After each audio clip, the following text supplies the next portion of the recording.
An old man sat on a small log in the middle of a forest deep within the region of fire country. He had a long beard that was so long it touched the ground. His head was bald with a small amount of white hair going down the back of his head and a X-shaped scar on the front of his forehead.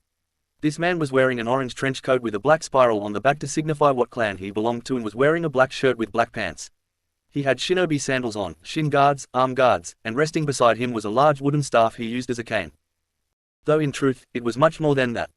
As for who this person was in life, his name, Uzumaki Naruto. "You were coming with us," commanded a masked ANBU shinobi with a headband signifying he was from Konoha, along with his team consisting of 20 other identical figures appearing from the shadows. And on the sleeves of their arms was the crest of the Uchiha clan to further signify who they all followed. The figure that was now identified as Uzumaki Naruto ignored while he seemed to stare at nothing while smoking from his pipe. The very one that at one point belonged to the Sandaime Hokage himself. "And just what does your honorable Hokage for an Uchiha want with me?" asked Naruto in an old, yet still strong voice. "You sent the 9 Biju away from this world. We are here to bring you back to Konoha, where you are hereby ordered to reverse what you have done and seal them again in those chosen by Hokage-sama himself. You are to create 9 new Jinchuriki for Konoha to use in the growing confrontation with the other 4 shinobi villages rebelling against us," commanded the ANBU captain, who saw Naruto blow some smoke out from his mouth. "My answer, like the last time a team came to see me, is still the same." "No," replied Naruto firmly, while the team of ANBU suddenly drew their weapons. "We have been authorized to use force to bring you back. Hokage-sama doesn't need you to cooperate. Just your knowledge on what you did and how to reverse it, which he will get from your mind, one way or another," threatened the ANBU captain, while Naruto just sighed. "I told Sasuke to leave me alone. Time and time again, I have told that fool to leave me in peace. To let me live my life away from Konoha after everything I have lost. After I had my dreams taken from me. But like all Uchiha, he doesn't listen to others, nor does he try to think beyond his own desires or ambitions in a quest for more power."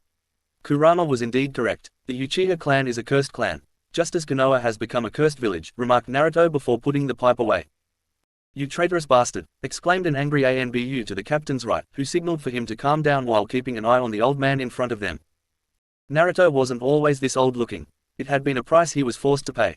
One the Shinigami told him would be the cost when the Uzumaki summoned him and wanted to free the Biju from being turned into tools of war again.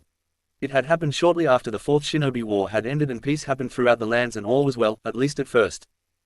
Until Sasuke was made the 7th Hokage. As it turned out, Naruto couldn't become Hokage of Konoha due to his mother being from the Uzumaki clan in Uzu, and thus considered a foreigner at the time when she came to the village. The law stated no one of foreigner blood from another country or shinobi village could become Hokage. That only someone of such decadency after 3 generations down could have that right.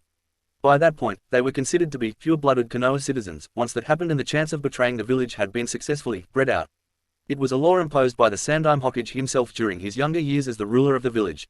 He had made this rule officially as a precaution should enemies of Konoha try to infiltrate Konoha as refugees, seduce some of its people, and then raise the children they have to usurp the power of the village from within. To prevent possible traitors and sleeper agents from destroying the village once the next generation were full grown. The Uzumaki clan had been no exception to this particular law.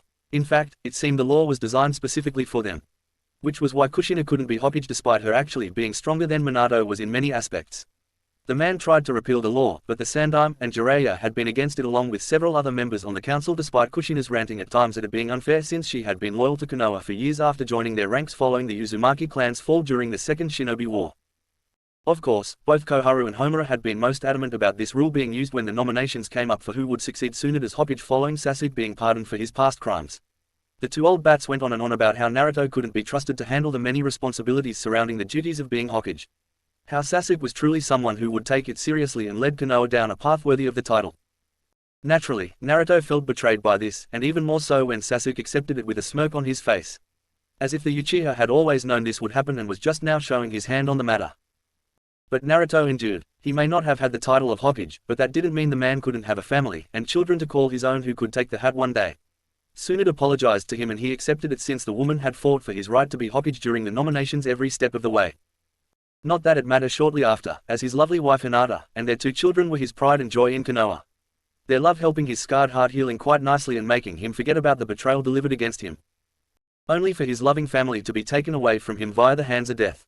Or more specifically, they were all killed on secret orders by Koharu, Homura, Sasuke, and the Hyuga elders. Naruto was given an assignment by Sasuke for a diplomatic mission outside of Konoha to handle some growing tensions near Earth Country. A mission where Naruto wasn't supposed to come back from since it was secretly a trap to end his life in order to remove him as a threat to the grand plan Sasuke wished to invoke using the 9 Biju and his Sharingan. When Naruto was away on his mission, Sasuke ordered his ANBU to kill Hinata at the request of the Hyuga elders, and also her children to ensure none of Naruto's progeny could be a future threat to the Uchiha's rule. Hinata, however, was not a meek woman to be crossed when it came to protecting her children, and showed it by killing almost all of the ANBU attacking the house. She would have prevailed against him had it not been for Sasuke showing up at the last moment and moved to kill her children with his Chidori intent on being aimed for a 2-for-1 kill. Hinata used her body as a shield to take the hit to the heart, but with her last act of strength, she struck Sasuke in various points, took one of his eyes, and even made the man sterile so he would be denied having any progeny of his own to continue his legacy. Enraged by what Hinata had done since she told him, Sasuke used what strength he had left along with his remaining ANBU in the area, and burned the Uzumaki house down with the intended targets inside. Hinata had held her two scared children close while they wept, and she told them it was all right. That they would be going to a nice place where no one could hurt them ever again. They asked if Daddy would join them, and Hinata could only smile at the two before kissing their foreheads. And soon after, the fire consumed them. When Naruto returned to Konoha, he was furious beyond belief. As his assassins sent to kill him on his mission, Konoha nin all were killed violently, and after torturing the leader of the group slowly, he now knew who sent them. When he got back home, the blonde knew something was amiss, and found his house burned to the ground with the smoke still rising from the remains. Walking through it, Naruto saw the bodies of his wife and children holding each other close. At first, Naruto didn't understand how this could happen, but a burned message, written in charred blood, Hinata's blood burned into the wood of the floor, and told him all he needed to know about who caused this. Uchiha Sasuke. Naruto wasted no time kicking down the door of the Hokage's office. He saw that Sasuke, the Hyuga elders, Homura, and Koharu were shocked to see Naruto not only alive but relatively unharmed. Stained in blood, yes, but it wasn't his blood. Many of the ninja in the tower tried to stop him from heading to Sasuke's office, but they were either killed or were badly injured by him. Before they could do or say anything, Naruto unleashed his fury on them and the ANBU in the room. Homura and Koharu were the first to die.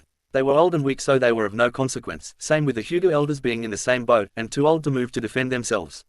But Sasuke was a different matter and deserved to suffer greatly at his hands. The Uchiha was weakened from what Hinata had done to him, and Naruto was not going to give Sasuke a chance to win their fight. Said fight spilled into the streets below, where Naruto proceeded to beat the living hell out of Sasuke, calling him a traitor, coward, backstabber, a power-hungry bastard, and the murderer of his family. Despite everything, Sasuke smirked when Naruto called him the last part, and the Uchiha called his former friend a fool for showing mercy in asking the daimais to pardon him. How he had taken everything from Naruto, and now the loser could truly understand him in a way no one else could. How the darkness would now consume Naruto like it was always meant to, and the Uchiha would finally succeed in breaking the will of an Uzumaki. Naruto, however, was not one to break like Sasuke thought. Instead, Naruto decided to take something else from Sasuke to further even the playing field, and drew his sword he had acquired from his mother's homeland. Before Sasuke could do or say anything, Naruto took his remaining eye and his bandaged arm meant to replace his real one during the Fourth Shinobi War. You're nothing to me now, Sasuke. You're not my brother or a friend. You are my enemy. All the shinobi who follow you are my enemy. It doesn't matter if they were my friends or not. Any shinobi who comes for me from this day forward in your name is my enemy. And I will kill them. You wanted me to break, Sasuke, but I'm not going to break. I'm going to do what you can't do. Endure. I'm going to live and you are going to rot. The world will know just how rotten you are and leave you to your fate along with this rotting village. Those had been his final words to Sasuke before Naruto left with Kurama so the Uchiha wouldn't use him for his own twisted purposes. Just because Sasuke lost his eyes didn't mean there weren't replacements he could use for the same purpose. Since then, Naruto had been a wanted man throughout Konoha and Fire Country despite what Sasuke had done. All Konoha nin now had standing orders to find and kill Naruto should he be located by them. But that wasn't all. Apparently, the other cages heard what the Uchiha had done and wanted no part of what the Hokage was planning to do. They closed off their borders and sent a message to Sasuke for his shinobi to enter at their own risk, for Konoha was now their enemy. Enraged, Sasuke, upon being healed, declared war on them all, calling each village traitors to Konoha, and declared his to be the one true shinobi village of the elemental countries. How he was the supreme kage who ruled over all the other cages. He even went so far as to declare that all shinobi villages and their cages should and would swear loyalty to him or be destroyed by his power. That they would bend the knee or he would break their backs before ending their lives along with the lives of their progeny. Hence the beginning of the Fifth Shinobi War, or as the people of Konoha called it, the Rebellion of the Four Cages. Naruto stayed out of it for the most part. He needed time to mourn the loss of his wife and children. That all changed when the few remaining loyal spies from his network had gained were able to inform him of Sasuke's plan to win the war. To gather all of the 9 Biju via the use of his replacement Sharingan eyes. To force them into submission with the power of his dojutsu and unleash enslaved Biju on the Four Cages and their allied forces. Naturally, Naruto could not let this stand. The Biju had earned a right to live and be free from being sealed by humans. From being used by power-hungry humans for their wars. From being seen only as tools, slaves, or weapons to be used for personal gain in conquering the world. So Naruto decided to do the only thing he could do given the situation. He would gather the 9 Biju himself and send them away to a realm where humans couldn't use them. Where they could be safe, free, happy, everything they were denied in life shortly after the sage created them from the chakra of the Juubi sealed in his body. So Naruto went to each village, one by one, speaking to the Biju about his plan, how he wanted to prevent Sasuke's plan from happening, how it was the only way that Sasuke or any other human in the future could be denied such ambitions. Reluctantly, each Biju agreed with him and eventually joined Naruto in the ruins of Uzu to perform the means to take him to such a place. Of course, opening such a portal to a realm like that required a price be paid to a deity capable of cutting a hole to such a place. And the only one Naruto could think of who could be summoned for such an assignment had been the Shinigami. When the deity stood in front of him, Naruto told the Shinigami what he wanted and was willing to pay the price if it meant Sasuke's plans would fail. The Shinigami, for all of his deathly appearance, looked quite impressed with the Uzumaki standing before him. As such, the Shinigami did not take his soul like Naruto thought he would, but rather ask for something else in return. Something the Biju protested since what was being asked was possibly worse. The Shinigami had demanded that the price for Naruto's overall plans to succeed was the man's youth. That the Uzumaki be turned into an old Uzumaki. Granted, he would still be strong, even by the standards of an elder Uzumaki, but still aged to the point where he would be a very old-looking man. However, to even the playing field, the Shinigami gave Naruto's sword a piece of its essence to bond to the man and become what the deity had called a Zanpakuto. A sword of incredible power. One only Naruto could truly wield. A sword that would be able to bring the world to its knees should its fully strength be unleashed. And with this incredible power, the equally incredible knowledge on how to use it properly against his enemies. Without hesitation on his part, Naruto agreed to the terms the Shinigami set, and let the other villagers know what he did to deny Sasuke his plans for the Biju. After that, Sasuke became livid beyond measure. He had ordered for Naruto's capture and to be brought back to Konoha to not only undo what he had done, but to face Hokage's justice, as he called it. Since then, Naruto had been the most wanted man in Fire Country, but no one could pin him down in terms of location unless he wanted to be found. When they did, it was usually Konoha shinobi sent by Sasuke to capture him, and they usually died slow painful deaths. None of Naruto's true friends like the rookies, Guy's old team, or the Konohamaru Corps were among those sent. Tsunade and Shizune left too. So did Naruto's favorite ramen stand owners. Even the various senseis of the rookies and their own set of children to ensure something of the next generation holding the true will of fire survived. They knew when to leave and did leave when they saw just how corrupt Konoha had become under Sasuke's rule. Only Sakura stayed to support Sasuke's rule of tyranny, determined to fix Sasuke's sterility and to one day have his child. Or at least she was determined. Before Naruto killed her on a C-rank mission she was on and sent what was left of the woman's body back to Sasuke in tiny pieces. It is well that you are all idiots. It makes the motion of killing you all feel less heavy on my heart, remarked Naruto before he vanished in a blur and appeared behind them 1 second later. Soon after, the ANBU fell to the ground dead due to being sliced to pieces. But this wasn't enough for Naruto. No, this had to end now. This had to end with Konoha being burned to the ground and its ashes scattered into the winds. While Naruto knew he was stronger than Sasuke would ever be for years to come, right now his body was still old, and Uzumaki or not, age catches up with you. Naruto wasn't going to be like Sarutobi Hiruzen and let this Uchiha version of Orochimaru be allowed to do what he wanted in the hopes of repenting in the future. The Uchiha had his chance for redemption and pissed it all away. All of Konoha had the chance to change and only the minority of them did. A small minority too. Smirking slightly, Naruto had an idea on just how to hit this problem in the bud and end this nonsense permanently with Sasuke.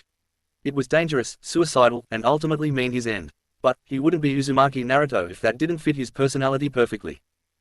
Konoha 1 week later. Konoha sounded the alarm. Shinobi from the village swarmed the main gate, armed at the ready, weapons drawn, and chakra surging through them to use jutsus.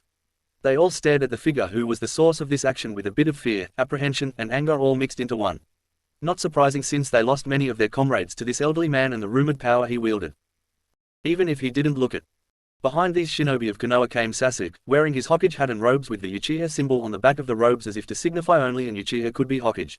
Not surprising since fire was the main affinity of the Uchiha clan and felt no one else could hold the right to be Hokage due to that stipulation. So loser, you finally decided to show yourself after all this time in hiding.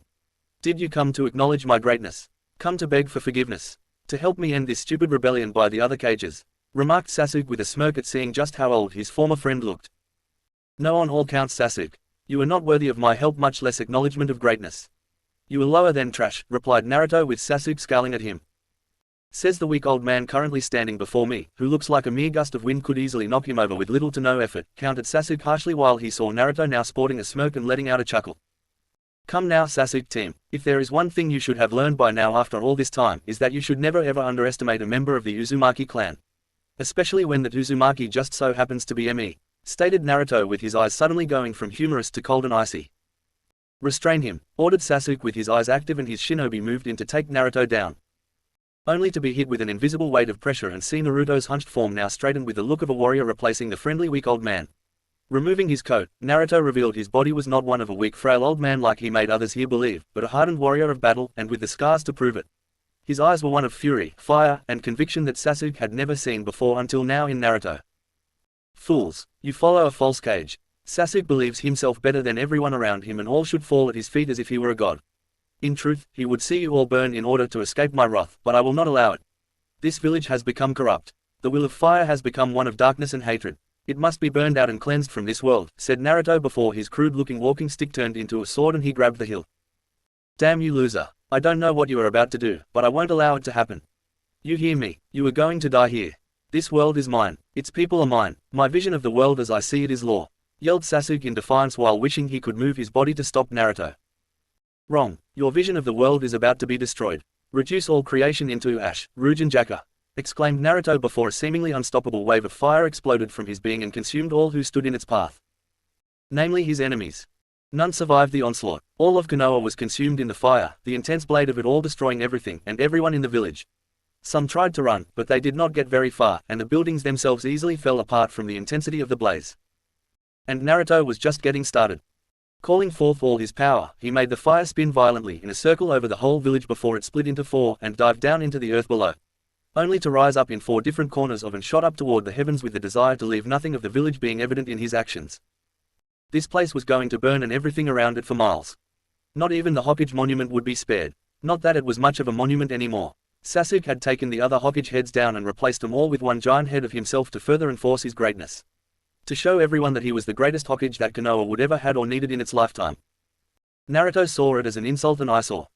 Do not worry Hinata. My children, I'm coming home, thought Naruto before closing his eyes and brought all his strength down on the village to cause a massive explosion. Deidara the Mad Bomber of Iwa would have praised him as a god if he were alive to see the end result of Naruto's actions. As for Naruto, he embraced his oblivion without fear. Why should he? His enemies were no more. The war that Sasuke started was now at an end. Peace would return to the world once more. The remaining four Kages would endure in ruling their villages without him and hopefully wouldn't try to kill each other anytime soon. And even then, it was no longer his concern. I wouldn't be too sure of that my boy, came the gravely voice of the Shinigami. I see, so you've come to take back the power you gave me, remarked Naruto with the Shinigami letting out a chuckle. No I am not, replied the Shinigami. Then why are you here? Asked Naruto with the Shinigami looking almost tired. I need your help dear boy. The world as you know is not what it should be or should have been for many years. In fact, the world as you have lived it up until now has been wrong, answered the Shinigami with Naruto looking surprised. So my life as I know was a mistake. Is that it? Questioned Naruto with the Shinigami shaking his head. No, not a mistake, just wrong. Your mother's clan for one, it should not have been destroyed, replied the Shinigami. And yet it was. By 4 of the 5 shinobi villages no less, remarked Naruto with the Shinigami shaking its head. Not 4, 5. All 5 shinobi villages had a hand in it. Konoha included, replied the Shinigami with Naruto looking at him shock and horror. What? Whispered Naruto while the Shinigami nodded. After Sarutobi Hiruzen became the Hokage, he feared for the future of Konoha. He knew the Uzumaki clan was growing in strength. In power, it would only be a matter of time before the clan allied with Konoha would become its own entity. And given how members of the Uzumaki clan are the only ones capable of holding Kyuubi, he felt they needed to be crippled to prevent them from ever having such strength, said the Shinigami while Naruto was furious. Who else was involved in that decision? Who else knew the truth? Asked Naruto though he had a good idea on most if not all of them. Hiruzen's old teammates of course. His former rival Shimura Danzo. Orochimaru helped plot where to strike. And Jiraiya in order to go acquire your mother for the transfer of the Kyuubi from Mito to her, answered the Shinigami while Naruto was once again floored. Jiraiya was involved. Orochimaru I could see. Danzo and those other 2 bastards. But Jiraiya? Questioned Naruto while feeling the bond he had with the Sannin break. He helped disable the security and trap seals that would have destroyed the advanced enemy attack force. He also used his spy network to leak the secret passages the enemy ninja could slip into the village to perform the pincer attack Orochimaru helped devise to make it successful. He knew the one Uzumaki acquired from the clan would be able to do Fuinjutsu easily. In fact, Mito left a great deal of knowledge for her to learn from after your mother came here. Hiruzen knew this and made sure Kushina would put the skills gained to good use for Konoha's benefit. Didn't you find it odd that both Hiruzen and his student knew about your clan, your mother, and what they could do? Yet they did not once make sure you were taught those same skills. explained the Shinigami with Naruto's face contorting with rage. What do I need to do? You clearly have some idea on how to fix things so the life I have lived doesn't repeat itself a second time, replied Naruto with the Shinigami nodding. I will send you back in time, Naruto. Back before you were born. During the days of the Second Shinobi War. You will alter events so your clan does not fall in Konoha as you know it does not act the way it did, answered the Shinigami. And what happens when I do something that alters time and erases me from existence? Do you care if I decide to crush Konoha if I so choose? Questioned Naruto while the Shinigami shakes his head. No, the first part won't happen. You will be sent back, but not as Uzumaki Naruto. You will in truth be sent back as another member of the Uzumaki clan. As for the village that helped betray you, do as you see fit unless I tell you otherwise, answered the Shinigami with Naruto raising an eyebrow at the deity. So I go back in time as myself, but not as myself so I won't risk destroying myself in the distant future. Is that correct? Asked Naruto with the Shinigami nodding. Yes, with the proper alterations to the timeline, your future self will grow up strong, well-educated, and more importantly, have a family who will love you no matter what, replied the Shinigami with Naruto nodding. I don't suppose it's too much to ask for a much younger body, is it? While I am no slouch in this form as you know, I would prefer to live long enough to at least see myself being born, replied Naruto with the Shinigami chuckle. I can give you back your energy so you can live longer, but the current form you are in stays the same. After all, I think you would find it funny to see grown men barely a third of your current aged form being unable to win against you in a fight, remarked the Shinigami with Naruto thinking it over before nodding. Well, he's not wrong, thought Naruto before the deity gave him back his energy and the old-looking Uzumaki felt stronger in the process. It is time. When you awaken in the world of the living, you will no longer be Uzumaki Naruto. He doesn't exist yet. You will be Uzumaki Yamamoto Genryusai Shigekuni, declared the Shinigami with Naruto's sweat dropping at the long-ass name. Can't you just call me Uzumaki Yamamoto for short? Asked Naruto with the Shinigami letting out a chuckle while showing his face did look at Dad, sheepish. Yes, I suppose it is a bit long, remarked the Shinigami while Naruto sighed a bit at the deity. I'm ready. Let's get this over with, said Naruto impatiently. Even after aging into an old man you still act impatient, commented the Shinigami. I'm an Uzumaki. What did you expect? Countered Naruto with a small huff. Indeed, said the Shinigami before he opened the necessary portal for old Uzumaki to enter. It was time to change the history of the world as he knew, and for the better. Chapter 2: The Safety of Uzu. It was an interesting experience for him to see his mother's homeland at the height of its power during the Second Shinobi War. He saw his Uzumaki-kin walking around, being happy, healthy, full of life, and all around feeling good. A far cry from what would one day befall them and Uzu without his intervention in the months to come. The Second Shinobi War was escalating, Iwa was on the march, and Kumo was beside them in that regard. Suna and Kiri were also showing signs of choosing targets, but the time-traveled Uzumaki knew they would all converge on Uzu at the last possible moment. The elderly man suspected Jiraiya and his Kami damned spy network had a hand in that if the revelation by the Shinigami on what the Sannin did in selling out the Uzumaki clan during this point in time is any indication. All of the misfortunate that befell the Uzumaki clan had shortly happened when Sarutobi Hiruzen became the Sandaime Hokage. That moment in time was actually several years ago and shortly following his reign there were clear signs of tension between Uzu and Konoha. Not surprising, we did want Mito here for the resealing of Kurama into a new host and they wouldn't allow it. Stating, security risk, this. Seal weakening, that. BAH. If they were truly so concerned about such things, they would have let us take her right out of Konoha in secret and misdirecting the other villages with Ero Sennen's spy network. Instead, they had demanded we send one of our clan to Konoha for the resealing. The only reason I even allowed this to happen was so my mother would be holding Kurama and she would one day meet my father, thought one Uzumaki Yamamoto, who was also at one point in life from the future and being called Uzumaki Naruto. But unlike before, this time he was a true full-blooded Uzumaki, and had all the skills one such as himself at his age possessed. As it turned out, there had actually been an Uzumaki clan member by the name of Uzumaki Yamamoto, insert super long-ass name here, and was presumed dead for years sometime between the First and Second Shinobi War. No one knew if it was from old age or some vengeful shinobi from rival villages. Of course when Naruto or rather Yamamoto showed up on the clan doorstep, many were hesitant to believe he was the genuine article, and asked where he was all this time. The proclaimed Yamamoto easily explained how he had gone into isolation in order to go on a spiritual journey of enlightenment. The fact he didn't get in touch with them during this was due to him losing track of time and the old Uzumaki humbly apologized for it. Much to the heavy sweat-dropping and face-planted reactions of his kin when he said, I got lost on the road of spiritual life. My bad, before giving a hearty Uzumaki chuckle.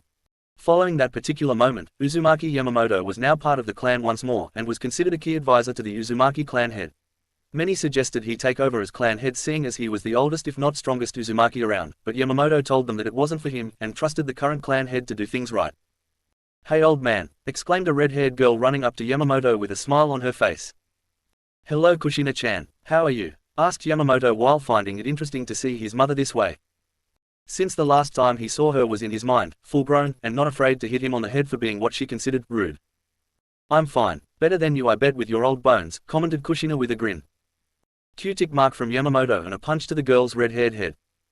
"My bones may be old, Kushina, but they have lost none of their strength," exclaimed an irritated Yamamoto before he realized just what he had done. He had just hit his former mother on the head. For a moment, he feared what would happen if Kushina found out her future son, who traveled back in time, had hit her right on the head as a child, and all over calling him old. Fortunately, the moment was shrugged off since he doubted she would ever find out, and it's not like anyone alive would be able to tell her the truth, apart from himself, which he had no intention of doing. "Ow, mean old Yama," exclaimed Kushina with a glare. "Snippy little tomato head," countered Yamamoto with Kushina's glare intensifying. "You take that back, I am not a tomato head," said Kushina while pointing at him. "No I won't. Now if you will excuse me, I have to go. Bye for now Tomato-chan," replied Yamamoto before he left via Shunpo and ignoring the angry scream from the girl who would one day be Uzumaki Naruto's mother. And set in motion the reason why no one in Konoha dared call her a tomato after the first time an academy student there said it. Uzu Tower sometime later. Jiraiya from Konoha and a team of assigned A and BU are coming here tomorrow at the behest of the Hokage. They want to inspect the seals surrounding the key defensive sections of Uzu, said Uzumaki Garp, who felt Yamamoto should know about this and hear what the older man felt about this. Not surprising since they both had a growing dislike for Konoha. When Hashirama and Tobirama had been alive with the Hokage hat on their heads, all was well. The bonds between the two had been good and Mito sent letters back home about Konoha and how she loved it. But since Hiruzen had been in power, the letters came less frequently, and it was clear the elderly woman didn't care for the village like she used to when her husband was alive. When the issue of transferring Kyubi to another Uzumaki came up, Konoha had practically declared the Biju their property, and thus belonged to them regardless if the only one capable of holding the fox was an Uzumaki. Garp nearly came to blows with the young Hokage, and had to be restrained by 4 of his own ANBU. Hiruzen had an unreadable expression on his face, but the Uzumaki clan head could see through his stone-faced facade. In fact, Garp wondered why Mito wasn't at the meeting, and he had suspected it was due to the woman's sensory abilities detecting the true intentions of the Sandaime Hokage. Garp knew Mito loved her late husband and brother-in-law, but the Uzumaki clan cared for blood-related family first, no matter what. As such, Garp felt Mito would have the final say if she were there, and would have sided with her clan over Konoha if only to ensure things were done properly in Uzu by the most skilled Fuinjutsu masters. They also want to take Kushina to Konoha for transferring the Kyubi from Mito into her, added Yamamoto with a frown. While I dislike the idea of using Kushina like this, we have to sadly be realistic that it's necessary in order to keep the Biju out of the hands of those who would abuse such power. Though given how Konoha has the Uchiha clan, I'm inclined to fight him on this. Mito is in her twilight years. She deserves to be buried here following the transfer. Not there. I don't care if Senju Hashirama was her husband. She is an Uzumaki, damn it. When she dies, her body should be resting peacefully here with dignity and honor as a member of our clan. Exclaimed Garp with Yamamoto nodding. But Hiruzen is holding most of the cards. We have the seal masters and the body for the transfer. They currently have the Biju and are playing on our clan's honor to give in to all of their demands. That we won't allow Mito to die and Konoha to perish while using our clan's beliefs against us, remarked Yamamoto while Garp frowning further since he had assumed the same thing. It's truly sickening to think Hashirama's own students would stoop so low to keep the Biju in Konoha. Homura and Koharu I can see doing this. They both had a twinkle in their eyes at the idea of having a young Jinchuriki from our clan for them to mold to their own benefit. Even that emotion banning Twid Danzo is clearly frothing mentally at the mouth to have Kushina in Konoha as the next Jinchuriki. But Hiruzen, Hashirama often spoke of Hiruzen having the will of fire. Being honorable, being loyal to friends as one would their family. Ha, shows what he knows. Kami no shinobi my left sandal. He was the Kami no naive barker if there ever was one, added Garp while letting out a huff and leaning back against his chair. I'll keep an eye on them. Anything Jiraiya and the ANBU do to the seals, I can fix easily, and even improve them if possible, replied Yamamoto with Garp nodding. Your suspicions regarding Konoha are starting to become more accurate, my friend. We both know if anything does happen to our clan during this war, Kushina will be stuck in Konoha, and will have to face being disliked due to being considered a foreigner in their eyes. A new concept that has been growing steadily since Hiruzen took office as Hokage, and one he has yet to suppress if what Mito's last letter is anything to go by, said Garp while Yamamoto frowned since he knew the fall of the Uzumaki clan started with the Sandaime Hokage's betrayal with the help of 2 of his students. I was under the impression poor Mito was getting too old and weak to send any more letters to us. Questioned Yamamoto with Garp shaking his head. No, that's what she wanted others in Konoha to believe. Mainly her doctors, who were appointed to her by Hiruzen. Remember, when she warned me of this slowly happening to her in one of the previous letters she sent. And you suspected it was more than that. I replied back to her and left a coded message in my letter to fake being weak to fool the doctors and medic nins so she could write back to us one day about what was happening in Konoha. She wrote back in code like I didn't mention the words, strangling root, monkey anger, and poisonous toad. That tells me all is not well with Konoha. That such things are now currently aimed at us, explained Garp while he saw Yamamoto grip his walking stick even harder. Danzo, Hiruzen, and Jiraiya are all conspiring against the Uzumaki clan in order to take complete control over the future Kyuubi Jinchuriki. And not just Kushina, but any who follow her after being in Konoha, surmised Yamamoto with Garp nodding. Jiraiya has only recently been declared a master of Fuinjutsu. Though that's putting it lightly since he's not really up to our level, but his skills are just enough that he could effectively seal a lesser Biju into a body to make a Jinchuriki. With enough time and effort on his part, I'm sure Jiraiya could even use his knowledge of Fuinjutsu to seal the Kyuubi into another Uzumaki, replied Garp with Yamamoto grunting. The act alone of trying to seal the Kyuubi into someone would kill him. Even if the said person chosen was an Uzumaki. The man does not strike me as someone who would give his life for such a cause. He strikes me as someone who would train the one who will and mooch off of said student's memory. All to make women swoon and to get him into his bed, said Yamamoto while knowing Jiraiya did that during his 3-year training trip to get the women to remotely consider having sex with him. Mito also warned me about the snake's slowly growing cruel mentality, as she called it, and to be just as cautious around the friends of the idiot monkey, before I do something stupid, added Garp while Yamamoto was reminded of Orochimaru and Hiruzen's 2 teammates. He was looking forward to killing them all again. And indeed we shall, but first, we need to deal with the poisonous toad and his little escort entering our homeland. Once that is resolved and Kushina is the new Jinchuriki of Kyuubi, she should be allowed to come back home to be here with us to give her seal a proper inspection from time to time. Something we should strongly insist upon to Jiraiya when he is here, to let him know Kushina will always be one of us first and foremost. No matter what Hiruzen or Konoha says on the matter regarding her being a Jinchuriki. The very name we label those who are makes my stomach turn, stated Yamamoto with Garp nodding. Agreed on all counts, my friend, replied Garp with Yamamoto nodding and leaving the room. He had work to do. Uzu the next day. Jiraiya knew his presence, much less the ANBU with him weren't going to be welcome in Uzu, but this was just ridiculous. The man came through the secret passage by an armed escort of 10 Uzu ANBU and got the distinct impression that these guys would kill him along with his team if not for the orders given by the Uzumaki clan head. Tensions had been building for some time, so Jiraiya could almost understand the need for such security, but the man also felt it was insulting that Uzu would even act this way, and toward him of all people. A student of the Sandaime Hokage himself. Of course, if the Uzumaki clan ever realized what one of the main and real reasons they were here today, one could say the people of Uzu were not in the wrong. The thing was, Hiruzen had given the order to secure Kushina, and at the same time make sure she was among the few Uzumaki left among the clan in the future after the war was over. Jiraiya didn't question his sensei and Hokage on the issue. If anything, he agreed with the man since Uzu was getting well known, and very powerful in their own right. It wouldn't be long before they were actually acknowledged as their own shinobi village. Minor village mind you for right now given it was all clan members in it, but in the future. Who really knows? They might become a 6th major shinobi village. No one wanted that. 6 was one number too many in Hiruzen's mind when it came to major villages. 5 village was the cutoff point, and the Uzumaki clan had no business adding themselves or even trying to add themselves into the mix.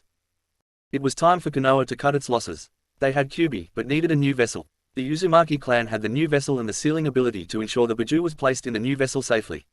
The problem at hand was the Uzumaki clan would ensure the seal was designed to hold the Biju, but not unleash its power. Hiruzen frowned upon that last part, and so did Jiraiya. The other villagers weren't doing that, so why should they? It was one of the reasons Jiraiya was here. To not only secure Kushina, but see some of their work on Fuinjutsu so he could devise a way to alter the seal placed on Kushina in the future to unleash the Kyuubi's power on Iwa or Kumo. He knew the Uzumaki clan would frown at this since if they learned of his intentions toward what they considered to be the abuse of Fuinjutsu. Fortunately, for Konoha and Jiraiya anyway, they wouldn't have to deal with such moral annoyances anymore from the Uzumaki clan shortly after they left here with their prize.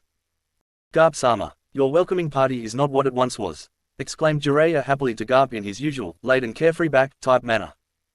Normally, you would be right. But we are at war, Jiraiya. One cannot be too careful in these dark times, said Garp, since he would have been more welcoming of Jiraiya if not for the things he felt were off about the man being here. True, very true. I know we are being a pain in the ass being here, so I will make my visit short and to the point so we can get out of your red slightly graying hair, replied Jiraiya casually like he wasn't insulted. Yes, you are here for one of my kin to bring to Konoha for the transfer of Kyuubi. I still say you should have brought Mito here for this instead of Kushina coming with you to Konoha, said Garp angrily while Jiraiya shrugged. Too risky. My spy network told me a lot of shinobi activity from the other villages are being made throughout the different countries right now. Mito was Hashirama's wife and is still a prime target. Age notwithstanding, replied Jiraiya while Garp's eyes narrowed. She is an Uzumaki and we protect our own. Besides, Mito may be aged, but I suspect she could still whip your butt in a fight. Not to mention you got here safely enough with your own ANBU without trouble. Why would it be any different if Mito was here with you now? Challenged Garp while Jiraiya looked sheepish. Well, I hadn't thought of that. Still, it is better to be safe than sorry, as they say. Besides, Mito is much safer in Konoha right now with an entire village protecting her under the Sandaime Hokage's watch, replied Jiraiya with Garp, narrowing his eyes further. I would sooner trust a fresh out of the academy made genin for an Uzumaki over that of an entire ANBU platoon from Konoha, thought Garp to himself before the man grunted and motioned for Jiraiya and his ANBU to follow him. All the while missing the narrowed eyes of an old man for an Uzumaki with a long beard sitting down with a walking staff watching him every step of the way. Uzu 3 days later. Are you sure this information is reliable? Asked a shinobi from Iwa while glancing at the Kumo ANBU captain leading this allied assault against Uzu. My sources say it is. Look, here is the entrance just like the spy said. Unguarded and the seals have been disabled, replied the Kumo ANBU while glancing at the Kiri and Suna shinobi with their group. This is too easy. Who gave your cage this information? Asked the Kiri shinobi since he wasn't so sure this plan would go off without a hitch. You wouldn't believe me, even if I told you. In some ways, I don't think you even want to know, replied the Kumo ANBU since he didn't want to believe it either. I find it hard to believe the Uzumaki clan would be so lax in their security or that one of their own would betray them, remarked a Suna shinobi with a scar running from his eye going down diagonally past his nose and to the lip. I never said it was Uzu, remarked the Kumo ANBU cryptically while he along with the others moved silently through the tunnel that would take him into the heart of Uzu while the main force attacked from the outside. Before they could have this silent conversation even further, the ground beneath them had suddenly begun glowing with seals before the entire allied ninja squad was impaled with earth spikes. Some managed to get out of the way in time by using chakra to press against the ceiling, but they were soon fried when seals appeared, and hit with an intense blast of lightning that turned the bodies to ashes. What remained of those who survived that were trying to retreat from where they entered, only to find the way blocked, and a new wall appeared at their back. Following that, more seals appeared all around them, and the now smaller area these allied shinobi were contained in began to quickly fill with water, with the water being filled with piranhas. Naturally, there were no survivors. Walls of Uzu at the moment.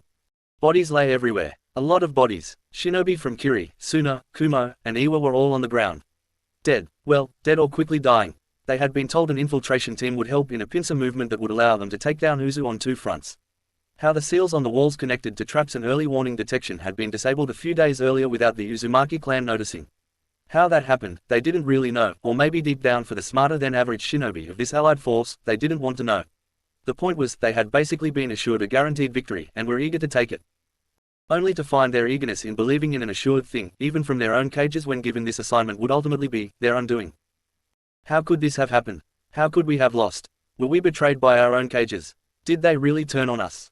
Or did one of them betray the other to the Uzumaki clan without even realizing it, thought a dying Junin from Suna while crawling away from the bodies around him and trying to escape in a futile attempt to report back to the Kazekage of their staggering loss.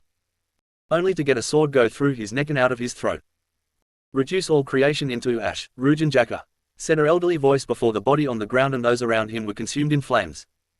And only the person causing the flames was the one walking out of it unscathed. Konoha 1 week later. You assured me the seals were disabled, Jiraiya. You and your entire team I sent to get Kushina were ordered to disable the seals around Uzu without anyone knowing the truth. The mission was a success, sensei. Those were your words, Jiraiya, when I asked about it, stated Hiruzen angrily at Jiraiya while Orochimaru was in the room along with Homura, Koharu, and Danzo with displeased looks on their faces. I did. I made sure of it. Besides, if you want to pass along blame here, why not blame the team?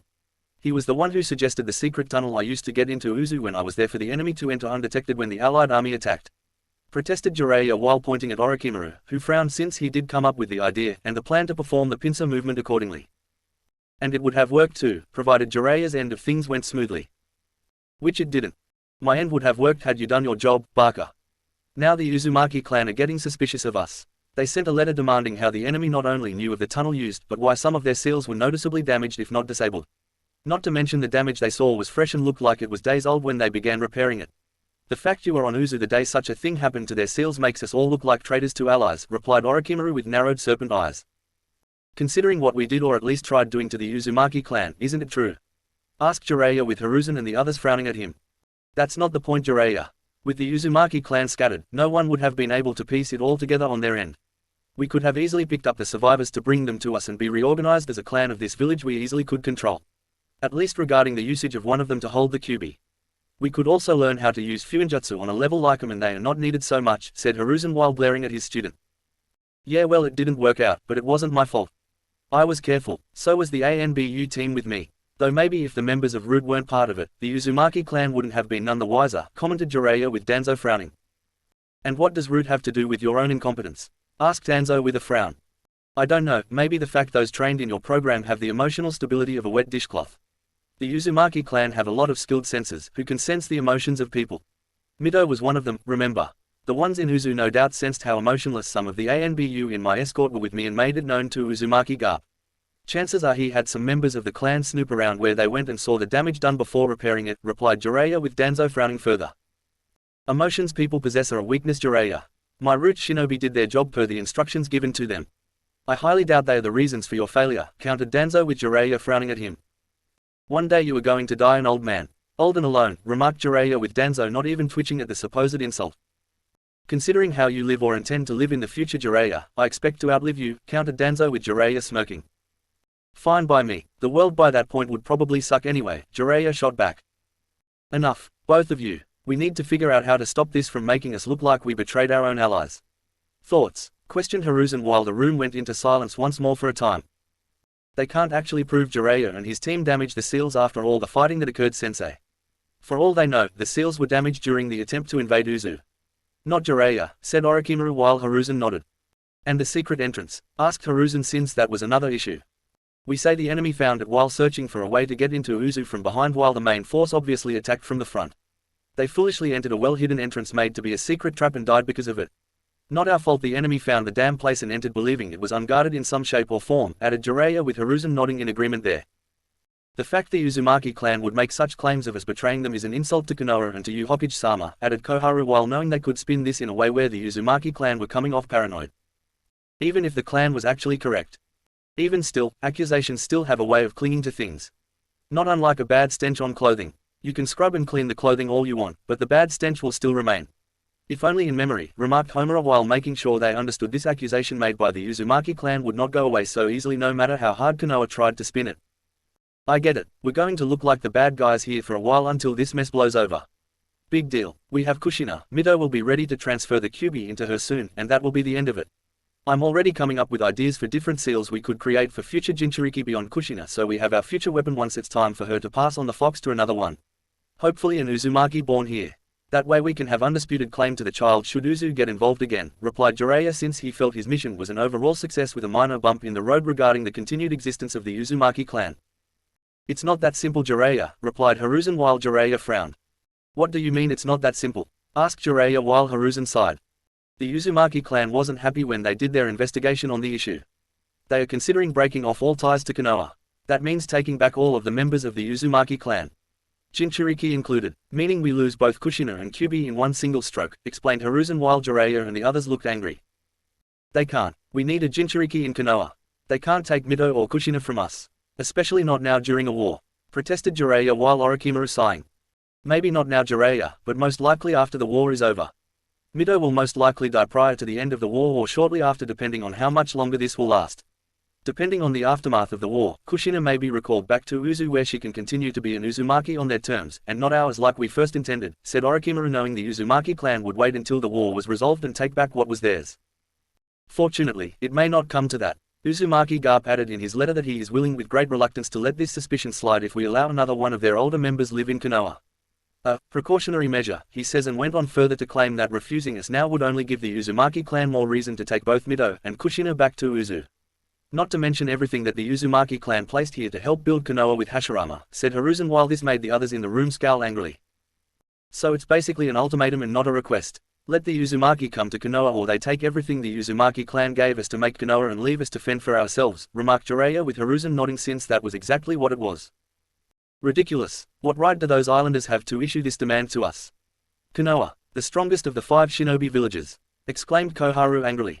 To be fair, Koharu-san, we would have made the exact same demand if the roles were reversed, said Jiraiya with Danzo scowling. Irrelevant. Konoha is the only village that matters. Not Iwa, Suna, Kumo, Kiri, and most certainly not some island filled with Fuinjutsu users that call themselves a clan. I don't care if they are the cousin clan of the Senju. They are a constant threat and as such should be eliminated before they have a chance to do anything to us in return, said Danzo since he believed anything not born, made, or created in Konoha for him to control should either be destroyed or suppressed. Well, we can't now. They are most likely going to strengthen their defenses and keep their guard up around anyone sent to Uzu for any reason, commented Homura while the others were seething at how their plan was ruined. That aside, say we agree to let this Uzumaki clan member to join Konoha. What does he or she contribute to this and what is his name? asked Jiraiya curiously while the Hokage just side rubbed his head. His name is Uzumaki Yamamoto. He is arguably the oldest Uzumaki clan member they have and also arguably the most powerful too, replied Hiruzen with Danzo, Orochimaru, Homura, and Koharu stiffening in fear. Uzumaki Yamamoto. As in the Uzumaki Yamamoto. But, he's supposed to be dead. Or rather, reported to be dead, exclaimed Koharu fearfully since she had seen the man in his younger years as a child and his power unleashed.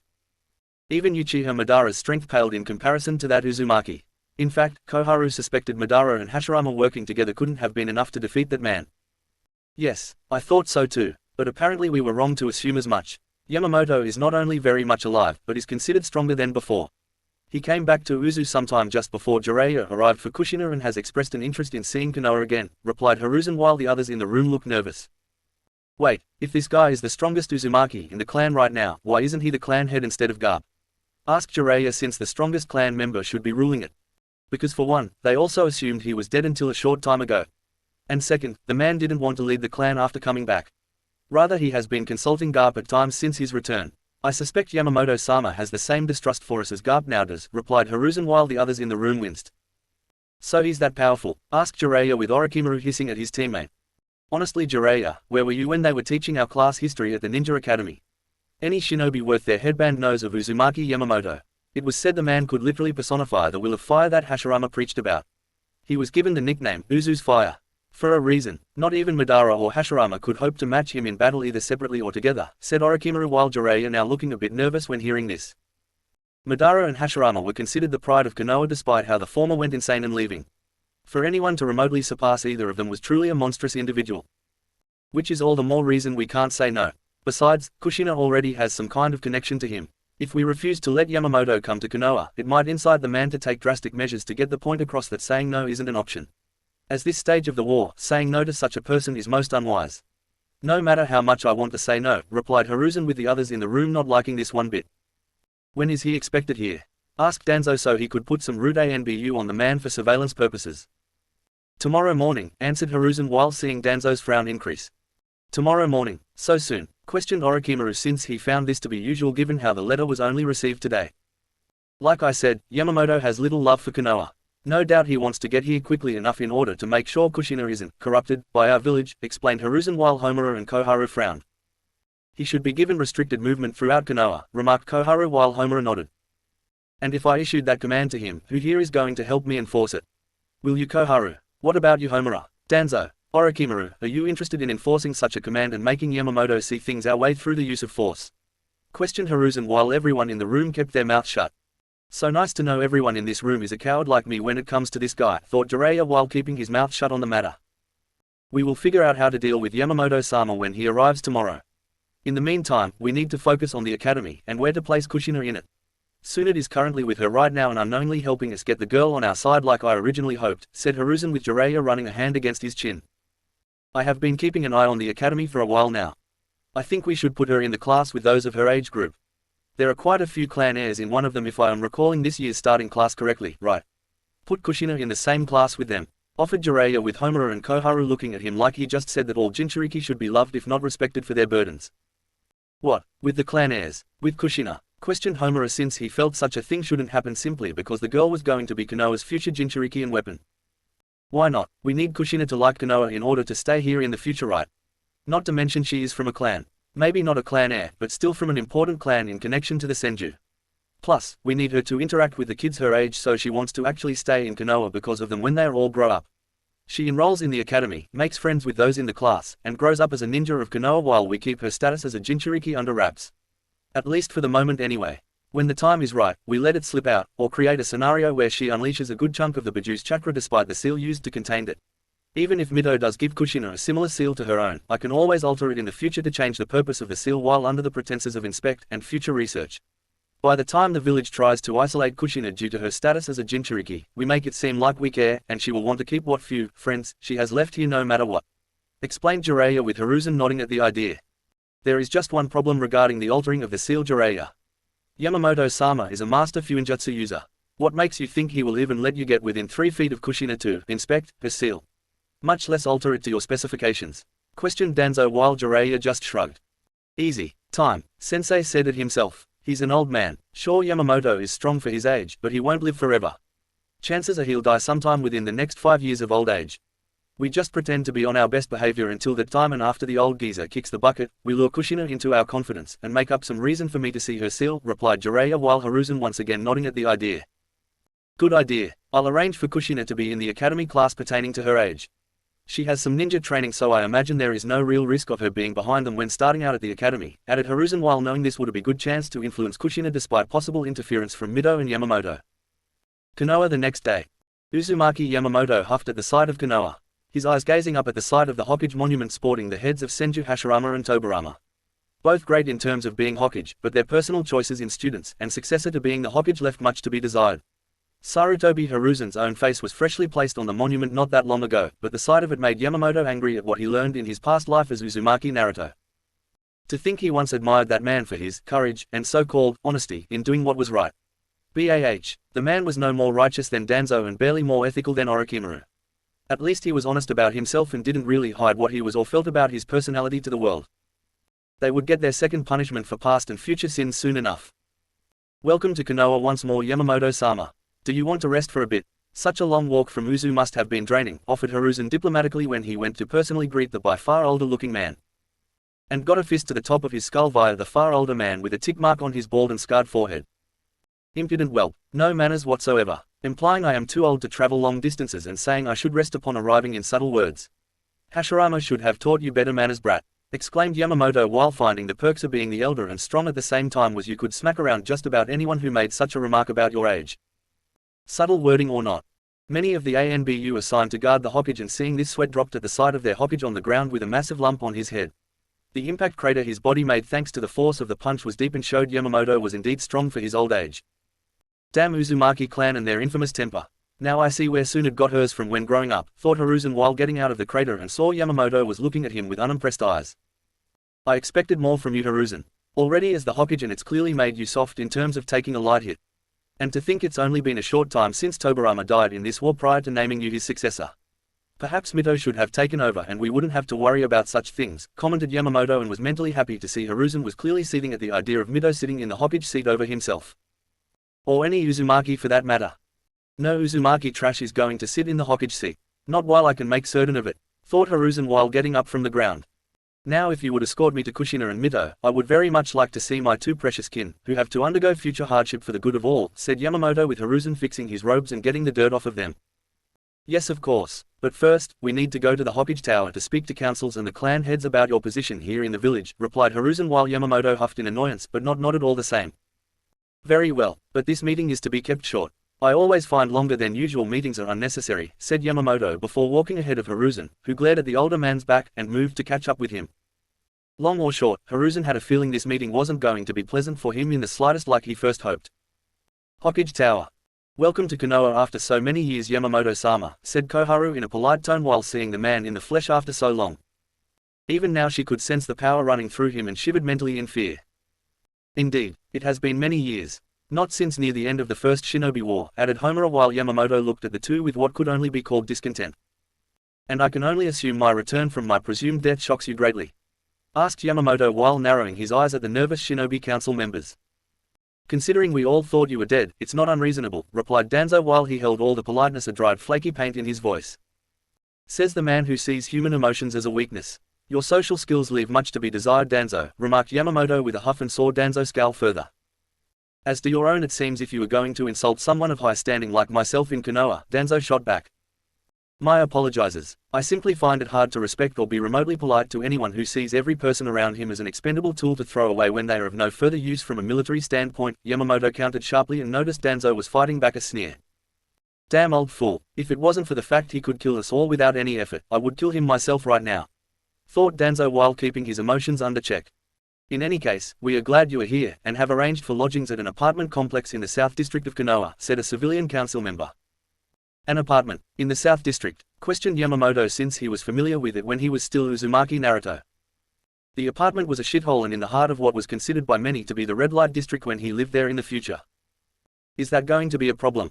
Asked Hiruzen, with Yamamoto narrowed his eyes. I would prefer to stay with both Mito and Kushina at the Senju clan home as guest of Tsunade. The Senju and Uzumaki clans are distant family after all, replied Yamamoto, with Hiruzen looking nervous. Oh, well Kushina isn't, she isn't staying with Mito, said Hiruzen nervously while Yamamoto looked less than pleased. What? Asked Yamamoto sharply. I wanted to take Kushina in Yamamoto-sama, but sensei said it wouldn't be a good idea. He has her staying in an apartment complex in the southern district, added Tsunade, as she gave an apologetic look to her cousin and a glare to her sensei. What? Yelled Yamamoto angrily with his spiritual pressure covering the room, the entire tower, and well over half Konoha in a single instant. This power, I can't breathe, thought Hiruzen while grabbing onto the table in front of him and looking up at Yamamoto's angry eyes. You foolish and disrespectful whelp for a monkey. You dare put the future of my clan, which helped build this village but is also the cousin clan of the Senju, in a lowly apartment complex. In the South District, we both know that area is at best a slum and at worst is the unofficial red light district of this village. You have no right to put Kushina in that area when there is a cousin like Tsunade ready to take her in the second she enters here. Even more so when Mito lives there as well and can help Kushina cope with the change in being in a different village. Exclaimed Yamamoto with his anger clear as day. Their actions toward Kushina now was basically a prototype trial run on how to control her that they eventually perfected in terms of using on her son after she died. Please, Yamamoto-sama, this can be corrected, pleaded Hiruzen before he felt even more pressure and heard several things in the room break because of it. You're damn right this will be correct. Kushina is moving into the Senju clan home to be with Mito and Tsunade. She will learn all there is to know about the Uzumaki clan while here when training to be a ninja of Konoha. Not only that, but should the Uzumaki clan need her back in Uzu, I will not allow anyone to impede her from going for any reason and will kill anyone who tries. Stated Yamamoto while giving Hiruzen a challenge me at your own risk look. You can't. It's treason, protested Homura before his heart nearly stopped at the sight of Yamamoto's eyes focusing on him. Silence your tongue. This is not up for discussion, negotiation, or compromise between us. This is going to happen or I will kill everyone in this room sans Tsunade and let your children rule your clans and positions here in your place. Hopefully they will do a better job than the rest of you idiots. Exclaimed Yamamoto with many now fearing the wrath of this old yet still terrifying man before the pressure they felt left them. The only one in the room who was the least affected by it was Tsunade, but that was because Yamamoto wasn't focusing it on her. That won't be necessary Yamamoto-sama. Kushina is more than welcome in the Senju clan home, wheezed Hiruzen while Yamamoto nodded slightly. Good, now if there is nothing else, I am going to see my kin, replied Yamamoto before he left the room and Tsunade getting up to follow him out. Such power. I've never felt anything like it. He is indeed just as strong if not stronger as the old tales my father told me, remarked Hyuga Hibachi, who was the father of both Hyuga Hayashi and Hyuga Hazashi of the Hyuga clan. Indeed, it is most unwise to anger such a man capable of such strength, added Aburame Shina, who was the father of Aburame Shibi, and would be the grandfather of Aburame Shino in the future. That is not a man. It's a monster, exclaimed a civilian council member with a hysterical look in his eyes. A monster we have clearly provoked to the point where he is willing to kill us if we do not concede to his demands. Demands which are logically not unreasonable, said Shina calmly despite everything. The Uzumaki clan have always been one to flaunt their strength when they don't get their way. They should be wiped out from this world. We would have all been better off without them, stated the Uchiha clan head, who was Uchiha Fugaku's father. If you only knew, thought Hiruzen since that plan was now lost for the moment. Regardless, we will have to be careful around Yamamoto-sama. The last thing we need to do is provoke him into doing something violent, offered the Nara clan head, who was Nara Shikaku's father. The last thing he or anyone else wanted to do was see Konoha being put in a troublesome situation or the angry path of Yamamoto or the Uzumaki clan in general. With Yamamoto, it's no wonder Kushina was blinded with love for Konoha. They practically force-fed her no alternative, thought Yamamoto while putting all the events so far through his mind. Giving Kushina nothing but the bare essentials to live in Konoha. Only seeing Mito on occasion and was basically the only member of the Uzumaki clan left after those in Uzu scattered. When Mito died, Kushina would be all alone with the exception being Tsunade herself, but the Senju could only do so much for her, and Yamamoto suspected Hiruzen had a hand in that. Claiming some form of favoritism among clans that couldn't be shown even if they were related in some manner. By leaving Kushina practically all alone within Konoha, Hiruzen was making sure that all of her friends and comrades were all for the village. Getting her to form bonds with people who were loyal to Konoha and get her to be loyal to the only place she believed was a good place to live. No doubt Hiruzen manipulated the events along with Danzo, Homura, and Koharu to make the girl rely on Konoha on a subconscious level. Yamamoto was going to make sure that didn't happen. Starting with having a long private conversation with Uzumaki Mito about his concerns regarding Konoha after making sure Kushina was safe within the Senju clan home. Chapter 3 Ripples in Time. Yamamoto looked at Mito sitting on the cushy bed. She had indeed looked old and her body showed as much with the wrinkles. Her sharp eyes also still showed the fight in her, so that was some comfort. The woman was happy to see him and little Kushina. The poor girl was surprised to see him and would have made a crack about Yamamoto being old if not for the fact they were going to see Mito. In fact, Kushina was happy they were since she didn't understand why she couldn't stay with Mido from the start. Not that it mattered anymore since Yamamoto had taken care of the particular issue with the Hokage. You were looking well all things considered, remarked Yamamoto with Mido smiling at him. I'm not too old to be completely bedridden and I can still throw a means punch when required, replied Mido with Yamamoto smiled at her and the fact she hadn't lost the infamous Uzumaki wit. Still, it was time to get serious. How have things been since Hiruzen took over as Hokage?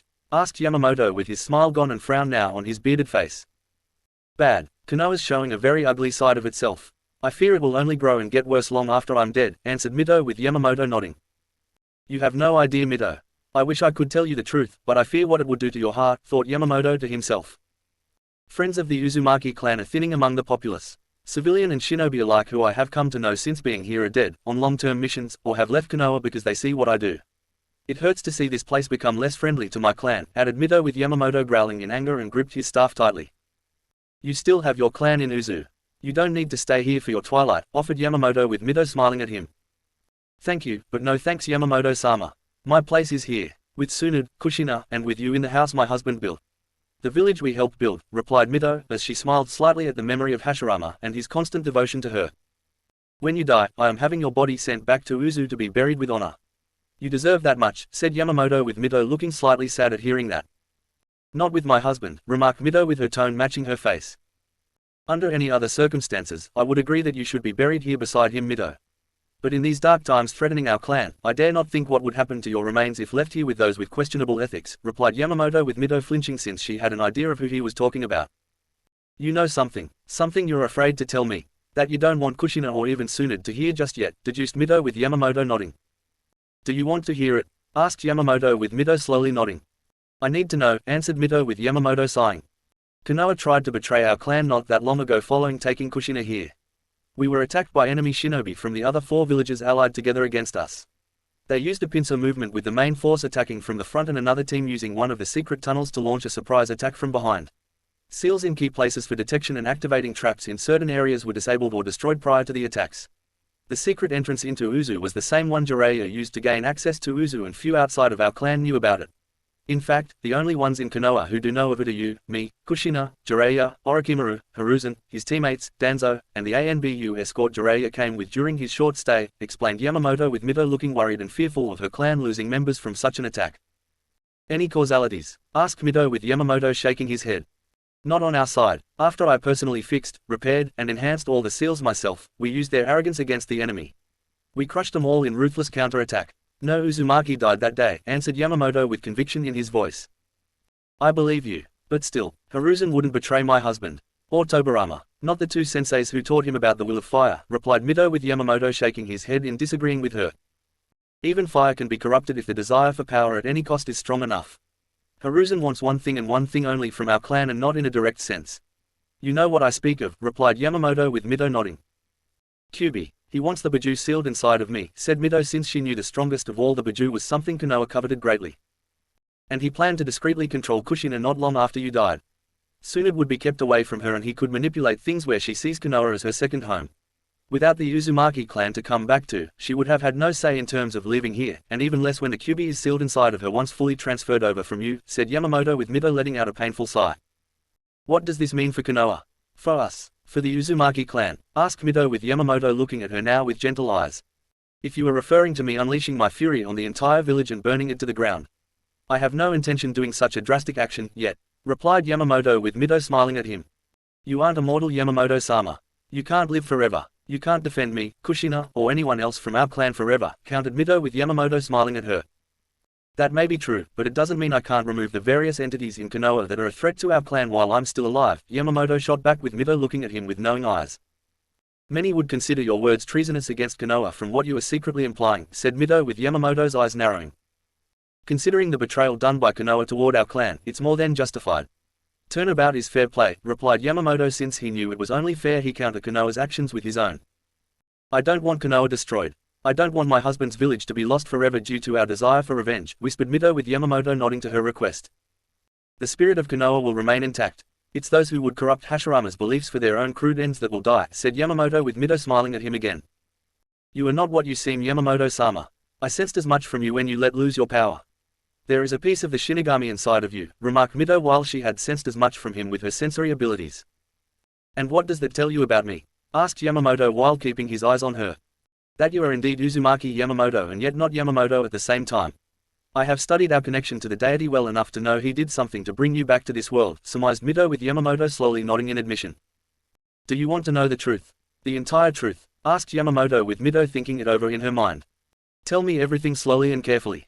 If I cut you off, it is because what you were about to tell me is something even I shouldn't know, or shouldn't be spoken for others to possibly hear, answered Mito with Yamamoto nodding. And slowly, he told her about a boy named Uzumaki Naruto.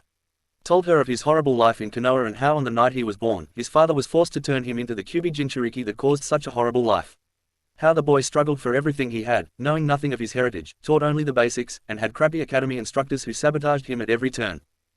Mito of course listened intently, cutting him off from certain points in the story since they didn't happen yet and were outside of Konoha anyway. No point in knowing such things now before they happened when there was nothing they could do. Yamamoto went on to tell her how the boy was the only Uzumaki in Konoha and yet the history books at that time had no information about them. How the history of the clan was ultimately removed due to the clan being considered wiped out and therefore a pointless thing to learn by the higher-up within Konoha. Yamamoto cut through most of his other life and cut to the chase about how Uzumaki Naruto eventually became strong, defeated his enemies, and had to deal with one final betrayal by Konoha in denying his right to be the Hokage due to a law the Sandaime Hokage had in place sometime during his first term as the village leader. And said law providing an opening to give it to the traitorous Uchiha, who had used his authority to take away anything else Naruto loved in life. How the boy used his power to save the Biju from being made into weapons of war and crush the corrupted Konoha the Uchiha had turned it into when he took the hat. Mito didn't like that part, but considering what this Uchiha had done, and making the other four villages ally together against them, even she knew Konoha of that time was beyond saving. And the Shinigami approached me to fix things so the same events wouldn't repeat twice this time around. Namely our clan being destroyed along with several other moments in time that need to be fixed.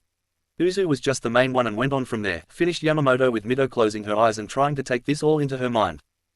I see. So not only were we betrayed by Konoha, but they went so far as to remove our very existence from the history books. As if we never existed, whispered Mito while Yamamoto nodded. One of the reasons I was sent back. I had to prevent such a moment from happening. It was considered the main catalyst to the events that followed. I intend to use my time in this world to fix other moments in time. Sadly, I have to wait until these events are about to happen before I can even intervene, added Yamamoto with Mito nodding. I understand. Do what needs to be done, Yamamoto-sama. The future of our clan and ultimately the world itself is in your hands, said Mito calmly while Yamamoto smirked at her. It wouldn't be the first time. I just need to live long enough to ensure my successor of sorts is born to continue on my work after I'm gone, replied Yamamoto before leaving the room. Konoha streets days later. Kushina puffed out her cheeks as she was being escorted to the academy by Yamamoto due to Tsunade being out on a mission with Jiraiya and Orochimaru. The Uzumaki girl didn't mind Yamamoto escorting her, but the fact was she preferred her cousin Tsunade to him. Tsunade was a strong beautiful woman who could crush anyone who crossed her with a single punch. As for old man Yamamoto, he was, well, old. Why do you have to walk with me to the academy, old man Yama? Asked Kushina with Yamamoto sighing at her childish nature. Looking back, he clearly inherited it from his other lifetime. Because you are one of 3 Uzumaki clan members here in Konoha. It is my duty to ensure you are watched over until strong enough to walk to the academy on your own, explained Yamamoto while he glanced around when walking and noticed some of the people were glaring at him discreetly. No doubt for being considered island foreigners, from a clan outside of Konoha and not ironically enough for being Jinchuriki. At least not yet anyway. Fortunately, Kushina did not seem to notice since she was busy puffing out her cheeks and staring up at him over his words. I'm not weak, I'm plenty strong, protested Kushina childishly, which made Yamamoto chuckle a little despite everything. I'm sure you are Kushina, but you are also still just a child. You still have to continue to learn until the time is right where you will become an adult, explained Yamamoto with Kushina growling and let out a huff at his explanation. Fine, I just hope my class is filled with strong people. That way, when I beat them all up, I'll be considered the strongest in my class. Declared Kushina passionately with fire in her eyes. I'm sure you will do just that, Kushina. Just be sure not to ostracize yourself when in the classroom. Making friends and comrades is crucial while learning at the academy, said Yamamoto with Kushina nodding. I know, old man Yama. But it won't be the same as back home, replied Kushina sadly with Yamamoto letting out another chuckle. Do not worry, Kushina. We can visit Uzu in the future when time permits. I have already spoken Mito and Tsunade about that. They also agree it would be beneficial to head back to Uzu so you can continue to learn from our clan and to keep the bonds there still alive, replied Yamamoto before stopping at the front of the academy gates and saw children were heading inside. It feels weird being here. It's so different from Uzu. I'm not sure I will ever get used to it, whispered Kushina with a hint of worry while Yamamoto kneeled and put a hand on her shoulder. I know what you mean, Kushina. Believe me when I say I do understand. You have left one home for another. You are unsure and afraid of this sudden change. It's natural. Just do not forget your heritage and where you come from. Do not forget your clan and the knowledge that we love you dearly. Mito, Garp, myself, and even Tsunade, since she has our blood running through her veins. We are family. The Uzumaki clan is your family now and forever. You are our pride and joy. This is your time to show everyone why that is the case, said Yamamoto, with Kushina crying a little and hugged him for his kind and caring words. Words she needed to hear. See you after school, old man Yama, whispered Kushina before she kissed his cheek and ran off with a renewed fire in her eyes. You did a wonderful thing for her, Yamamoto-sama, remarked a voice behind the old Uzumaki. What are you doing here, Hiruzen? Shouldn't you be doing paperwork instead of spying on Kushina? Questioned Yamamoto in a cold tone. I'm the Hokage of Konoha. I can go where I please in my village, countered Hiruzen calmly, though he was displeased Yamamoto spoke to Kushina since his plan involved him doing that in a way to keep the girl loyal to Konoha. Almost anywhere you please. Clan homes are their own sovereignty, said Yamamoto, with Hiruzen frowning since he was right. Only to a point. If the clan's actions are deemed a threat to the life of the village overall, I can intervene when needed and make decisions which benefits everyone as a whole, replied Hiruzen while Yamamoto frowned. If that were true, the Hyuga clan wouldn't be a divided home, countered Yamamoto and sensed Hiruzen's flinch. That's a separate issue, replied Hiruzen while Yamamoto scoffed. And how is it a separate issue? If someone from the clan went rogue, they could easily overpower the branch family, or teach others how to disable the branch family of the clan using the cage bird seal on their foreheads. Don't bother denying it, you know what I am speaking about is true, said Yamamoto, with Hiruzen frowning since he did know and didn't like others telling him what to do. The Hyuga clan is loyal to Konoha. None of their members would dare betray it for any reason, countered Hiruzen while Yamamoto turned to look at him with cold eyes. So long as the Hokage doesn't try to remove the cage bird seal and propose a new one be made that everyone in the clan can wear with pride over that of shame, Yamamoto shot back. Be careful what you say, Yamamoto-sama. You will make more enemies here in Konoha than you can put down, warned Hiruzen while Yamamoto seemed completely unafraid by the hidden threat.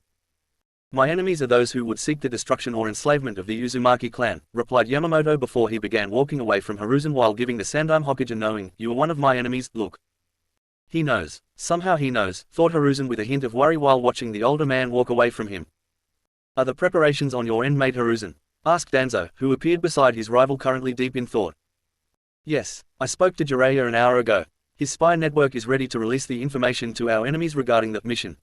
It can't be traced back to us, answered Hiruzen after a second to remember what Danzo was referring to about the one mission he was interested in. Good, I have seen to it that Orochimaru will be in the village during that time for our given timetable. Provided our intended target is in place and all things are still kept on schedule, said Danzo in a cold tone. He will be Danzo. Him and his entire team are going to kill. For the good of Konoha naturally. Still, Tsunade will be upset over the loss, replied Hiruzen while Danzo scoffed at him. Senju or not, the boy is a tool just like Tsunade. All must be sacrificed for the good of Konoha, remarked Danzo while mentally adding, except myself, in that sentence. Careful Danzo, I might send you on an important mission where you don't come back, said Hiruzen while Danzo scowled further. Unlikely Hiruzen, like you, I am a tool handler. A weapon user. We are immune from such things. We use, mold, and break tools or weapons how we see fit. Everyone around us are expendable assets for the greater good. The only difference between us, my friend, is I can admit my feelings on the matter, countered Danzo while Hiruzen turned to look at him. Unlike you Danzo, I at least try to show some form of respect to those who I have sent to their deaths. You do not. That is why I am the Hokage and you are not. Hiruzen shot back with Danzo snarling a bit at him. I still say Tobirama chose poorly, remarked Danzo while Hiruzen smirked. Considering it was the three of us that day, I think your opinion on the matter is rather biased, countered Hiruzen before walking away. With Yamamoto 1 week later. Yamamoto was sitting in a local bar, drinking some soothing tea when he saw the boy enter with his team. He could actually see why Tsunade thought his old self looked like her little brother. The similarities were indeed so close you would think the boy and one Uzumaki Naruto were actually brothers if they were both together in the same room around the same age. Senju Nawaki had the same shapely face Uzumaki Naruto had at that age and even the same personality when he was with his team from what Yamamoto saw during his observations of the boy. The old man actually thought for a moment his future self had actually been born ahead of schedule but shut that thought down soon after. He also realized this was indeed a very rare and golden opportunity for him to stick it once more to Hiruzen along with the other higher-ups supporting the Hokage's less than favorable actions. It was clear to the old-looking Uzumaki ever since learning the truth about how his clan fell the first time around that the Sandaime had done other things following it that were morally unethical. The Uzumaki clan's demise was just the main one that started a long line of dominoes falling down one after the other that allowed Konoha and Konoha alone or rather the higher-up within it to benefit from such actions while everyone else got the shaft. Over time, Hiruzen did things where he, Danzo, Koharu, and Homura benefited while others lower got the shaft. namely Jiraiya and Orochimaru, with the former being too damn loyal to fight back and the other going rogue to plot revenge under the disguise of his mentor discovering the unethical experiments he hypocritically supported. At this moment, Yamamoto knew Senju Naoki's death was the next domino Hiruzen was trying to knock down. Yamamoto had learned all about the boy's death when he was a full-grown Uzumaki Naruto, and how Naoki was killed the day after his birthday. A birthday Yamamoto knew was yesterday because he had been there to give the boy a beginner's guide book on Fuinjutsu and saw Tsunade give the boy the cursed necklace. The very same one Tsunade believed was responsible in the future for the boy's death, along with her future lover Dan, after she had given it to the man. Yamamoto made a mental note to intervene when that happened too. "I can't believe I have to go out on a mission later today. I just turned 12 yesterday," exclaimed Naoki after his friends left and saw down in front of Yamamoto to air his own grievance on the issue. "I know, it was the same for me too on several occasions when I was young lad.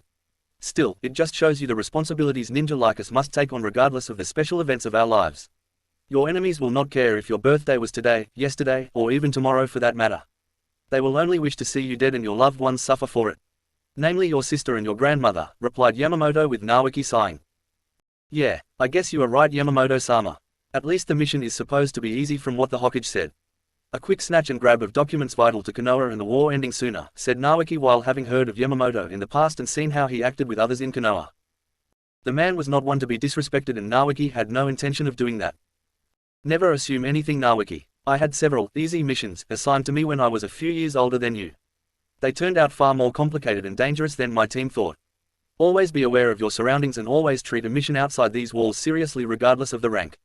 Your C-rank mission can easily turn into an A if not S-rank mission. Especially during times of war," explained Yamamoto before flicking the boy in the forehead with his index and middle finger. "Ow, okay, I get it, no need to be mean old man Yama," whined Naoki with Yamamoto smirking at him.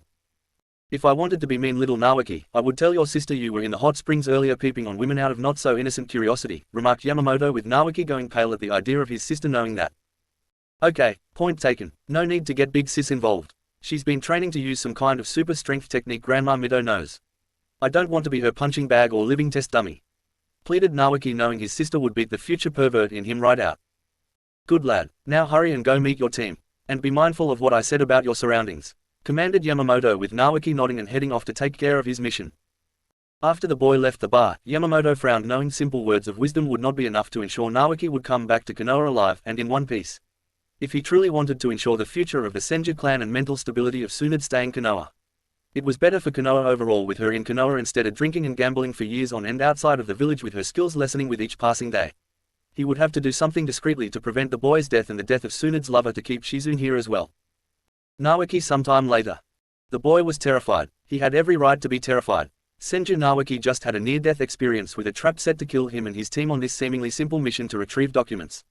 First, the documents themselves aren't even real, but fake. Second, his team is ambushed by 7 Iwanin intent on thinning out the Senju bloodline. And finally third, Naoki was barely able to escape the explosive trap meant for them should things get that far. Had he not listened to Yamamoto's advice, Naoki knew he would be dead right now and unable to be recognized except with the necklace Tsunade gave him. But his luck and the luck of his team won out. Even more so when all 7 Iwanin had been struck down soon after the surprise appearance of Uzumaki Yamamoto. The old man had his sword already drawn and without hesitation or mercy, he killed his enemies like they were nothing and sheathed his weapon before giving Naoki a once-over. Before smashing the boy into the ground with his fist. "Didn't you listen to what I said earlier? Honestly, if I had been 1 minute late getting here, you would be dead. Or maybe severely injured with a near-to-fatal injury.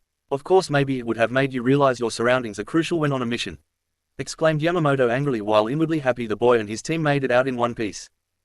A little banged up, but still alive with fully functioning limbs and other body parts. "Ow, we did, that trap back there would have killed us if I wasn't paying attention to my surroundings.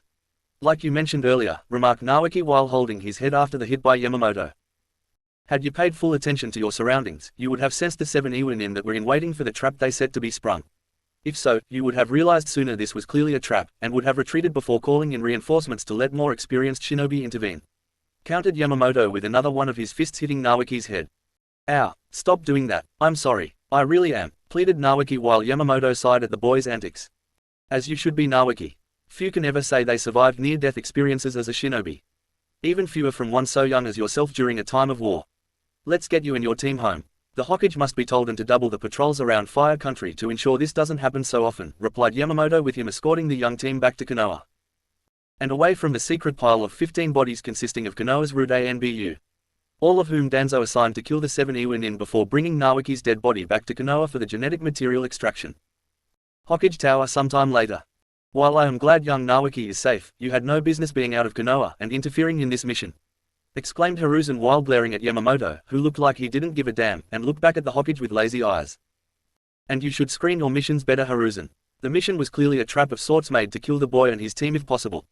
The Senju clan bloodline cannot in any way afford to be thinned out any further in this time of war, replied Yamamoto in a semi-lecturing tone. And how do you figure that? Asked Hiruzen with his frown turning into a scowl. The 7 Iwanin who set it up made to strike Naoki first. The use of the explosive trap was designed to kill the one among Naoki's team who took point. Namely him. No one else was attacked by those Iwanin more than Naoki was during the ambush.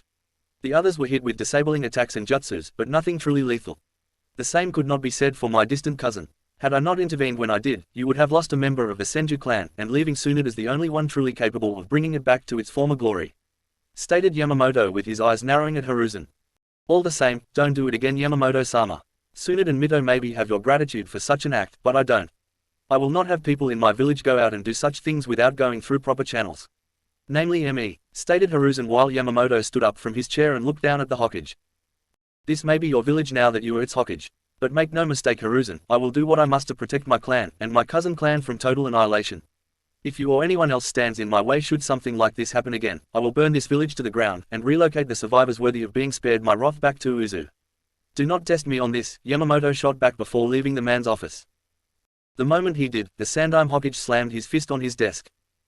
Damn him, he ruined everything. Orochimaru doesn't have the genetic material needed to begin his experiments in transferring strong bloodlines to others who don't have them. I suppose I could have one of the doctors at the hospital get some of it from him or even Tsunade if with it desperate. But they will need an excuse for such an extraction, and Orochimaru isn't one to be denied for long. Especially when something stands between him and his goals to further scientific progress, thought Hiruzen while hoping his former student would get the result they were all hoping for and thus pass on the Senju's ever infamous as well as rare Mokuden bloodline. Namely to Hiruzen himself should the results show promise. It was no secret human beings can be envious and jealous of other human beings who wield incredible power. Even if that power was one of genetic design and not one forged from hard work. Such people made other people feel jealous. Hiruzen was no exception to this, as he was jealous of Hashirama, and even Tobirama to some extent in the mastery of their elements. More so with Hashirama than Tobirama, since the former could do what no others even within the Senju clan were able to do. The Mokuden, the very ability to summon trees and wood-based jutsus, not to mention the subduing of the Biju with ease. Kami, it was practically screaming at Hiruzen to take, and call his own. The power to control other forms of power. To be like a god. Hiruzen wanted it, he really wanted it. Hence why Orochimaru was put in charge of that secret project. If anyone could figure it out and get results, it would be his prodigal student. Tsunade would never consent to such a thing due to her family being secretly used for it. Not to mention she was going into the medical field over the scientific one. And while the two occasionally intertwined on some level, Hiruzen knew that Tsunade would not go along with such an idea. Even from a medical standpoint, due to the ethics involved with most people dying painfully from the body rejecting the bloodlines inserted into them. Jiraiya couldn't do it simply because that wasn't the man's field of expertise, and Spy Master was more into peeping on beautiful women in the hot springs for his research than finding ways to transfer bloodlines over to others. Not to mention the man had the attention span of a fish. The moment a woman with a nice figure walked into the room, and Hiruzen knew Jiraiya would practically demand an all-female staff to help him if he was remotely interested in such things. My root team I sent to retrieve the Senju brat's body were killed, commented Danzo from the shadows with a frown on his face. He's onto us. I don't know how, but Yamamoto is onto us, replied Hiruzen with a frown on his face. We should remove him immediately. He's a threat to Konoha and our future prosperity, said Danzo firmly with conviction in his voice. Agreed, but not now, not until after Kushina has the Kyuubi transferred into her. Any sooner and we risk all three leaving for Uzu and the Uzumaki clan closing itself off with the most powerful of all the Biju in their village, replied Hiruzen while Danzo scowled, knowing full well the Hokage was right. I have been having some rude ANBU watching him since he arrived here in Konoha to oversee things regarding the transfer from Mido to Kushina. So far, he hasn't met with anyone privy to our plans for being the dominate power among the 5 shinobi villages, said Danzo while Hiruzen frowned. And yet he knew about our plan for having Naoki killed. That the mission the boy was sent on was in fact a trap. One we allowed to unfold and secretly help along, commented Hiruzen while Danzo was puzzled by this too. A puzzle to be sure, added Danzo with Hiruzen not liking this one bit. Just keep an eye on Yamamoto for the time being, Danzo. The real issue with getting the genetic materials from our prime candidate is only a minor setback at most in this case. We can always spring another trap on Naruto in the future or use another discreet means of getting what we want from him. It won't be easy, but the things we want in life are, for the most part, usually hard to obtain, commanded Hiruzen while Danzo nodded and left via the shadows of the room. Uzumaki Mito's room. You saved my grandson. Thank you Yamamoto-sama. I don't think I could take such a loss at this point in my life, remarked Mito while Yamamoto nodded since he knew she loved her grandchildren and wanted to see them reach their full potential. It was an honor Mito-sama. The boy has spirit and should be allowed to grow as such with it intact in the years to come, replied Yamamoto before his demeanor became more serious. And yet that is not everything you wish to tell me regarding this matter, added Mito in a serious tone since she sensed his emotions become more negative. I encountered poisonous roots lying in wait Mito-sama.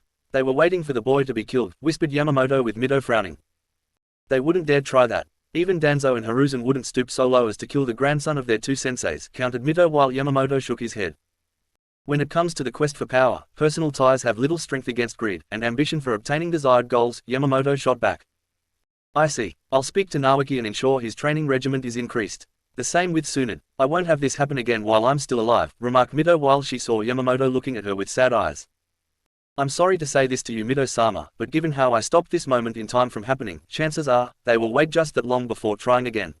My only advice to you is to keep on living. The longer you live, the greater the chance of Naruto and Tsunade getting strong enough to hold off against such an attempt in the future, said Yamamoto with Mito nodding.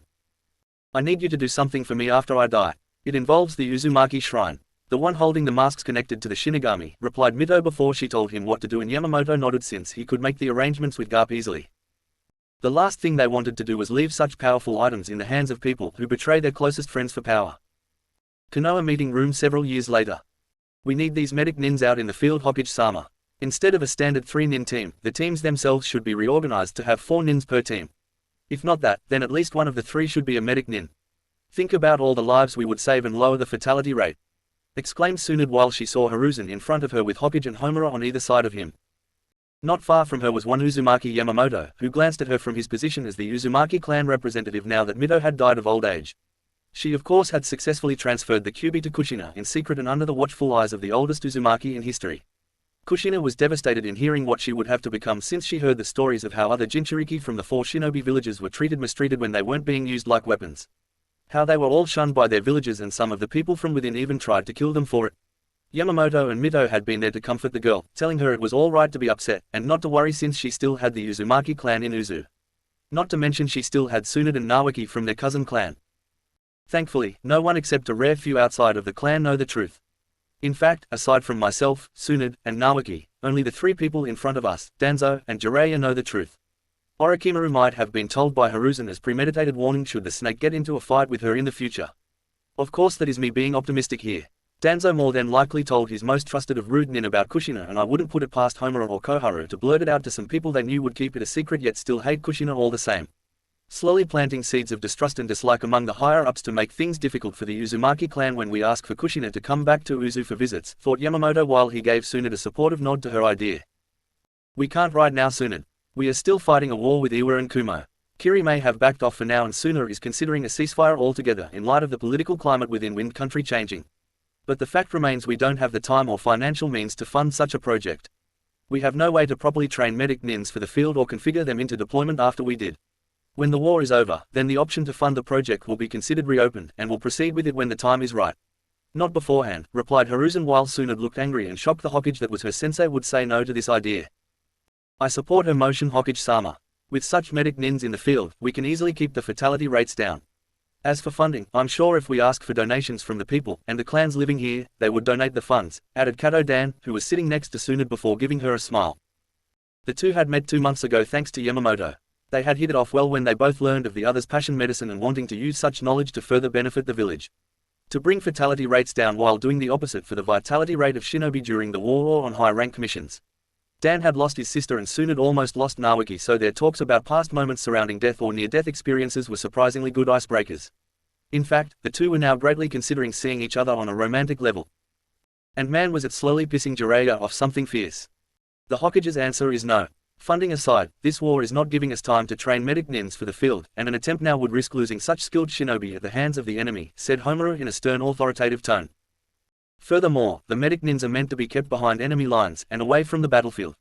If they were caught or captured, the enemy village could ultimately try to get key pieces of information out of them by torture and interrogation. They will become the weak link in the team and thus the plan itself to involve them in shinobi teams is a flawed one, stated Koharu while Tsunade grit her teeth in anger while the meeting soon ended and everyone was leaving. Bastards. They see this more in terms of face value in the short term over the long one. If medic nins are well trained, they wouldn't be the weak link. They just don't want to take the time and effort to make this program a reality. Stated Tsunade angrily while the man beside her known as Kato Dan smiled at the woman. I agree with you Tsunade. It is unfair that the Hokage and his advisors shot down your idea for adding a medic nin to shinobi teams. I bet Kumo and Iwa would be throwing a small party if they found out about the Hokage's foolishness, said Dan while joking at the end. I'll petition my idea again and again until Sensei finally sees things my way, whispered Tsunade while Yamamoto walked over to them. Your former sensei is a stubborn man Tsunade. Do not be surprised if he keeps saying no even after the end of the war. To him and the others, such an idea requires a great deal of time and money. All of which Konoha does not want to waste on what they consider to be wasteful ideas, remarked Yamamoto with Tsunade grumbling. I bet Sensei would have taken my idea into account if Orochimaru was in that room and the one who proposed it to him, remarked Tsunade angrily knowing Orochimaru pushed for a lot of top secret and also expensive projects through with Hiruzen listening to all of them with interest.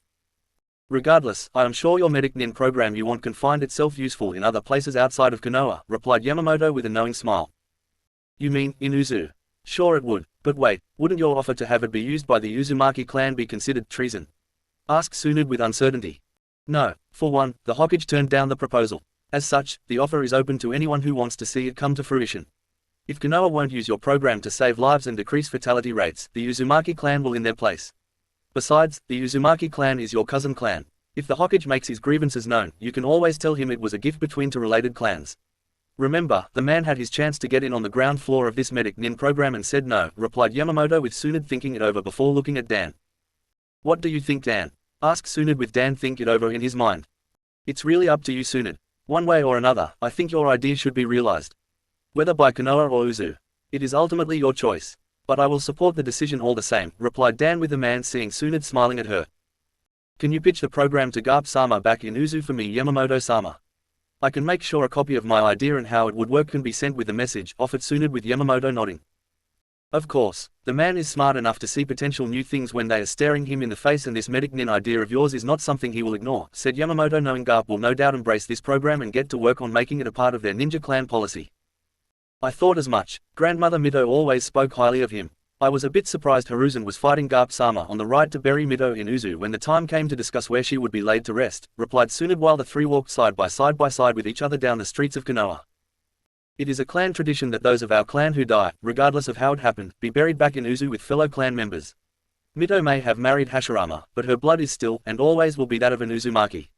Hiruzen had no right to deny my clan Mito's body, remarked Yamamoto while having been there during that meeting with Hiruzen and Garp while making sure the Hokage didn't know the exact route the angry Uzumaki clan head would be going down when heading for Konoha. And it was a good thing too since it seemed to be quite a bit of hostile activity in the area during that week when Garp was supposed to arrive in Konoha. Coincidence? Not to the Uzumaki clan it wasn't. Garp had called for a meeting with Hiruzen in a letter about him coming to see the Hokage and getting Mito's body to be buried in Uzu. The Uzumaki clan head gave Hiruzen a timetable of when he was going to arrive in Konoha and claim Mito's body regardless of what the Hokage wanted to the contrary. And lo and behold, two ANBU teams from Iwa were reported on several major routes that connected to Konoha and Uzu, and Kumo was reported to have had 3 ANBU teams covering the others. With one of the ANBU teams from Kumo encountering Garp, his ANBU, and Yamamoto himself went on his mission to assist in the escorting. It was clear to them when they arrived in Konoha that Hiruzen was surprised to see they made it to Konoha. Clearly he along with his shinobi advisors did not expect any of the Uzumaki clan members to make to the village in one piece, if at all alive. In fact, you did not need the Uzumaki clan's sensor ability regarding emotions to know the Hokage along with his advisors were upset at the attempt on their lives being a total failure. It was really straining the relationship between the two villages something fierce. I know, part of me wishes she could have been buried here, but I respect clan traditions, and this is one I know my grandfather would want honored. He adored grandmother so much before he died from what I recall. A hopeless romantic idiot from what great-uncle Tobarama called him, said Tsunade with a smile on her face. He earned his right to marry her. Especially, after the beating I gave Hashirama the day he asked for Mito's hand in marriage and was willing to do just about anything to marry her. The brat had balls to say that to me, remarked Yamamoto since the Shinigami had given him the memories of the previous Uzumaki Yamamoto before him. All done to ensure his own cover as the man wouldn't be blown if asked something only the real Yamamoto would know. Yeah I know, grandfather did mention the fight to me one time. From what I heard from great-uncle Tobarama who witnessed it, you beat him almost within an inch of his life and threatened to kill him if he didn't submit. When he refused, it was only then did you give grandfather your blessing. Why? Questioned Tsunade, since she never did find out why Yamamoto gave his blessing when her grandfather had clearly lost the fight. Because Hashirama refused to stay down no matter how bloody I beat him. I saw it in his eyes at the end. He had heart, courage, and conviction surrounding his love for Mito. Your grandfather was willing to die for Mito, even if it meant never marrying her if I had landed that final blow. I saw a man willing to stare into the face of death for a member of our clan. That in itself made him worthy. A lesser man or anyone else who claimed to have loved her would have just submitted and given up the fight. Hashirama proved his worth that day. Anyone who lays down and submits to the enemy when the ones they love are on the line in some shape or form are not worthy in my eyes. If you want to be with the person you love, you got to fight for them with all of your power. Win or lose, replied Yamamoto while thinking back to his days as Uzumaki Naruto and of a certain Hyuga girl who fought for him when pain attacked. Thinking of the man, who was no doubt a child living again among his fellow kin in Uzu, made the old Uzumaki think about the other two orphans of Am. Konan and Yahiko. Chances are those two were no doubt in need of help right about now, or at the very least would be in need of some help soon. He would pay a visit to where Am was located, or at least the area around Am, in order to find the two and bring them to Uzu. In his own previous life when in hiding, Uzumaki Naruto had traveled to Am to pay his respects to the three orphans who had gotten hurt so much during their childhood. While the layout around the outside of Am may be different now, Yamamoto was confident he could find Konan and Yahiko before they were lost to this war. His thoughts on the issue were interrupted when an ANBU appeared in front of the three of them and bowed respectfully. Yamamoto-sama, Tsunade-sama, your presence is requested by the Hokage at once, said the ANBU before he vanished. It must be serious to get the two of you involved, remarked Dan, since he knew the old Uzumaki in front of them was legend in his own right and Tsunade herself for her own experience as a shinobi. Clearly, I wonder what he wants, questioned Tsunade with Yamamoto shrugging. We will find out soon enough, replied Yamamoto before he walked toward the Hokage tower.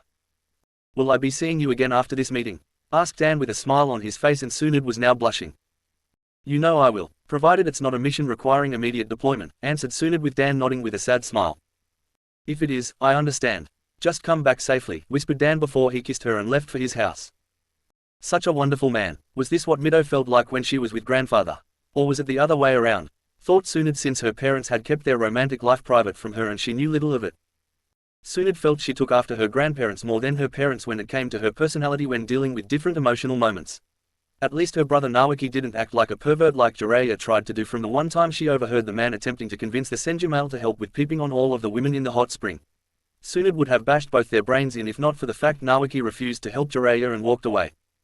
She was actually proud of her little brother for resisting, at least up until the point where Naoki basically said all he had to do was just imagine a hot woman of his choice being naked in the safety of his head. Apparently, nude women in your mind was safer to see than in real life outside, and not even angry women could take that away from him. He said it with such pride in his voice too. She almost didn't have the hearty resolve to beat the stuffing out of her little brother later that day on principle alone. Almost. In any case, she put those personal thoughts on the back burner of her mind, and entered the Hokage's office with Yamamoto to see the Sandaime Hokage. When they entered the Hokage's office, the two ninjas saw that Hiruzen, Orochimaru, Danzo, Jiraiya, Koharu, and Homaru there waiting for them. All of them were looking quite serious and knew this was something that required their attention. As much as Yamamoto hated Hiruzen and those inside the room, sans Tsunade right now, the Konoha he was fighting for needed him, and the people Uzumaki Naruto would one day call friends when born. What's the mission? Asked Tsunade while ignoring the glare Jiraiya aimed at her for a brief second, though Yamamoto made a mental note to smack the man around for it. You, Jiraiya, and Orochimaru are going to Am. There was small contingent of both Iwa and Kumo Nin have been spotted in the area thanks to Jiraiya's spy network. I suspect our enemies are trying to acquire favor with its leader Hanzo, the Salamander of Am. No doubt to have him aid in their cause to attack us from our rear flank. We need an alliance with Am in order to cause the opposite for our enemies. You three will go there to show Hanzo why you three are my students and Konoha's strength. If you impress him enough with your skills, I am confident he will side with us over Kumo, or Iwa for that matter, said Hiruzen while Yamamoto narrowed his eyes.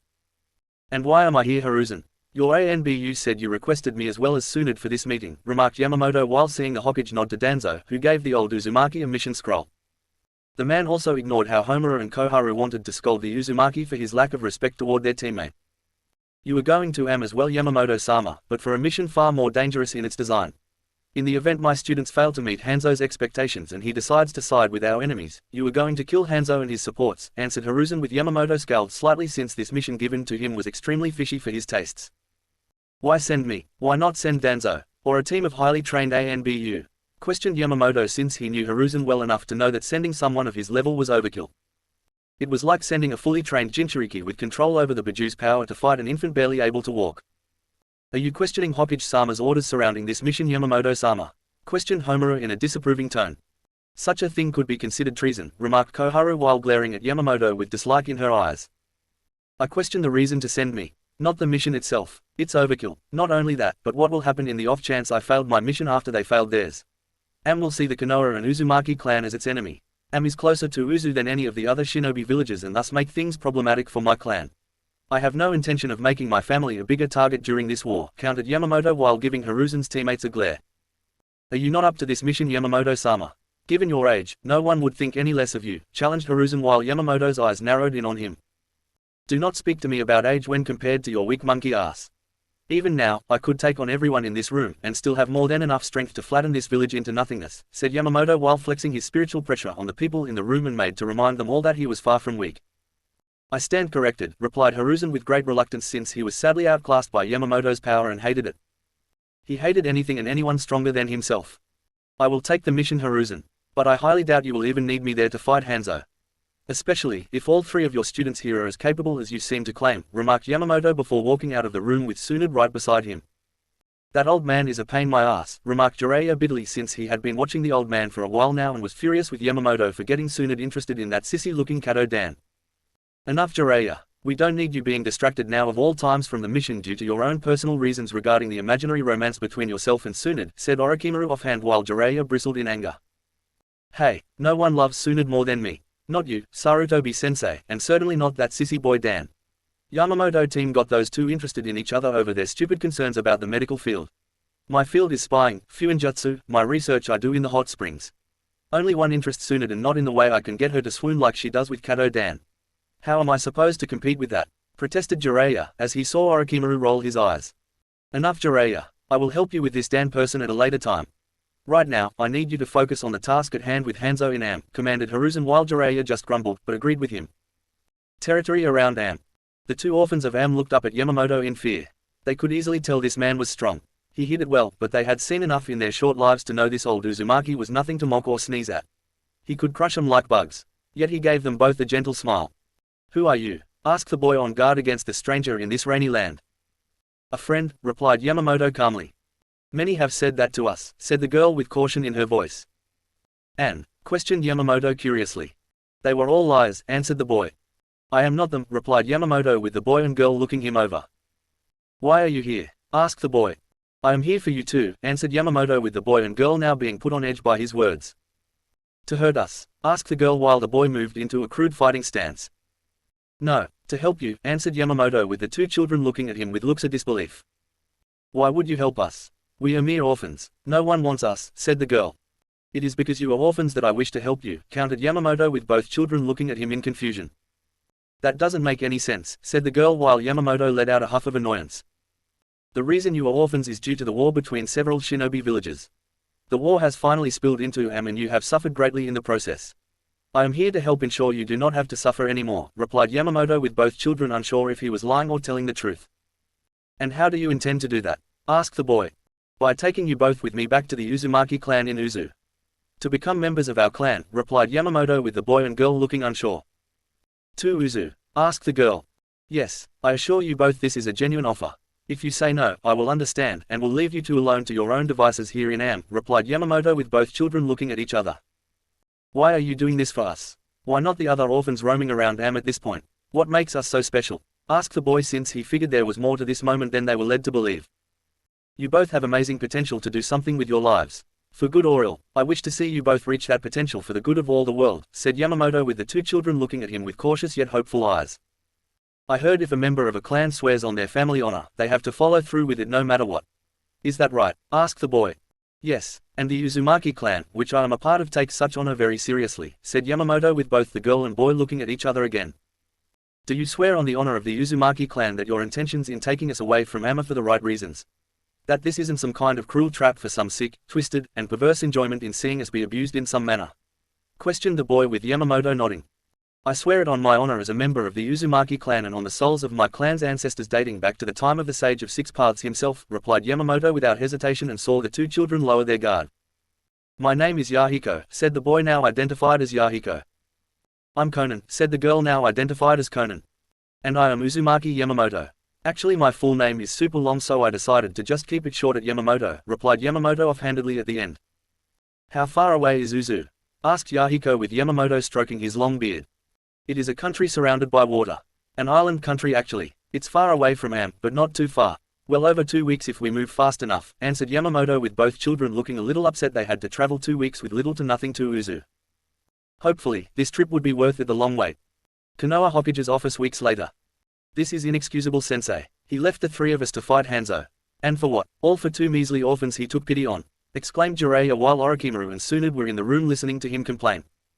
I too must admit sensei, Yamamoto's action in abandoning us during the mission is most disheartening. This cannot go unpunished, added Orochimaru, though he only added to Jiraiya's defense simply out of his pride being deflated after the defeat he suffered at the hands of Hanzo.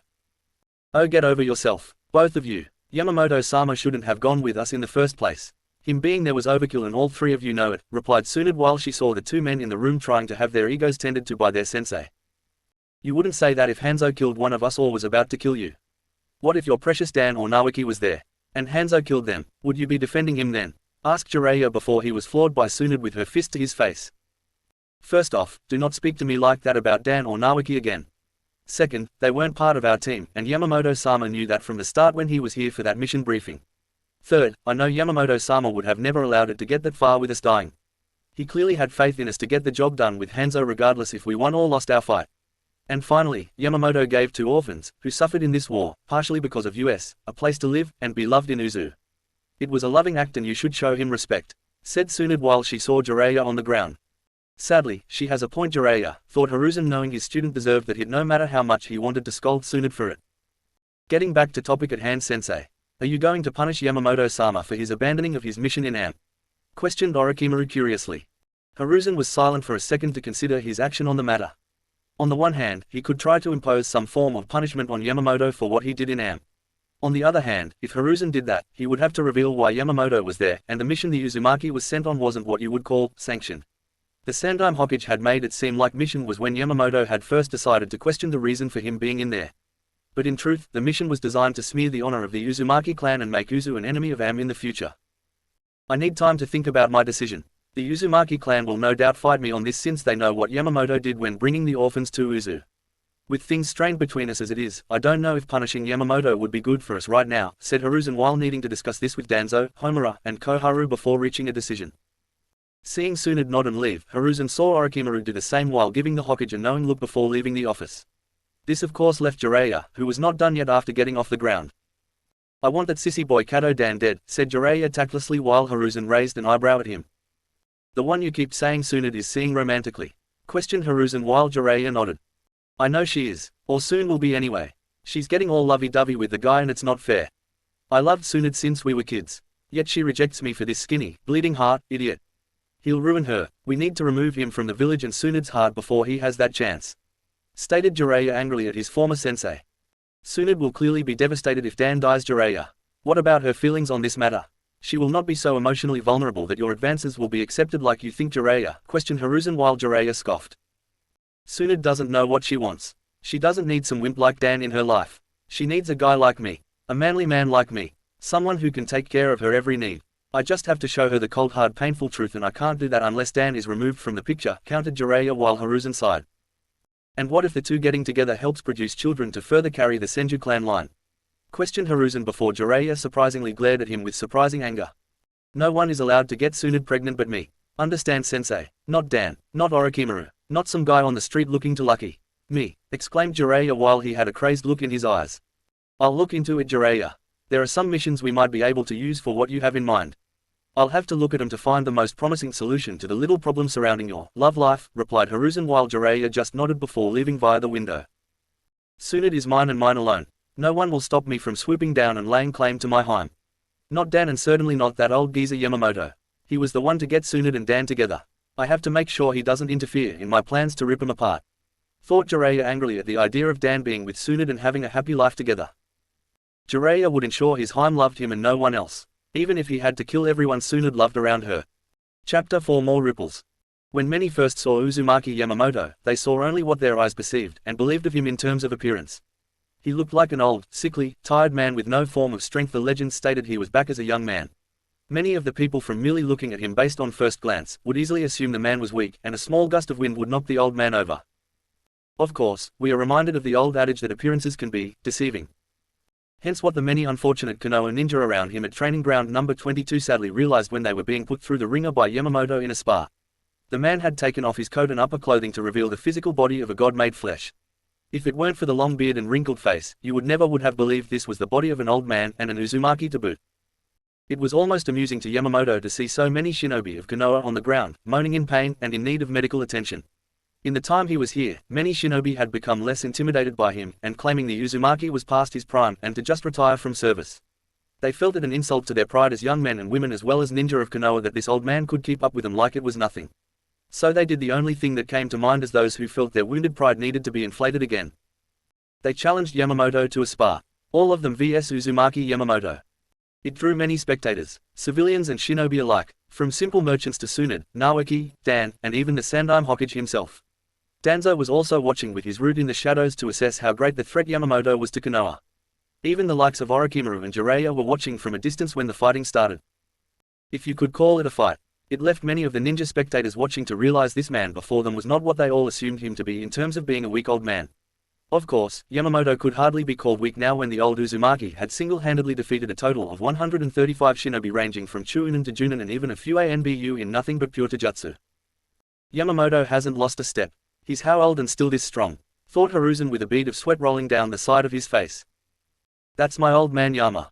Kicking ass and taking names, exclaimed Kushina beside Tsunade and giving a victory sign at Jiraiya, who grumbled at her and reluctantly gave the woman a large roll of money. Tsunade would have chimed in on the bet, but Naoki reminded her that every time she bet on something or someone, she always loses. It earned him a lump on the head via her fist, but in the end Naoki knew it was totally worth it. Especially when seeing a red-faced Tsunade glaring at Dan when the man snickered at the truth and had to defend himself from the angry woman when she heard it. The strength behind Uzumaki genetics is most impressive. If only everyone were able to share in such a bloodline trait, remarked Orochimaru with a hint of interest in his voice that beneath the layer of minor interest was a much deeper amount of greater interest. For years, his sensei had told him the Senju bloodline was the superior bloodline when compared to the Uchiha clan since both were descended from the Sage of Sixth Paths. Each having the claim from one clan being descended from the eldest son of the sage and the other was descended from the youngest. So the mere richness of each bloodline with their unique abilities was considered to be a grand treasure to be coveted, defended, and protected at all costs. And for the longest time, Orochimaru believed his sensei to be right. At least until today when seeing one Uzumaki Yamamoto, the oldest Uzumaki on known record, smashing through men far younger and in their prime no less. Yamamoto was well over 100 years old, had been around since the time of the warring clans area before Hashirama and Madara ended the feud between their clans to form Konoha. It was almost hard for someone with Orochimaru's ingenious mind to comprehend the idea of this old man besting those younger and thus in theory by the natural order of things supposed to be stronger individuals.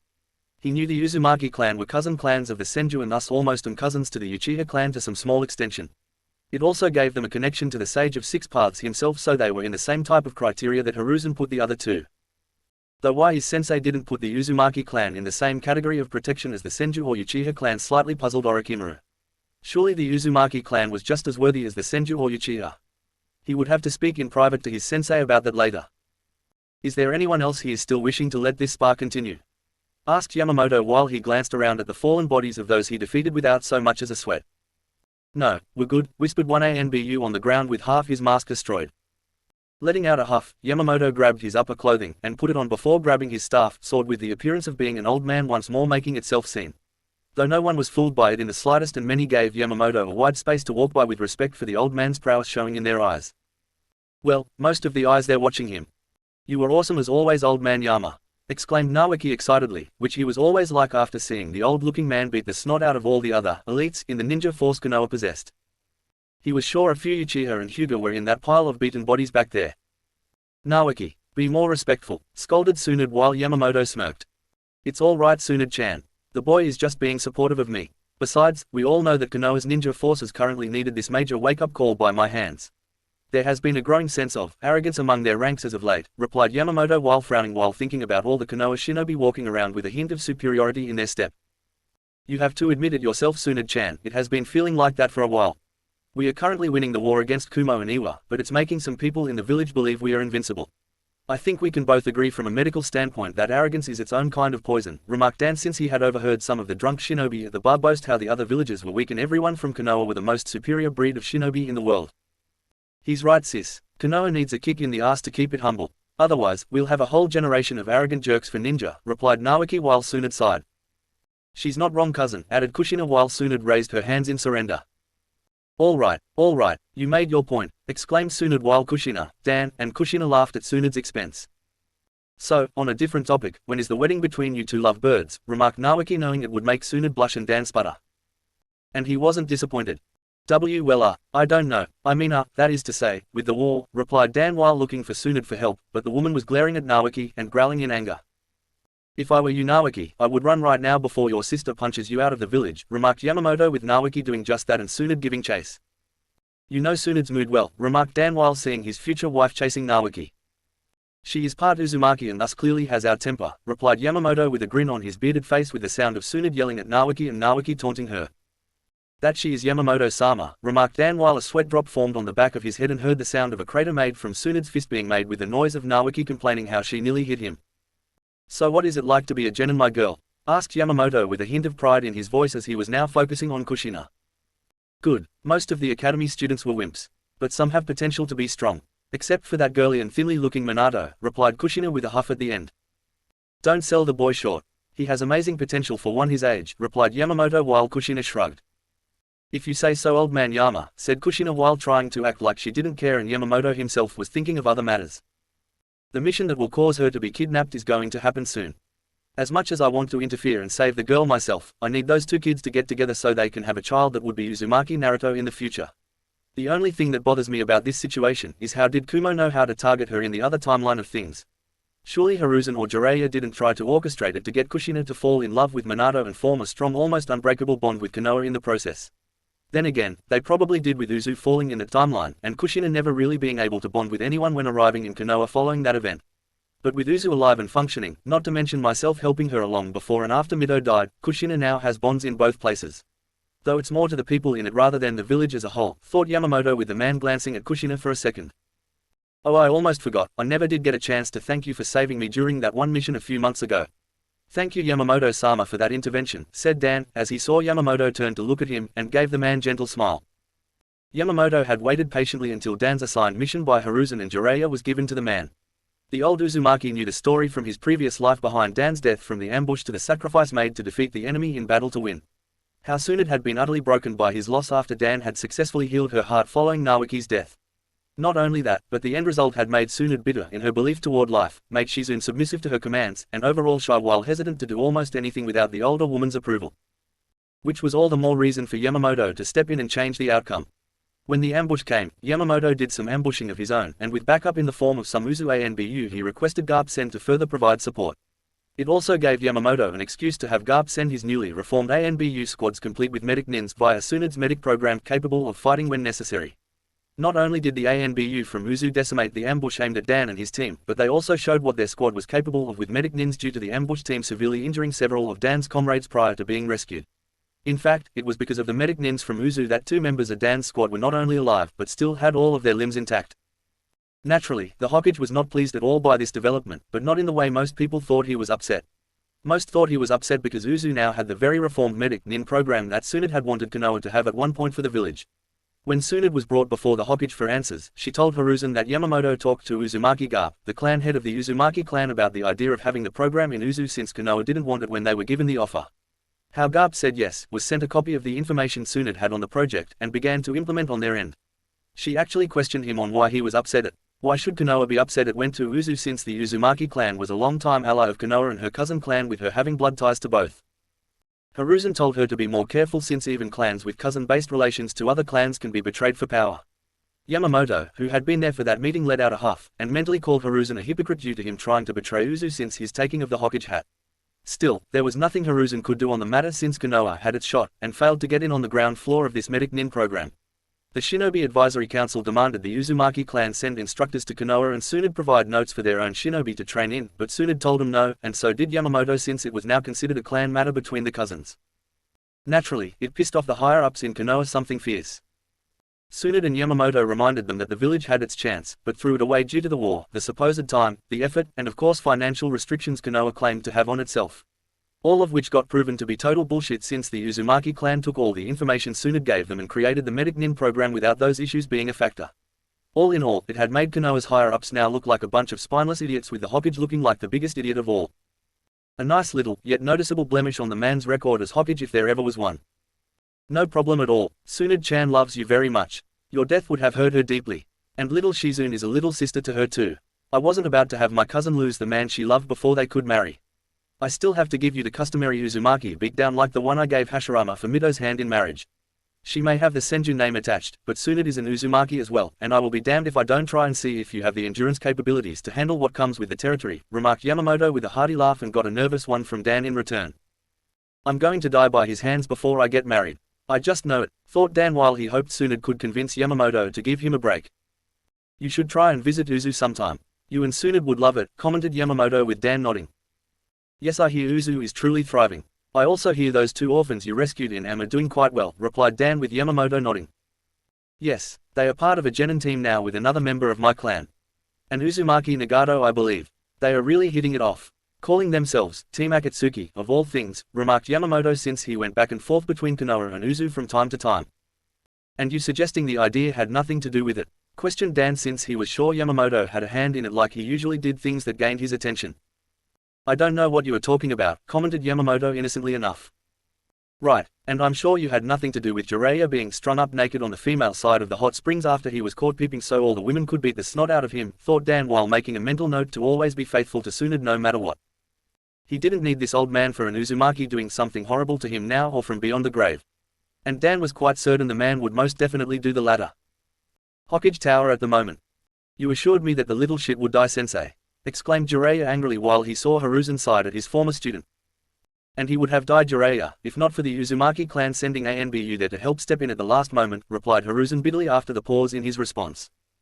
Damn Uzumaki clan, they always meddle when they get involved in something, said Jiraiya angrily while Hiruzen nodded in agreement. I know the Hyuga clan being chief among them. Yamamoto has been hounding them for months about their cage bird seal and making one that all the Hyuga clan can wear. Apparently, he is in fact, the maker of the original cage bird seal, remarked Hiruzen while seeing Jiraiya looking floored by this news. You're shitting me, him, questioned Jiraiya while Hiruzen shook his head. No I'm not, though what the Hyuga use now is different than the one he gave them. It was apparently called the Dojutsu Protection Seal and did everything the cage bird seal does now, except it didn't cause the people wearing it any pain when a certain hand sign is used, explained Hiruzen with Jiraiya looking smug. Well I guess mister, I'm such a great Fuinjutsu master, isn't so great at his craft after all if the Hyuga could alter it into what they want, mocked Jiraiya while Hiruzen frowned further. Shut up Jiraiya, you aren't one to talk when it comes to your Fuinjutsu skills even if you were called a master. He can make your work look like crap. I have seen the samples done by him when compared to your own. It outshines you by far, said Hiruzen with Jiraiya letting out grumble. Yeah well I'm a better peeper at the hot springs so I have that, whispered Jiraiya, which caused Hiruzen to sweat drop at his defense pertaining to his work in Fuinjutsu. That aside, Yamamoto brought it to everyone's attention that the Hyuga clan signed a binding contract stating their clan wouldn't alter, change, or basically overall butcher the original design, said Hiruzen with Jiraiya wincing since he knew what that meant. And let me guess, Yamamoto has all the records to back up his claim on the issue, said Jiraiya with Hiruzen nodding. With additional copies of the contract also located in Uzu. He brought it up at the last meeting when Hyuga Hibachi had enough of Yamamoto's protest and demanded proof of such things being done. Yamamoto had everything on hand to present to the councils and the other clan heads. From the contract signed by all parties involved, including Hibachi's own grandfather and even father were on it. All the way to showing the actual seal he made, what it did, and where it was best to place it on a member of the Hyuga clan. Apparently it would be well hidden on the back of the neck behind their long hair instead of the forehead, remarked Hiruzen while Jiraiya nodded. What did Hibachi say to that? Asked Jiraiya with Hiruzen sighing. He claimed the contract was a fake and the signatures were forged. Not to mention he called the Dojutsu Protection Seal inadequate and thus shouldn't be used since it did not provide proper hierarchy structure to any clan who chooses to use it, replied Hiruzen with Jiraiya sighing. So he tried to bullshit his way out of it, surmised Jiraiya with Hiruzen nodding. Pretty much yes. Yamamoto told Hibachi if he didn't change things within his clan now, there would be bad blood between the inner parts of the clan in the future that would go so deep, even the fear of the Usujo the cage bird seal wouldn't stop the branch family from one day taking revenge. Hibachi of course misread the words as a threat made by Yamamoto to his clan and banned any Uzumaki from ever entering the Hyuga clan compound in fear one of them would try, said Hiruzen while Jiraiya shook his head. What does the fire daimyo have to say about this? Such matters normally reach his ear and gain his attention when one or both parties yell loud enough, questioned Jiraiya with Hiruzen sighing. Right now, the current fire daimyo is hoping we resolve this internally before being forced to intervene. I told him we would handle this issue, but according to the laws in place, I might have to side with Yamamoto on this. I don't want it for obvious reasons, but if I go against him, I risk the old man revealing other matters both of us can't afford to see brought into the light, replied Hiruzen with Jiraiya scowling. Meaning what we did in terms of secretly betraying Uzu. I still say they can't prove it, said Jiraiya with Hiruzen shaking his head. Among other things, namely our actions pertaining to the near death of Senju Nawaki and our more recent attempt to get rid of Tsunade's future husband Dan. He made it quite clear that our hidden actions could be proven if we challenge him further, added Hiruzen while Jiraiya snarled at that last part. I'll kill the bastard myself if he marries Tsunade. I don't care if I become a missing nin for it. I'll kill him, go into hiding for years on end, and you can pardon me as your last act as Hokage before your successor takes over so no one can lay a hand on me, commented Jiraiya with Hiruzen giving him a hard look. You will do not such thing, Jiraiya. I need you in your spy network. I can't have either one if you're a missing nin on the run. I can't protect you. I can't cover for you. And I certainly can't stop Tsunade from hunting you down to do unspeakable acts of vengeance upon your person after you're tried, said Hiruzen while Jiraiya looked like he wanted to punch something. So that's it, huh? Just let that sissy boy marry Tsunade. My Tsunade, to let him pollute her bloodline with his own? Questioned Jiraiya with Hiruzen scoffing. Spare me all of your theatrics, Jiraiya. Your own bloodline heritage isn't anything worthy of being praised about and you know it. Remember, you have been an orphan all your life while Dan is not. Between the two of you on bloodlines alone, Dan has you beat. Unless, you can provide undisputed proof that you are the son of some great high-ranking clan, or even the long-lost child of our own fire daimyo himself, you are outmatched, replied the Sandaime Hokage with Jiraiya now gritting his teeth. You know I don't have such proof, stated Jiraiya angrily. Then shut up about it. What's done is done. Besides, this will be blessing for Konoha in the long run. For years, Tsunade has ignored, shunned, or punched out every male suitor until Dan came along. We need more Senju clan members, Jiraiya. Nawaki will find his own girl soon enough and Tsunade with Dan will help us have more than just two among our ranks. Meaning we can easily acquire the genetic material from those future children under the medical reasons for Orochimaru's research plans. Konoha will still get stronger as time goes by. Everyone wins, exclaimed Hiruzen firmly while Jiraiya glared. Not everyone, replied Jiraiya while he moved to leave. I am warning you this one time, Jiraiya. Do not go after Kato Dan. I only indulged you in your request at the time to have him killed because I thought it was the better choice. I also had hoped you could convince Tsunade to be with you in the years to come and the two of you could produce a child capable of being greater than either parent. But now the window to that option has long since been closed and cannot be opened again. Just let it go, commanded the Sandaime Hokage with Jiraiya scowling deeper. Never, whispered Jiraiya before leaping out of the window. Damn it, Jiraiya, your obsession will become a problem for me and Konoha in the future to come. I just know it, commented Hiruzen since his student always did act foolishly and made everyone associated look bad. Senju clan home sometime later. So Minato saved you from those Kumo ninja. Well, good for him. I always knew that boy had a decent-sized brain in his head, commented Tsunade while Kushina blushed a bit both in embarrassment at being captured, rescued, and finally regarding Minato saving her. It's nothing special. I just let some of my hair out to leave a trail. He even mentioned how nice my hair was and I shouldn't try to take out too much, replied Kushina while she tried to hide her blush. What's this? You're blushing. Does my dear fiery tomboy for a cousin have a crush on one Namikaze Minato-kun? Questioned Tsunade with Kushina now blushing further and glaring at the Senju. Says the older woman, who only now is getting married prior to entering her hag years in life, countered Kushina with Tsunade's forehead sporting a tick mark. What did you say? I am not old in the slightest, exclaimed Tsunade while Kushina shot a raspberry at her. So you say, but I can already see the color grey forming in your blonde hair. And is that a wrinkle? Teased Kushina with Tsunade getting angrier. That's it, you are dead, yelled Tsunade before the two ran around the room with one chasing the other. Well, now I know where I get it from, thought Yamamoto with the old man smoking at the sight of the two causing chaos around him. How he was going to miss it when dead. The Shinigami had appeared before him just last night in a dream and told Yamamoto his time was almost up.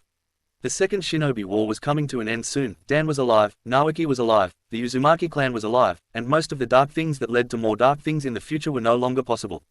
Yamamoto knew Madara was still alive, in hiding in his little lair, waiting for his opportunity to find someone to carry on his legacy, and the will that was in fact Kagai's own.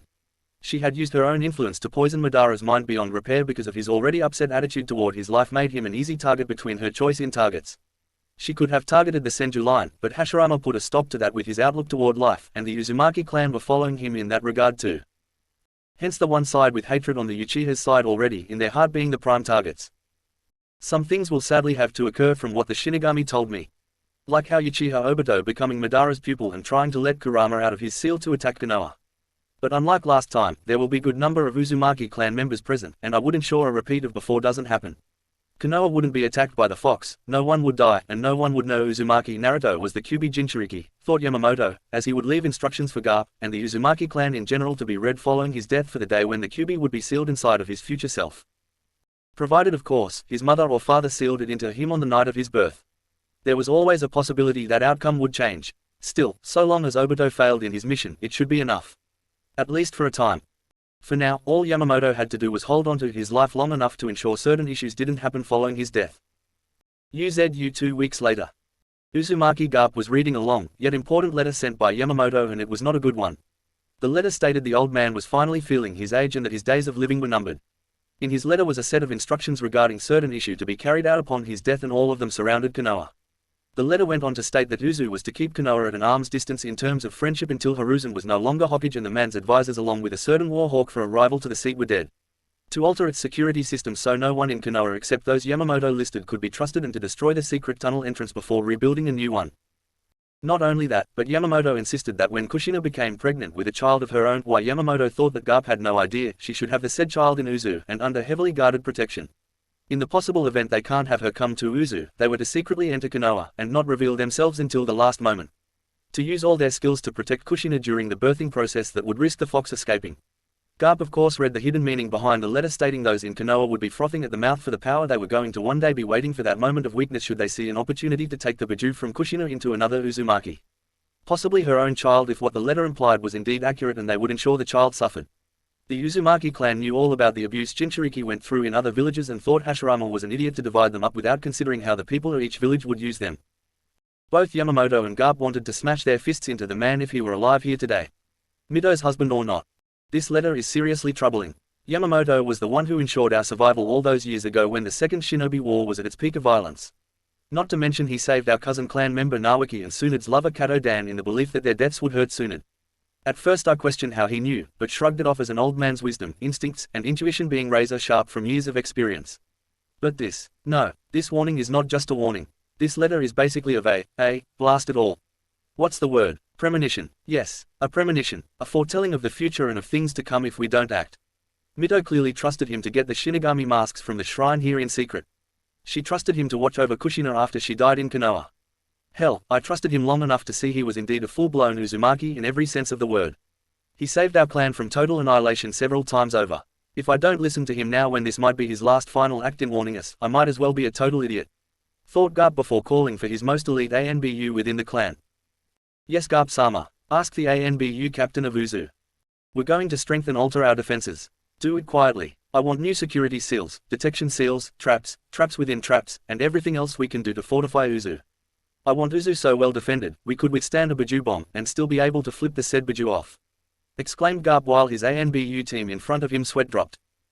Ah, Garp-sama, you're being overly dramatic again, commented one of the ANBU before being punched in the back of his head by Garp. I am not. Now get to it. I have a letter here from Yamamoto-sama himself. From what the message he sent to me states, the man foresees trouble ahead if we don't do something about this, and fast.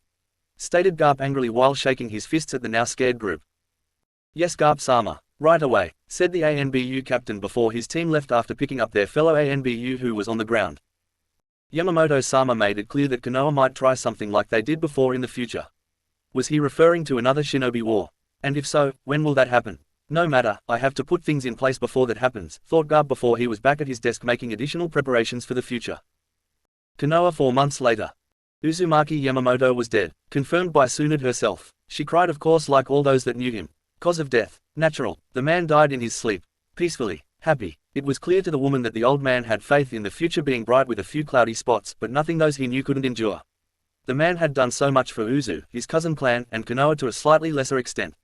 It was a blow to the Uzumaki clan to know such a great man had left this world, and only after the Second Shinobi War ended just 1 month ago. He even left Kushina a nice large home to call her own right near the Senju clan compound after secretly purchasing the plot of land before constructing it. The old Uzumaki informed her of it in his will and where it was located so she could dispel the genjutsu for herself. Yamamoto explained in his will the house was big because you will need it one day when having a family of your own one day with that special man in your life. Which caused Kushina to blush when read out loud since she had a good idea on what he meant and who he was referring to in terms of that special man. When Tsunade presented the report to Hiruzen, the Sandime Hokage hid the happiness he felt knowing the old Uzumaki was dead. The man had been a pain in the Sandime side for so long, it was almost hard to imagine Yamamoto had died and could not longer influence things in Konoha. The Hyuga clan had been on the defensive for so long due to the push for a reform regarding the division of their house. Now with Yamamoto dead, the issue would hopefully stay buried again, and the Hokage was sure he could keep any further complaints made by Kushina at bay. Oh, if only that were true. I need to get access to that man's body. Or get Orochimaru to gain access to it before the body starts to rot. Once he has enough Uzumaki genetic material, I'm sure he can use it to find a way to extend our lives beyond the normal expectations. Once we mix it with the material I can gather from the Senju clan, the means of being truly immortal with godlike powers will be in our grasp, thought Hiruzen while smoking at the idea of living for so long and using the various powers given by such bloodline splicing to control unfathomable power. I take it you heard? Asked Danzo while appearing from the shadows. Naturally, Tsunade just left to mourn his death in private. I take it you feel some form of emotion known as happiness in that emotionless husk you call a body, Danzo. Perhaps a small smile, questioned Hiruzen with Danzo staying emotionless the whole time. Emotions are for the weak, Hiruzen. I feel nothing for Yamamoto in terms of reaction to his death. I didn't care for him when he was alive and his death is no different. I take it Orochimaru will be informed shortly so he can acquire some genetic samples from the corpse for testing. Countered Danzo with Hiruzen smirking at the predicted answer. Yes, though my student might already know and doing it right now. Currently, the body of Yamamoto is currently in the morgue. Easy enough to sneak in, take what is needed, and sneak back out without anyone knowing, replied Hiruzen while Danzo nodded. The Uzumaki clan will come to claim his body. We should destroy it and claim some kind of accident caused such an outcome, offered Danzo since it would be so easy to do that. A final act of revenge against Yamamoto I take it. And to hurt the Uzumaki clan no less. Questioned Hiruzen since the idea did have some appeal to him. They set our master plan back by several decades. They ruined our chances of becoming without dispute the strongest village of the major five. They don't deserve anything we have in Konoha. They don't deserve anything. I say deny them what they claim is owed and never apologize for it, stated Danzo harshly while stomping his cane angrily at the man.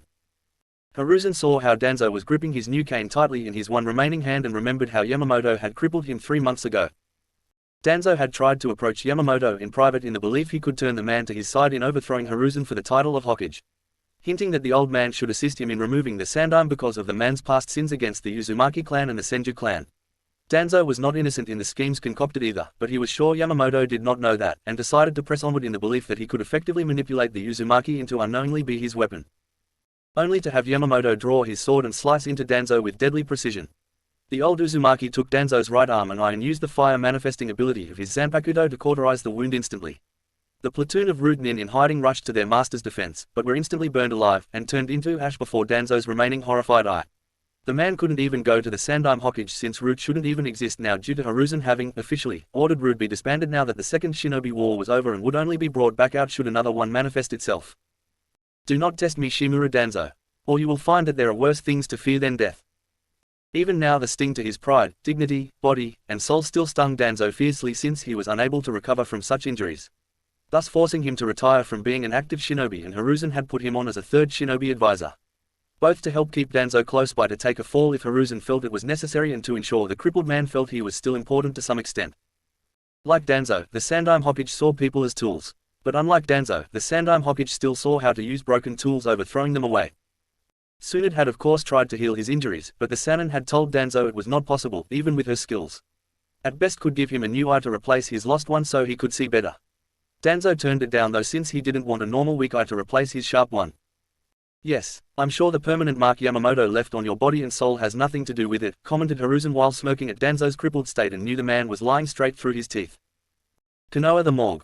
Ah, the body of Uzumaki Yamamoto himself. Such an intriguing figure. Even in death, his form still looks as imposing as ever. He doesn't even look dead.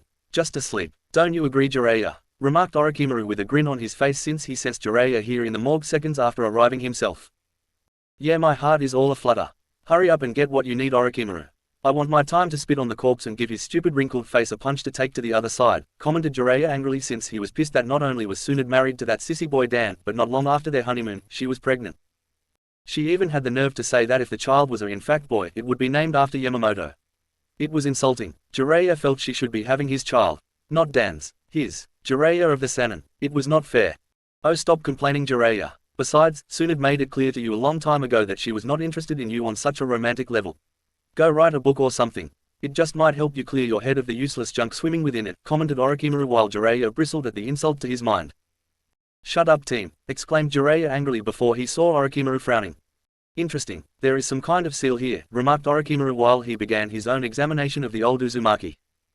What seal? Let me see, exclaimed Jiraiya before shoving Orochimaru out of the way and began to examine it himself. Only for the seal to suddenly activate, and to their shock and sudden horror, the eyes of Uzumaki Yamamoto opened once more. The old man was alive, and currently had both Sannin by the throat in an iron grip. I see, I have been dead for less than a day and already you are here to pilfer from my corpse like vultures smelling dead flesh, commented Yamamoto angrily before sitting up and looking the two dead in the eyes. How? Questioned Orochimaru while Jiraiya was thinking the same thing. You would be surprised what can be sealed away. While this sudden return is in fact only temporary, it's more than enough time needed to take care of you two for your past sins, answered Yamamoto with Orochimaru and Jiraiya realizing what he had done. Somehow, the old Uzumaki actually sealed away a part of his life force until a certain moment in time where it would unlock and give Yamamoto a temporary second life. We don't know what you are talking Abu-Ak, exclaimed Jiraiya before finding the grip on his throat tighten. Do not take me for a fool Jiraiya. I know you two conspired with Hiruzen to destroy my clan. I know it was you two who conspired with Hiruzen to kill Nawaki for his genetic material to use in the unethical experiments Orochimaru here was performing. And I also know it was you Jiraiya, who conspired with Hiruzen and tried to have Dan killed simply because he was going to marry Tsunade. I spared your miserable lives the much needed death you two deserved because it wasn't your time to die. Now that is no longer an issue. The world has no further need of whelps like the two of you, exclaimed Yamamoto with his grip on him increasing. We weren't the only ones. Danzo was part of it too. So were Koharu and Homura, said Jiraiya in an attempt to direct the Uzumaki's wrath to them over himself. I know that you idiot. I know of many great things you have done. What Orochimaru has done, what Hiruzen has done, what Danzo has done, and of course what his advisors have done.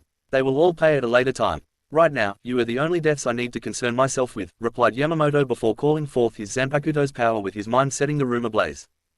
What are you doing? Stop, stop, we'll be burned alive, pleaded Jiraiya while looking into Yamamoto's eyes and saw they were unwavering. You say that as if I should care.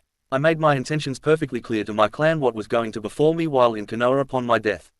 They don't need my body, just my sword, and I assure you, it will survive this fire moving to consume us because it is the fire. My will of fire, exclaimed Yamamoto while the flames became more intense. No, I have so many potential test subjects I need to gather and experiment on. Theories that need testing, thought Orochimaru while trying to get out of the man's grip but was finding it impossible. And he had just heard of the rumors of where to find the legendary Kusanagi too. Your tainted souls shall be purged from this world. Nothing will change that. In doing so, the future will be a much better place for all. Not just Konoha like you intended with the Sandime in some firm belief you could ascend to some form of godhood, finished Yamamoto before the fire moved in on all three of them. Damn you, yelled Orochimaru and Jiraiya angrily as the fire consumed all three of them before causing a massive explosion. When the Hokage, Tsunade, Kushina, and a team of ANBU entered the scorched area hours later upon deeming it safe, all that remained was one Uzumaki Yamamoto's Zanpakuto. Fully sheathed, in the middle of the room, and looking completely fine. As if it had not just been in an enraging inferno and explosion earlier that day. Hiruzen scowled angrily at the sight. He knew both his students had been here when this unexplained explosion and fire happened earlier. He knew Yamamoto was involved. He knew that this sword was the source of the fire that consumed his two students. That this sword caused the explosion to bring about the figuratively placed icing on the cake. If it weren't for the fact Tsunade and Kushina were here, he would use all his strength and his power to break the damn thing into multiple pieces. Sadly, Tsunade along with Kushina were in front of the sword before he could even give the order to his ANBU to get the sword. At the very least, Hiruzen intended to seal the damn thing away, use some kind of excuse that it was too powerful for anyone else to wield, and bury it deep in the Hokage vault. Before he could tell Tsunade or Kushina to give him the sword, they were already heading out the door. Where are you heading with that? Asked Hiruzen with Kushina holding it tightly. We're sending it back to Uzu. Where it belongs, answered Tsunade stiffly while she did not look at her former sensei. That is not going back to Uzu. It's going in the Hokage vault and be sealed away until further notice, ordered the Sandime with Kushina glaring at him. It's part of the Uzumaki clan. Hence it belongs in Uzu, countered Kushina with the Sandime Hokage scowling. It's a sword, nothing more. Anyone can wield it and as such I won't allow its power to fall into irresponsible hands, stated Hiruzen while Kushina glared at him. You never liked old man Yama. You always hated him. You, Danzo team, Orochi team, and Ero Sennin, remarked Kushina while Hiruzen frowned while knowing he had to tread very carefully. I didn't hate him Kushina. I just didn't approve of him constantly interfering in matters that were not something he should be interfering with in the first place. Regardless of his intentions, countered Hiruzen while the two women glared at him. He only interfered when the time called for it. Because of his interference, both Nawaki and Dan are alive today. Uzu is alive and a strong reliable ally with them using my medic program to bolster their strength. The man helped make the transition for Kushina being here easier. He was going to unite the Hyuga clan into a single united house through legitimate means. Exclaimed Kushina while Hiruzen, since he knew most of the clan heads, San the Uchiha and Hyuga clan head supported Yamamoto on many occasions. Regardless, his sword is still too dangerous for anyone to wield. Look what it did here in this room, Tsunade. Kushina. Because of his weapon, Jiraiya and Orochimaru are now dead. The village is now weaker because of him, stated Hiruzen while Tsunade glared at him. And just why were those two here in the first place? Neither of them had the right to be here. Much less to see him, said Tsunade while Hiruzen bit back a curse at the slip-up of mentioning those two being here. I don't know, but I'm sure it was to pay their respects to such a great man, lied Hiruzen while Kushina and Tsunade glanced at each other. You didn't need to be an Uzumaki sensei to know the Hokage was lying about that. I doubt it, sensei. Regardless, I'm not surrendering Yamamoto-sama's sword to you or to Konoha. I have already spoken to Garp-sama about this prior to now. He's claiming the sword as a clan relic and thus will not allow Konoha to have the sword in the village's possession. Something about Konoha's tainted fire in the letter when reading his reply, said Tsunade while Hiruzen glared at her. And I'm saying the sword is not theirs to claim. I don't care what clan Yamamoto was born from. That sword is not leaving Konoha or the vault. It is my command as Hokage and it will obey, replied Hiruzen while the ANBU moved to take it from Kushina. Try and Uzu will end the alliance with Konoha. Not only that, but the Senju clan will leave this village, and any other clan that chooses to follow, threatened Tsunade with Hiruzen looking shocked before frowning and ordered his ANBU to freeze with a simple gesture of the hand. You would abandon the village your family helped build? Questioned Hiruzen while Tsunade glared at him. If this village is going to spit on the legacy of my family, then yes, I will leave it to fall down because of people like you who are causing it to rot from the inside. Just admit it, sensei, ever since you have become Hokage, there has been an ever-growing dislike for the Uzumaki clan here in Konoha. Kushina saw it growing up and was able to endure it thanks to Yamamoto-sama and Grandma Mito. I saw it too, so did Naoki and even Dan as the years went by when looking at the people. There was even the 3 different failed break-in attempts at the Senju clan home with evidence suggesting the culprits were after Uzumaki clan secrets. The fact someone tried to enter using means only a friend could get into the home in secret suggests someone inside Konoha was responsible. At first, I thought the people were hating the Uzumaki clan because Kushina herself wasn't from here originally. But now I realize they are doing it due to them being stupid and arrogant while someone high up has been secretly urging them on, replied Tsunade while her former sensei just stared back at her and she knew he knew about them. What she didn't know was Jiraiya was the one behind them. But the Uzumaki seals when it came to security were second to none. Jiraiya had barely managed to make it out of the house all 3 times barely alive. He was officially on a long-term mission during each attempt, so no one would question if the man suddenly came back to Konoha with a new understanding of Fuinjutsu. Jiraiya also had to lay low following these events due to his injuries requiring time to heal, and it was only due to his false alibi that no one suspected it was him. Though Hiruzen was now wondering if perhaps Yamamoto knew, but chose not to reveal anything because he decided it was better used as optional leverage in the future. Hiruzen also wondered if perhaps Tsunade and Kushina knew due to Yamamoto telling them so they would keep their guard up around Jiraiya. That's a heavy accusation to be made by you, Tsunade. One close to being called treason if the implication in your voice behind it being me is any indication, remarked Hiruzen while Tsunade just looked at him. Is it true, sensei? Swear on the life of your wife and children that you had nothing to do with any of it. Or the law you tried to pass stating those born of foreign nationality can never become Hokage. Even if the person proves they are not only qualified, but loyal to a fault, and have served Konoha faithfully. You know, the one you tried to push through when neither Naoki nor myself were around to vote against due to missions when the time came to decide on the issue, questioned Tsunade while Hiruzen glaring at her. That law is to protect us from foreign people from becoming the leader of this village and destroying us from within. Who is to say a ninja from another village like Iwa or Kumo leaves under the pretense of defecting, becomes Hokage years later, and then uses his or her position to weaken us to the point where our enemies can crush us with ease? Challenged Hiruzen while Tsunade and Kushina stayed silent for a second before Tsunade smirked. You didn't deny being a part of the past crimes I mentioned earlier, remarked Tsunade while Hiruzen's eyes narrowed. I am the Hokage. You don't have the right to judge me on my decisions whether they are possibly ethical or not. In this case, every action I have done is beyond reproach.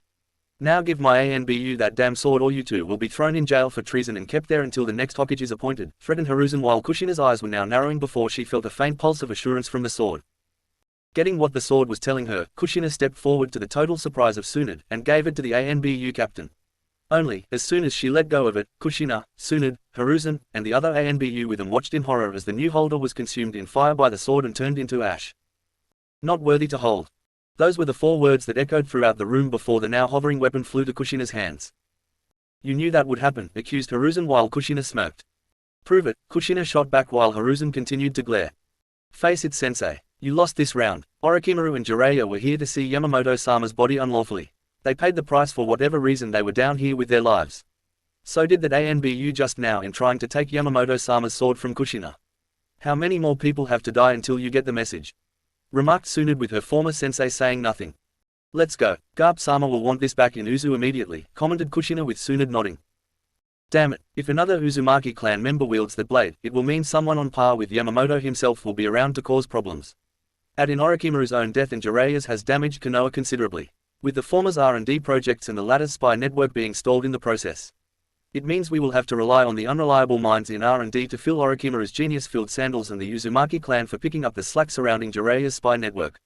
The former isn't that much of a problem, but the latter requires we lean on Uzu more for support, and they have made it clear they are not above cutting ties with those they deem an enemy if the signs are there, thought Hiruzen while upset the Uzumaki clan was so influential within Konoha right now. Hiruzen still couldn't believe the Uzumaki shrine was removed of all the masks with the contents sent to Uzu and the temple itself was destroyed by Yamamoto himself. He had intended for Orochimaru to secretly visit the temple after Mito died to see if the man could learn the secrets behind it. Kushina wouldn't have been an issue since Hiruzen would have kept her away from it, but Yamamoto, Mito, and the Uzumaki clan had all meddled in his schemes. Preventing the near annihilation of the Uzumaki clan or order to monopolize the right to having the Kyuubi in Konoha. The Senju clan having a second chance to rise up again after their own moment of near extinction and thus prevented Hiruzen from monopolizing their power for his own gains. Taking of the Shinigami masks from the Uzumaki clan shrine. Those could be used to free any soul from the Shinigami and thus could possibly be used to cheat the deity of any soul in its possession. Namely himself. Hiruzen wanted to live forever to wield the power of a god and crush his enemies underfoot without anyone knowing the truth until it was too late to stop him. Many would tell Hiruzen that his children were his true legacy and true means of immortality, but the Sandime Hokage thought those people telling him such things were idiots. His children or future grandchildren weren't an extension of immortality for him. Only immortality was considered immortality. His only hope now in salvaging this situation was finding the perfect successor to his title as Hokage and ensure this person finished it. Or at least found a way to bring him back in a way that would allow Hiruzen to live forever afterwards. Something Hiruzen himself knew he would quite possibly not, given how long it would actually take to remotely fix his plan and train a worthy successor to carry said plan out. Because even Hiruzen knew that even with the Edo Tensei, for all its greatness, it was not true immortality, and the titled Kami no Shinobi had no intention of being a puppet to the one using it on him. Chapter 5 Similar yet different. Sure enough, time had gone by with the passing of Uzumaki Yamamoto along with the sudden surprising deaths of Orochimaru and Jiraiya of the Sannin. As time progressed, Konoha grew stronger despite the loss of 3 strong shinobi who helped defend the village with their strength. The only one who really wasn't enjoying the village's current prosperity as much was, surprisingly, the Sandime Hokage, and it was quite clear to those around him and knew why that was the case. 2 of his students were now dead. The Uzumaki clan was alive and thriving with each passing year. Kushina was visiting him every so often to keep up with what her clan was doing. Not only that, but his plan to secretly start the Third Shinobi War in order to bring about the secret destruction of the Uzumaki clan a second time in the process had failed miserably to produce the results he desired. The Uzumaki clan's strength had practically doubled if not tripled since the previous war with no signs of stopping. They had long since increased their security and their shinobi were now making sure all guests from Konoha were well monitored when entering the village. Danzo couldn't even get his root agents Hiruzen allowed him to have on the side to infiltrate the village when an attempt was made to find a weakness that could be exploited. It wouldn't be long now before the Uzumaki clan was recognized as a 6th shinobi village. Even with the Third Shinobi War making its mark known, the Uzumaki clan was showing none of the signs of being taken down anytime soon. Even the Sandime Hokage's own future successor Namikaze Minato, who Kushina was so damn smitten with during her genin days and intended to marry, wasn't strong enough to keep her rooted to Konoha. In fact, Minato seemed to be like Hashirama in terms of siding with the Uzumaki clan's way of doing things over Konoha in regards to certain issues. Those specific issues Hiruzen himself chose to either ignore or had sided with the overall opposition against the Uzumaki clan, with Kushina being their representative in Konoha. Namely regarding the Hyuga clan's caged bird seal. The noble clan was fighting the issue tooth and nail despite the Uzumaki clan having made a legitimate argument over the matter. It was to the point where the Fire Daimyo was going to come to Konoha this week to hear the issue for both sides before rendering his own ruling, which would be considered final in terms of how the issue was decided between the clans. You must convince the Fire Daimyo to side with us on this issue, Hiruzen. I won't have the weak members of my clan merge with the strong. The eldest born rules the main and the younger siblings serve in the branch. That is the way of the world. Those are the rules of nature, exclaimed Hibachi, who was showing his age by this point, and intended to have his eldest Hayashi rule within a few years. Maybe half a decade from now at most. I know that, Hibachi. I know, I intend to side with you on this. But it won't be easy. This issue has been around since Yamamoto was alive and you fell into his trap of demanding proof his clan made a version of the seal everyone in your clan could wear. You are quite fortunate that I have been able to properly stall the decision for so long since this started, and the war we are currently having gives us some leverage to hold off on the issue until the war is resolved, said Hiruzen with Hibachi snorting. So you say, Hokage-sama. But the war won't last forever. And you won't be the Hokage forever. Rumor has it you will be passing the hat to your successor, who just happens to be in love with Uzumaki Kushina. The very same Kushina, who wants the seal altered so my entire family can wear it, countered Hibachi while seeing Hiruzen's eyes narrowing at his words. Perhaps, but you forget yourself, Hibachi. You forget that once I step down, I will be in a position to become a member of the Shinobi Advisory Council. My years of wisdom in being the longest-running Hokage to date thus far will have a great deal of influence on my successor when we discuss things. Add in Danzo, Koharu, and Homura, we will be sure to influence Minato to follow the course we set for him. Besides, my original plan was to name Orochimaru as my successor, but as you well know, the dead can't become Hokage, said Hiruzen with Hibachi huffing. Just bring him underfoot, Hiruzen. I will not have my clan and its traditions destroyed by sentimental fools, who believe in a loving family over a strong clan hierarchy, said Hibachi before leaving with a look of annoyance on his face.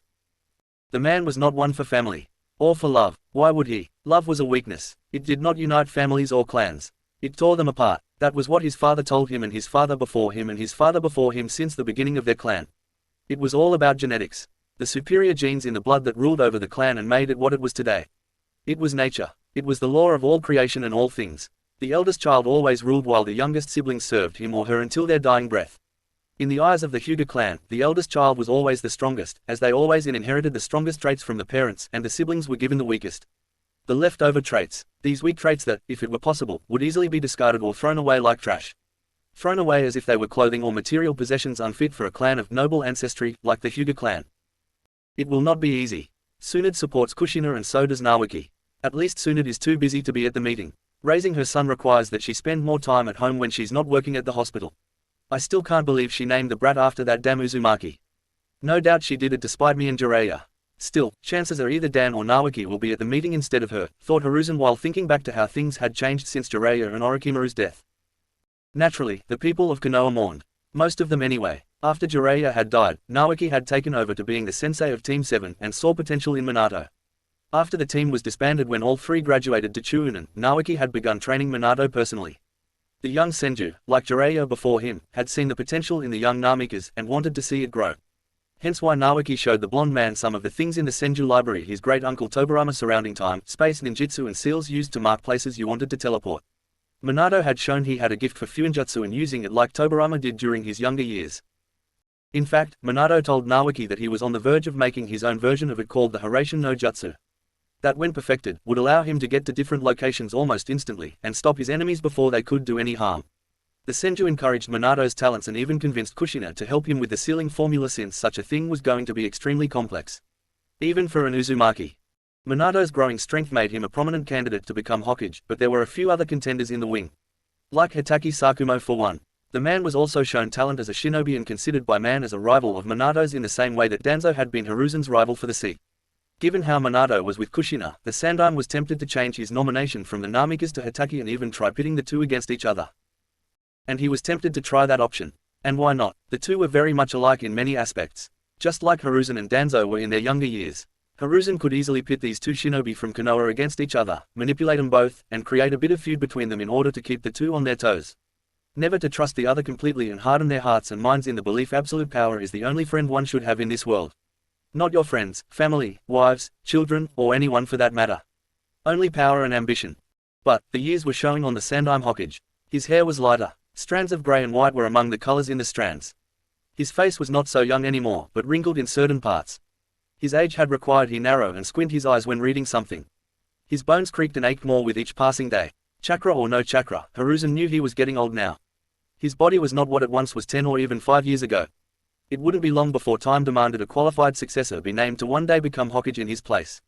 Danzo had been silently fuming for a few years now at that prospect. Not surprising since he knew Hiruzen would never allow his old rival to take over in his place and the rumored chosen successor was not one for the old warhawk ways Danzo embraced. Not only that, but Danzo's age and his past injuries thanks to Yamamoto were catching up to the man too. Every day was agony for the warhawk no matter how much he tried to keep his emotions in check. You could see Danzo was in pain even when you didn't see it on his face due to the limp when walking with his cane. See the subtle muscle in his one remaining hand twitch or his face struggling to maintain a stoic facade. Konoha Uzumaki clan home. He's up to something, remarked Kushina while she was looking out the window and pouting slightly with a scowl on her face. Who? Asked Minato since he was visiting his lover and future wife.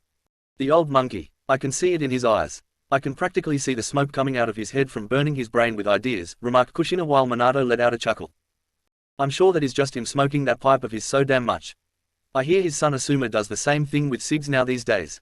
Strong pair of lungs in that family, said Minato with Kushina scowling further. I mean it, Minato-kun. Hiruzen won't side with us when this debate with the Hyuga clan over their caged bird seal is decided by the fire daimyo. He never has sided with us. Not even when Yamamoto-sama was alive, replied Kushina with her eyes going sad at the mention of the elder Uzumaki. I know, I miss Yamamoto-sama too. Remember, I met him on several occasions before he died. Such a nice, wise, and kind old man, replied Minato with Kushina letting out a huff. Nice. BAH, he once hit me right on the head simply for calling him an old man. Which he was, stated Kushina defensively at the end. Oh really, I seem to recall someone in this room with red hair getting violent when they called you a tomato head. Wouldn't you just as easily hit someone if they had called you an old woman? Questioned Minato while Kushina narrowed her eyes dangerously at her husband. Oh, but no one in their right mind would dare call me an old woman, my dear Minato-kun. They know better to say that, and my loving future husband knows better to bring up the old insult aimed at me, replied Kushina in a sweet and loving tone that made Minato sweat a little since he knew that tone of voice well. It was the tone of a woman who would break his balls if he said one word that she felt was out of line. Of course they wouldn't dare call you that. What was I thinking? Asked Minato while laughing nervously at her. All jokes aside, the idea of Hiruzen siding with the Hyuga clan upsets me dearly. Are you sure the fire daimyo won't just simply listen to Hiruzen and ignore what we have to say on the issue? Asked Kushina with Minato smiling at her. The fire daimyo is a reasonable man. Always has been, just like his father. It's his son who we should be happy isn't on the throne yet. He's not what you'd call a strong in the mind type of person. He's easy to flatter and in some extreme cases, even fool. The exact opposite is his younger brother, but due to the rules of succession, the eldest will become the new daimyo. Which is actually a shame since the youngest is more like the father than the eldest, commented Minato with Kushina frowning. Then it is a good thing we are nipping this issue in the bud now instead of later. If the fire daimyo's baka for an eldest took over before now, I fear our efforts, and old man Yama's own prior to his death would be for nothing, said Kushina with Minato hugging her from behind. Calm down, Kushina. Trust me when I say this issue will be resolved soon, said Minato calmly while Kushina huffed. It better. And just so we are clear, if we don't get our way in this meeting, there will be no special makeout time with me for a whole month. Stated Kushina while pointing at Minato's chest, and the man looked at her in horror. No, yelled Minato inside his head, and his libido yelling at the intellectual part of his brain to do everything in its power to win this debate. The man's future sex life with Kushina depended upon it. Hokage Tower days later. Thank you for coming, Daimyo-sama. Especially during this time of war between the 5 shinobi villages, said Hiruzen while bowing to the man in his office. Yes, I'm hoping I can resolve this particular issue being generated between the Hyuga clan and Uzumaki clan over this issue surrounding this caged bird seal, questioned the fire daimyo while sitting in his designated chair with a few of his advisors and his samurai bodyguards standing at attention behind him. Yes, this issue has been going on for a while now. Since the previous shinobi war when Uzumaki Yamamoto was still alive, replied Hiruzen while the fire daimyo nodded. Ah yes, Yamamoto-sama, a great man, strong and brave. I will truly miss him, said the fire daimyo while Hyuga Hibachi, who was in the room waiting for his opponents, gave the Hokage a knowing look. Indeed, he was the one who kept hounding the Hyuga clan over this issue. I have tried to get him to resolve this peacefully, but Yamamoto has, or rather had been, well, quite angry over the issue. He refused to compromise with the Hyuga clan, said Hiruzen, as he saw the fire daimyo frown, and turned his head when seeing Kushina enter the room with Minato, Dan, Tsunade with little Yamamoto held in her arms, and of course Naoki there too for supporting the Kushina. It was a little intimidating for Hibachi, though he hid it well. Daimyo-sama, I, Uzumaki Kushina, am here to petition for the removal of the caged bird seal from the Hyuga clan, said Kushina politely while keeping herself composed with a regal look not unlike Mito had done when addressing others. She mentally thanked old man Yama for beating such things figuratively and literally into her skull as a child. The man knew his stuff and knew how to get the message across to others. Kushina just wished he didn't have to hit so hard to make his points get across with every lesson. And I am here to fight it, commented Hibachi while mentally frowning at the elders not supporting this here with him. While he knew they had faith in his diplomacy skills, Hibachi also would have liked them here to further prove they supported him in fighting the opposition. I will hear both sides. Kushina-san, you may start first, said the fire daimyo since he knew the woman wouldn't want to go second. She was clearly fired up and ready to go. Why delay her passion on the matter from being heard? Thank you, Daimyo-sama. As you may or may not know regarding this issue, the caged bird seal is a seal used by the main family of the Hyuga clan. It is used by them on the branch family of the clan itself. Designed to seal the dojutsu their clan possesses upon their death, explained Kushina in a polite tone. And for good reason. People have been trying to steal the secrets behind our dojutsu for years. exclaimed Hibachi while glaring at her from his position. Don't interrupt her again, Hibachi-san. Or I may just side with Kushina out of spite for your rudeness, threatened the fire daimyo with Hibachi gritting his teeth. Yes, daimyo-sama, said Hibachi while glaring at Kushina. Thank you, daimyo-sama. Now, as I just explained, the cage bird seal does seal away the dojutsu-based bloodline of the one who has the seal upon their death.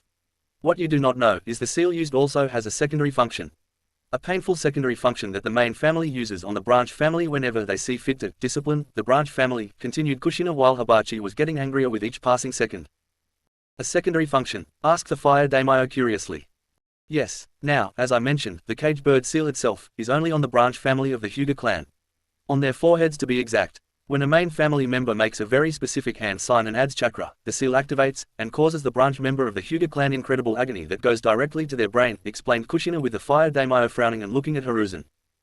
It sounds like slavery. Quite barbaric if you ask me. Did you know about this secondary function? Asked the fire daimyo to Hiruzen while the Sandaime Hokage looked nervous under his gaze. I'm afraid the answer is yes, daimyo-sama. Everyone here in Konoha has known since the founding of the village and from the interactions with the Hyuga clan, answered Hiruzen calmly, though he could tell Hibachi was giving him a look that said, defend my clan, damn you. While focusing on the fire daimyo. Unbelievable, continued Kushina-san. I see you have more to say on the matter, said the fire daimyo with anger clearly being shown in his eyes. Thank you, daimyo-sama. Now the seal's secondary function can only be used by the main family of the Hyuga clan. And the seal can be used at any time for any reason by the main family.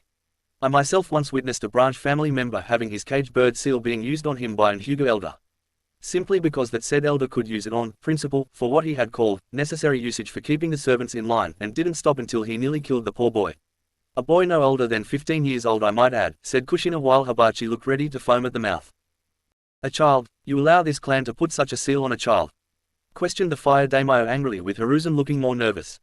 The laws of Konoha made it quite clear that such things fall under clan matters and clan affairs. All the shinobi clans in Konoha have their own autonomy so long as they are loyal to Konoha and unite with everyone to fight outside enemies, replied Hiruzen with the fire daimyo looking displeased. Continue, Kushina-san, commanded the fire daimyo. Yes, daimyo-sama. The cage bird seal is in short, barbaric. It enslaves any and all who wear it. As a member of the Uzumaki clan, which specializes in fuinjutsu, I am ashamed to see such a horrible creation placed on another human being, replied Kushina with the fire daimyo nodding, since he was familiar with the Uzumaki clan and knew they were considered to be the experts in the matter. If that were the case, your own clansman, Uzumaki Yamamoto himself, shouldn't have made it for us all those years ago. Exclaimed Hibachi with his temper reaching its limits. No, no, you idiot, thought Hiruzen with wide eyes at Hibachi's words. Is this true, Kushina-san? Did Uzumaki Yamamoto himself make the cage bird seal used by the Hyuga clan? Asked the fire daimyo while seeing Hibachi was looking smug and Kushina glaring at the Hyuga clan. Yes and no, daimyo-sama.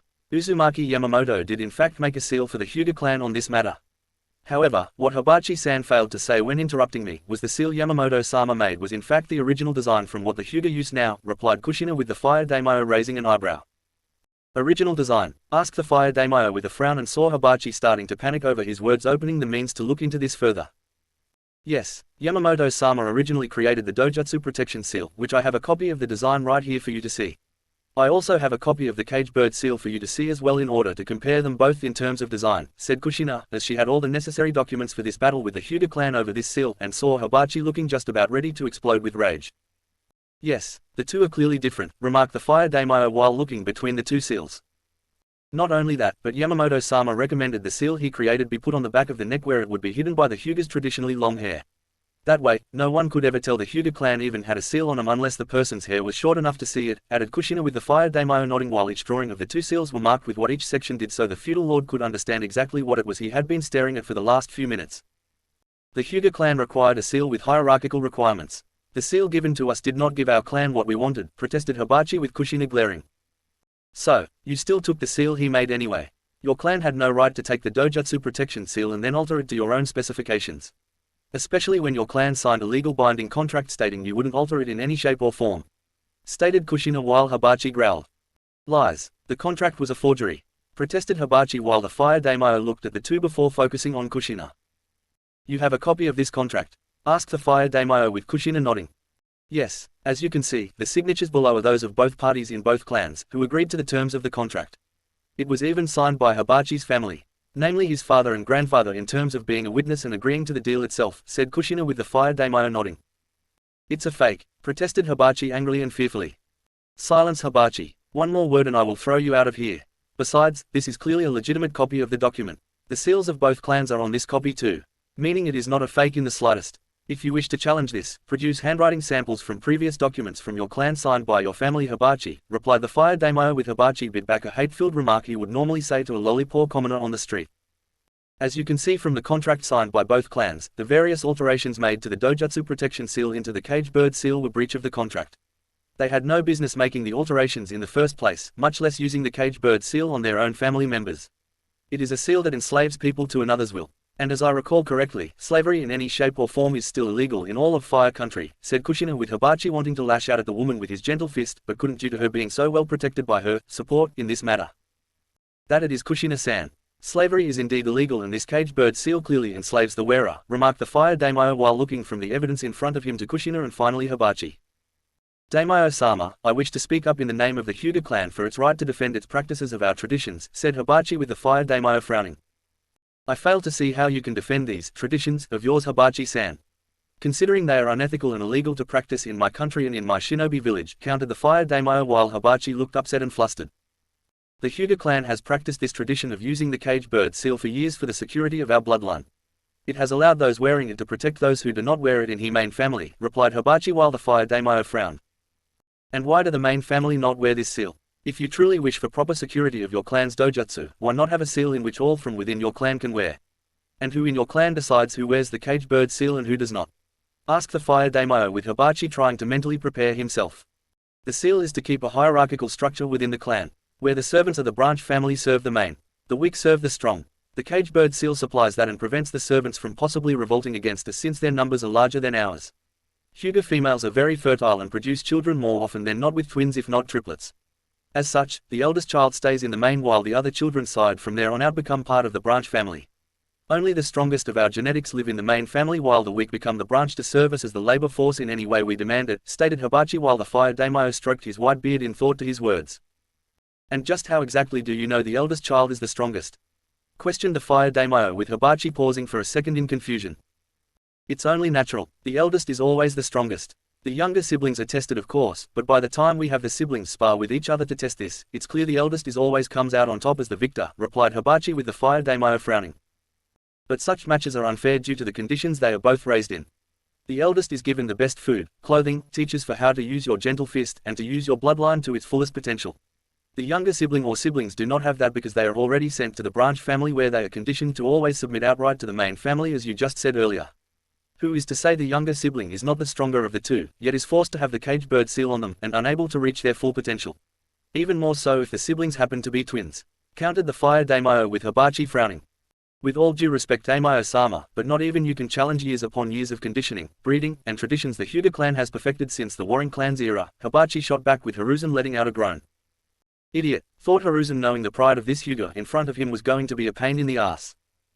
Can't I? You underestimate my reach Hibachi-san. I understand you yourself have twins in your family, correct? Questioned the fire daimyo with Hibachi nodding with a frown. I do, answered Hibachi with the fire daimyo nodding. Good, then we can easily test your belief on the eldest being the strongest. Depending on what I see will determine my overall decision regarding this issue. From what I have already heard so far, the caged bird seal is a barbaric thing that should never have existed in the first place, and the fault of its existence lies only with the Hyuga clan. You had a perfectly good seal to use thanks to the Uzumaki clan and decided to change it despite a binding contract stating otherwise, replied the fire daimyo with Hibachi looking very confused and so did the others around him. With all due respect daimyo-sama, but, are you going to ban the use of the caged bird seal? Just so I am understanding you correctly, stated Kushina with the fire daimyo nodding. Officially, yes I am. I find it too horrible and too barbaric to be allowed as a continued practice. However, Hibachi's claim of the eldest being superior to the younger sibling of a family has my interest for other reasons entirely. I want to put what this man believes to the test by having his twin children fight each other, answered the fire daimyo while seeing Hibachi go pale in the face and sputtering. Daimyo-sama, surely you can't, protested Hibachi before looking at Hiruzen for some form of help. Only to get none. Produce your twin children immediately Hibachi-san. I want them to fight each other with everything they have in terms of skills, strength, and ability. Kushina-san will also be there with you to ensure no one tries to influence the match before it even starts, said the fire daimyo with Hibachi looking ready to have a seizure or a heart attack. A test? For what purpose? He's already made his decision. So why have my sons fight? Thought Hibachi while leaving with the others to assist in this moment. May I ask what brought this unexpected event on Daimyo-sama? Asked Hiruzen in the hopes he could get a glimpse of the man's plans for having Hibachi's twin sons fight each other in front of him. You can ask, but I will not give you the answer, Hiruzen. I find my time here in Konoha to be most vexing in terms of what I have heard one of your clans doing since the very founding of this village. Do any other clans participate in such barbarism with the use of fuinjutsu? Questioned the fire Daimyo while glancing at the Hokage. No, Daimyo-sama. The Hyuga clan is the only one that uses the cage bird seal or anything remotely related to it, answered the Hokage while the fire Daimyo narrowed his eyes at him. Good, because if they did and you allowed it, I would be considering the idea of moving for you to be replaced sooner than later, commented the fire Daimyo before getting up from his chair and making his way to the Hyuga clan compound. Hyuga compound short time later. This is outrageous. I won't accept this decision. Even if he is the fire Daimyo, our clan has a long line of traditions, and I for one will not tolerate some outsider no matter how high the pedigree to influence them. Exclaimed a Hyuga elder angrily. The decision is no longer up to you, Elder-san. The fire Daimyo has spoken. The cage bird seal is to be stopped in its use from here on out, said Kushina with a frown on her face despite the fact she was happy with the decision. Foreign whore, you and your clan of island foreigners just couldn't leave well enough alone. Exclaimed the Hyuga elder before being super punched by Kushina through the wall. You're so lucky Yamamoto-sama isn't here or he would have burned your clan home to the ground until only ashes remained. Exclaimed Kushina angrily. I am so glad she's not angry at me right now, thought Minato while seeing the woman he loved was ready for a fight in her pissed off state. Let's just get this over with, said Hibachi while giving Hayashi a look saying, lose the match or you die. Before looking at Hayashi with a, dominate and don't hold back. Glare. Don't even think about taking a dive. You fight with everything you've got, whispered Kushina to Hayashi while the man had mixed feelings about it. On one hand, if he did win, chances are the Hyuga elders of the main family would use the cage bird seal on him regardless of the fire daimyo's decree. On the other, if he did take a dive, it would only prove his father's belief in keeping the eldest as the leader and the sibling under thumb to serve to be correct. The cage bird seal would be gone from use to future generations. Which Hayashi was very grateful for since he did want to have a child of his own one day, but the belief that gave the cage bird seal the purpose and the strength to become a part of the clan traditions would remain. If I fight and win, I will most certainly die. But my death will bring new life and hope into our divided clan for the next generation. If I fight and lose on purpose, I will most likely live, but the chance of the cage bird seal returning in the future in some other twisted form will remain, thought Hayashi before seeing the fire daimyo walk into the sparring room the Hyuga used for these sort of things. Brother, I know what you are thinking. I hate the seal too. But to lose to you is not an option. Father will kill us both. He has no problem with performing such an act and going off to sire some bastard with one of the branch family women he believes will give him the heir he wants before retiring as clan head, thought Hayashi while knowing and his own brother knowing their father never cared about their mother. She was a breeding tool. Pulled from fertile stock, he called it. Hayashi and Hayashi knew their mother didn't love him either.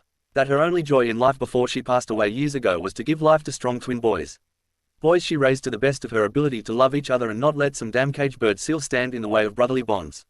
Of course their father tried to stamp it out of them, saying, Hyuga traditions, this in one rant and protecting Hyuga genetics, that in another. Hayashi had played the ever-dutiful son to his father and obeyed his every command while secretly apologizing to his brother for having to play it in the first place since some of the commands were designed to hurt Hayashi as a means of keeping the twin submissive.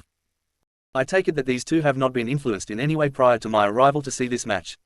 Asked the fire daimyo while he and Hiruzen entered the room and sat down to watch the match.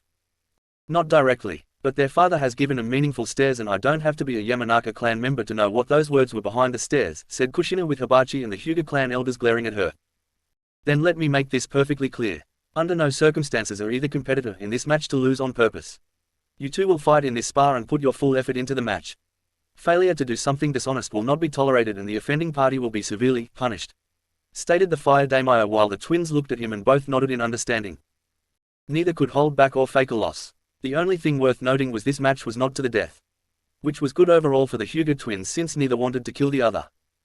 I don't care what the fire daimyo says about this match. Should Hayashi win, I will kill him myself in front of everyone and ensure one way or another my way is seen as the correct one. Thought Hibachi while looking at Hayashi removing the cloth on his forehead to show his cage bird seal so everyone would know who was who in this match. Hibachi was also mentally saying, lose to your brother or else. To Hayashi though it was unknown if the young Hyuga would listen. Ready, begin, commanded the fire daimyo with the two twins of the Hyuga clan getting into their fighting stances and attacked each other. I still don't see the point in this daimyo-sama. You have already made your decision regarding the cage bird seal, remarked Hiruzen while seeing Hayashi surprisingly hold his own against Hayashi. Just call it simple curiosity of a personal nature, replied the fire daimyo while Hayashi landed a few hits on Hayashi, but the younger of the twins stayed strong. Why isn't Hayashi losing? He's actually holding his own against Hayashi. Damn it, boy, I will not be made a fool out of by your sudden hope for the future. You are fated to be a branch family member and serve your betters, thought Hibachi angrily while seeing his youngest son pushing Hayashi back. Such strength, such purpose in Hisashi now. Brother, am I the weaker one between us? Or is it because you are more motivated to win? Thought Hayashi while seeing his brother was moving faster and more deadly than he had in their previous spars together. Was Hisashi holding back this whole time? And for what purpose? It would seem Hisashi isn't as weak as his father would make him out to be in terms of strength and skill, remarked Kushina while slowly but surely seeing the fight going in Hisashi's favor. Indeed, Hisashi is doing very well, though I think the motivation behind winning the match is definitely a deciding factor here. He clearly wants it more, said Dan while he saw Hayashi trying to force Hisashi on the defensive now with more determination in his eyes and both brothers trying to outdo the other. Still, Hayashi is still the more aggressive one despite Hisashi's determination, remarked Minato knowing Hayashi was taught to be aggressive in his fighting while Hisashi was conditioned to be submissive in his own when fighting a member of the main family. It was difficult not to follow that kind of instinct-induced training after doing it for so many years. Hisashi is going to win. Just look at him. Even with Hayashi getting more aggressive, Hisashi is showing is not the weak submissive thing his father claimed in the meeting room. Eldest being the strongest, my right foot. That's not always the case. It's not about who is firstborn. It's about who is more qualified to lead, remarked Kushina since she knew old man Yamamoto could have easily become clan head again and replaced Garp, but chose not to because he knew Garp was suited to lead the clan. From what I'm seeing, Kushina's thoughts on the matter are not wrong, thought the fire daimyo while thinking of his own children and their personalities. On one hand, his eldest was, by the birthright laws of succession, the one to rule upon his father's death and take over Fire Country. But the boy was a bit simple-minded in how he did things. His mind did not seem to focus on the important issues at hand. He seemed to always let others make opinionated decisions for him based on their desires and their interests rather than think things over properly. His youngest was the exact opposite. The fire daimyo's youngest had focused on studying, learning, training himself even with a samurai should the time come to fight for what was his own, and understanding the needs of how to run the country. Some of his advisors implored him to have his youngest take the throne since he clearly wanted to make the country's future become strong. The more traditional advisors claimed the eldest should rule simply because he was the eldest and was his right to rule on birthright alone. I must win this match. Not just for the future of the branch family. Not even for my own future child or children I will one day have in the years to come. But also for myself, to prove that I can be just as strong if not stronger than my brother. To prove that my father is wrong. I must win to break the cycle. This is my one chance to bring about change. A chance to break the chains of fate that bind our clan down amongst the changing of the times. Thought Hisashi before saw his chance in his brother's weakened stance and struck with deadly precision. Ah! Screamed Hayashi as he was hit by Hisashi's attack, and sent flying back with his body staying on the ground, defeated. Hyuga Hisashi had won. Hyuga Hisashi is the winner.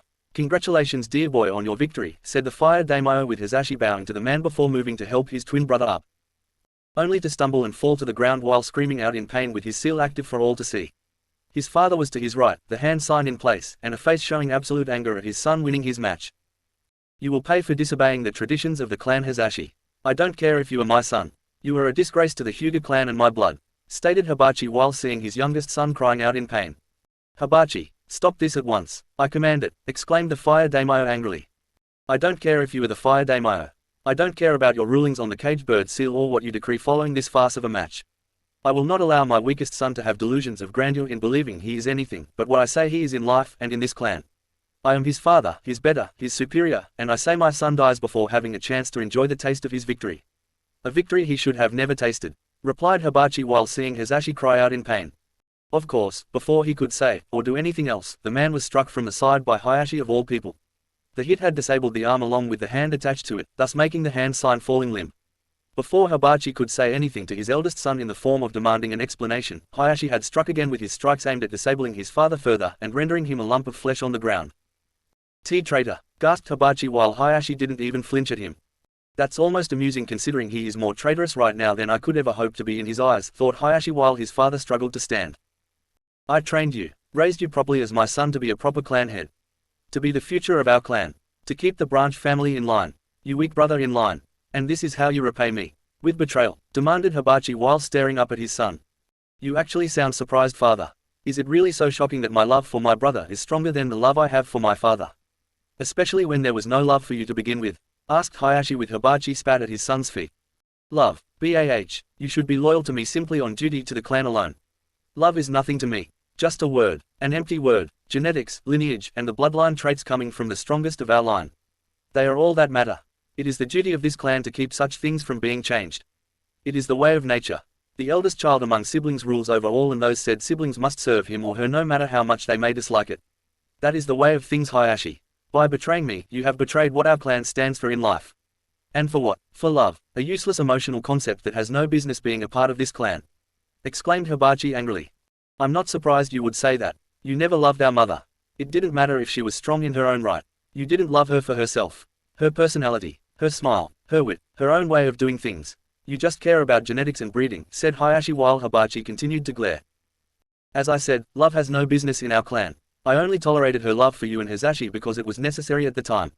My way of teaching either of you wasn't working, but her way was making progress. I had to stomach her showing love for you two for so long. I was pleased beyond measure when it was no longer required. I knew the beliefs she instilled in you could be stamped out easily because they were weaker than mine. It was the only thing about your mother that was weak. Her love for her children and beliefs in a loving family, said Hibachi with Hayashi frowning at him. The other clans follow her belief easily enough. We should be able to do it too, replied Hayashi with Hibachi looking at him now like he just told him the Biju were living entities entitled to have freedom. They are not our clan. Our clan is the most prestigious and strongest clan out of all the others. More than the Uchiha, Senju, and the Uzumaki. All through our way of doing things. The best form of breeding, traditions, and clan policies have allowed us to rise above our so-called rivals. And you would throw it all away, exclaimed Hibachi with Hayashi sighing. What is the point of being at the top of the mountain, father? What is the point of it all if there is no one you love to share it with? Or have you forgotten the simple fact that the mountain top is always cold and lonely?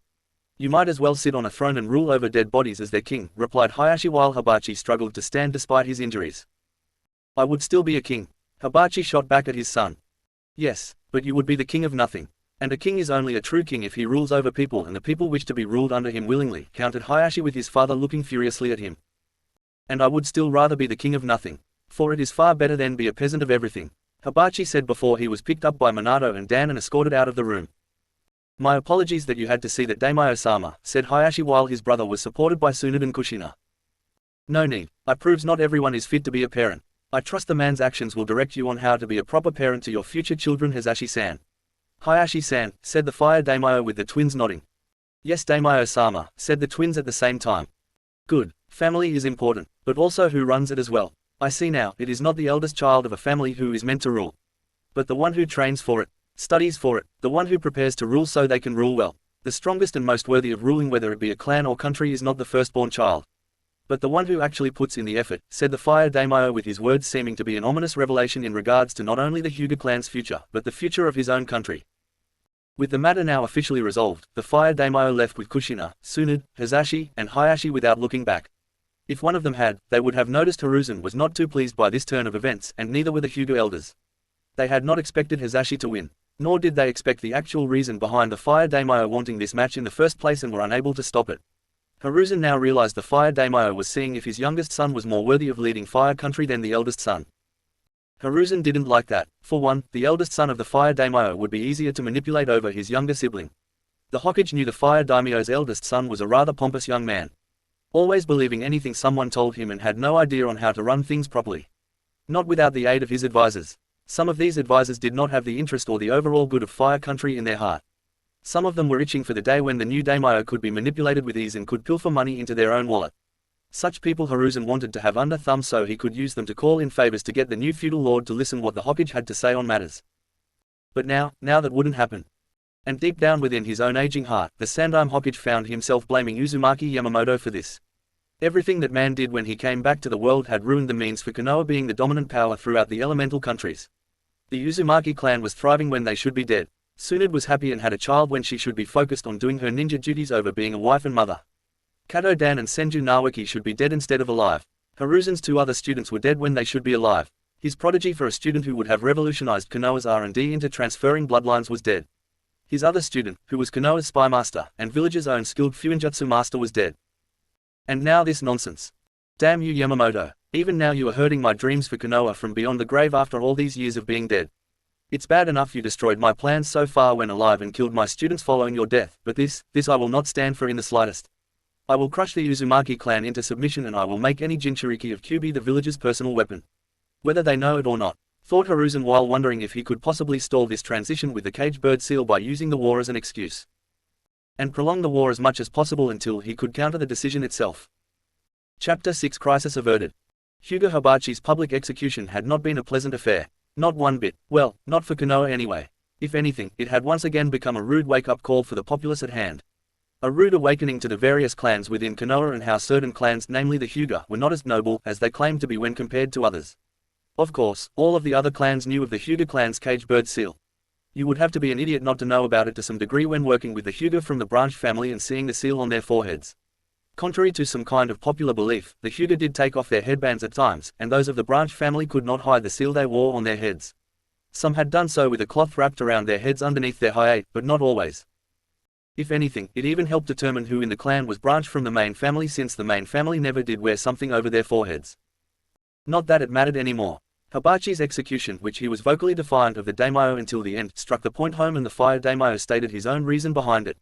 It easily made the whole issue regarding the execution and the caged bird seal surrounding it quite pointless. Naturally, the other Hyuga elders were against not only the execution of their fellow elder, but the order to remove the caged bird seal in all its form from the clan records. Meaning everything written on paper, every design, and just about anything from its creation to the implementation of the damn fuinjutsu was to be destroyed. All of which was done under the watchful eyes of the daimyo's samurai, Minato, and Kushina, since they knew the Hyuga elders along with their supporters from within the main family would try something. Not that it mattered, however. The fire daimyo had made it clear to everyone in Konoha that he was putting the village on notice and to not press their luck in violating any more laws of his country they ultimately lived in. He made it clear that while Konoha was their home, the village itself was part of Fire Country, and thus not above the laws of the land the village itself called home. As for the Hyuga clan, they went under a major change in terms of uniting the family together in the form of the Dojutsu protection seal being put on all the members of the clan. Not only that, but the fuinjutsu was placed on the back of the neck so not one of the members of the clan hid their foreheads in shame. Now they could walk amongst their fellow clan members as equals, the main family now having to partake or share in doing the same chores and duties in maintaining the clan with the branch family.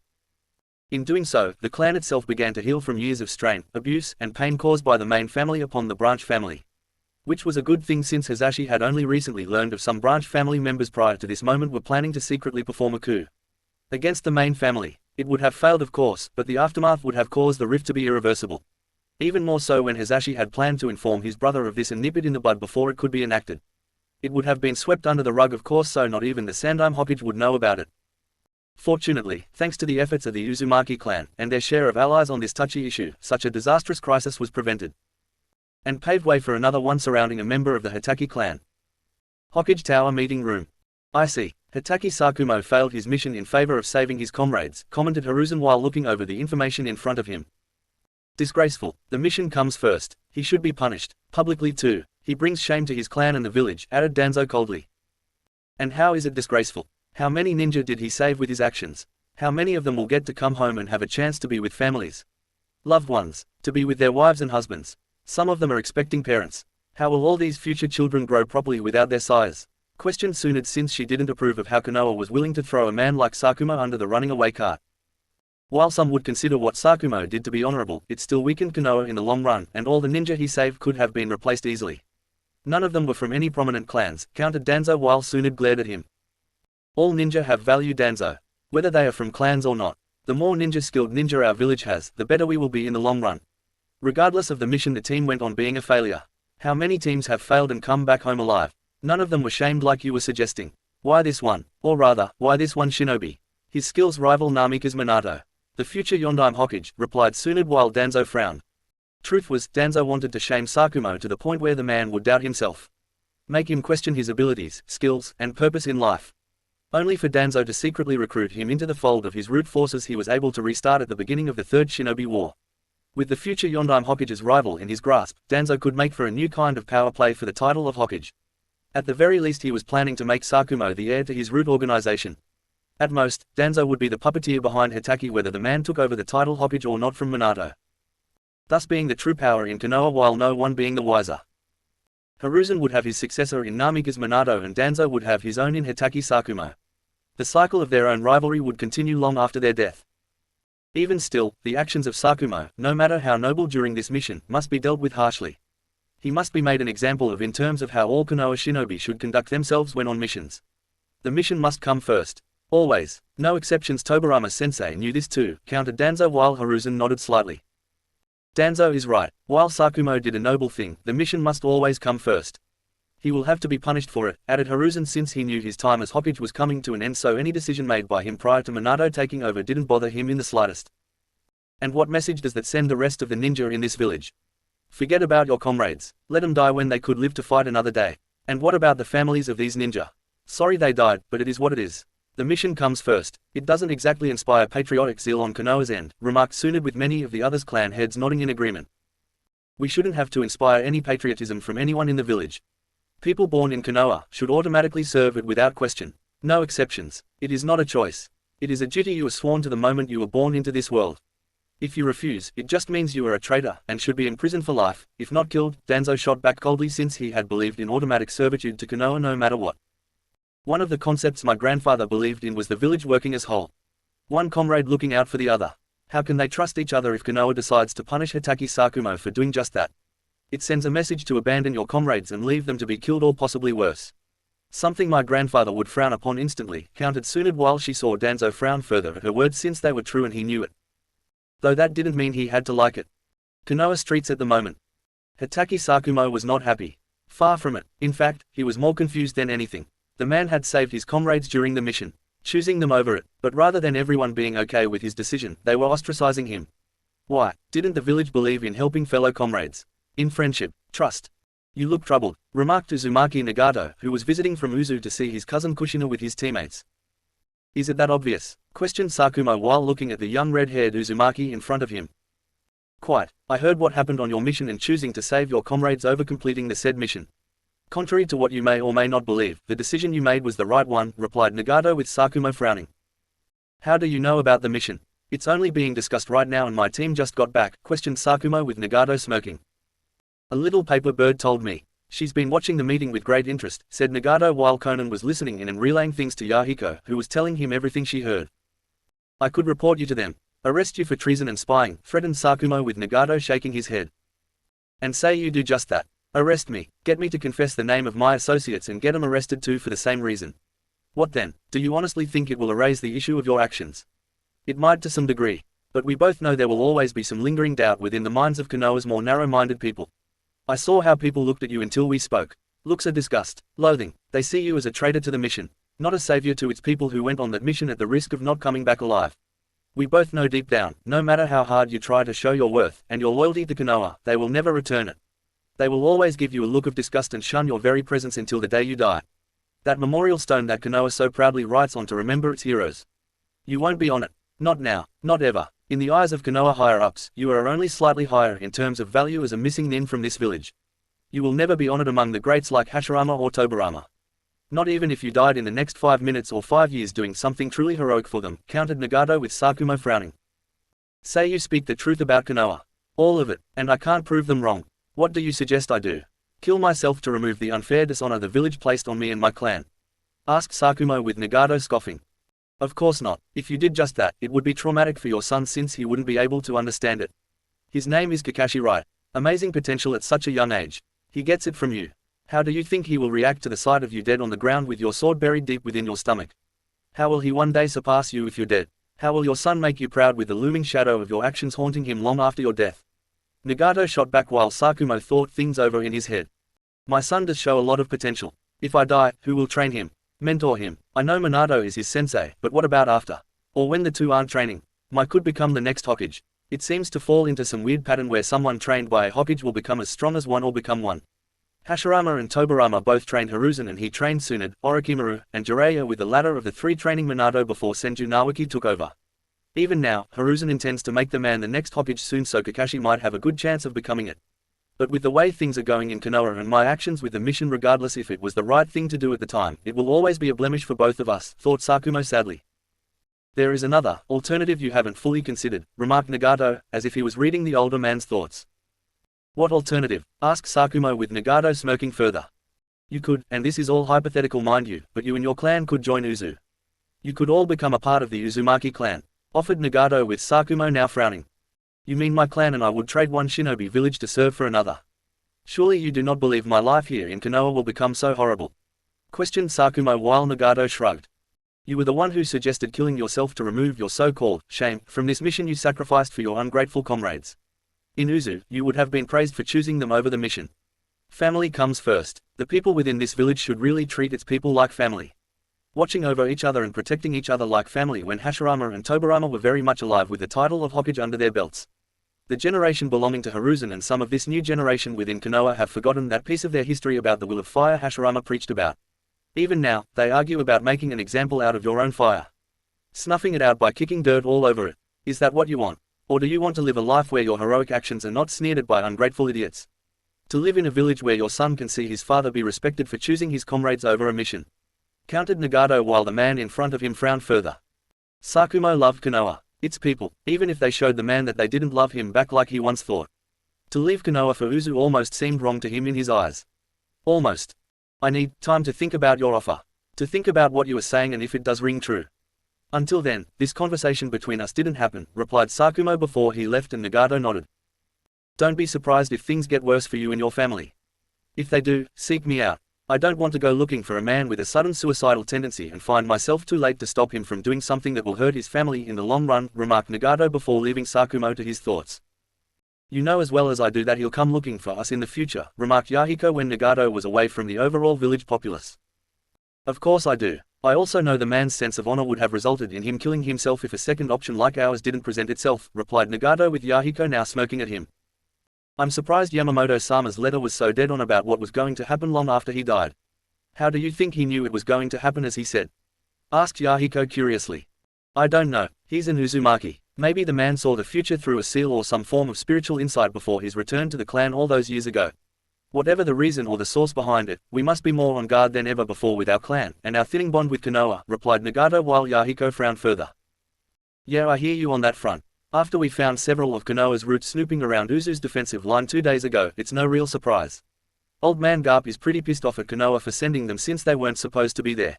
The fuinjutsu on their tongues were easy to remove and get them talking about why they were even there in the first place.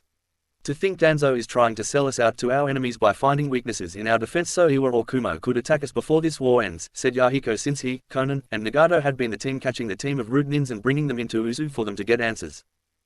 An end that is coming soon. I can feel it with my eyes. Kumo has been having trouble with their daimyo and raikage at each other's throats.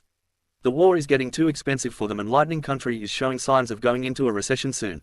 Iwa is the only real problem left and even they are starting to show signs of fatigue on their end. The Tsuchikage is a stubborn old man so a major event must transpire before he decides to throw in the towel, commented Nagato with Yahiko shrugging. Well, as long as it gets done with Uzu surviving, I don't give a crap.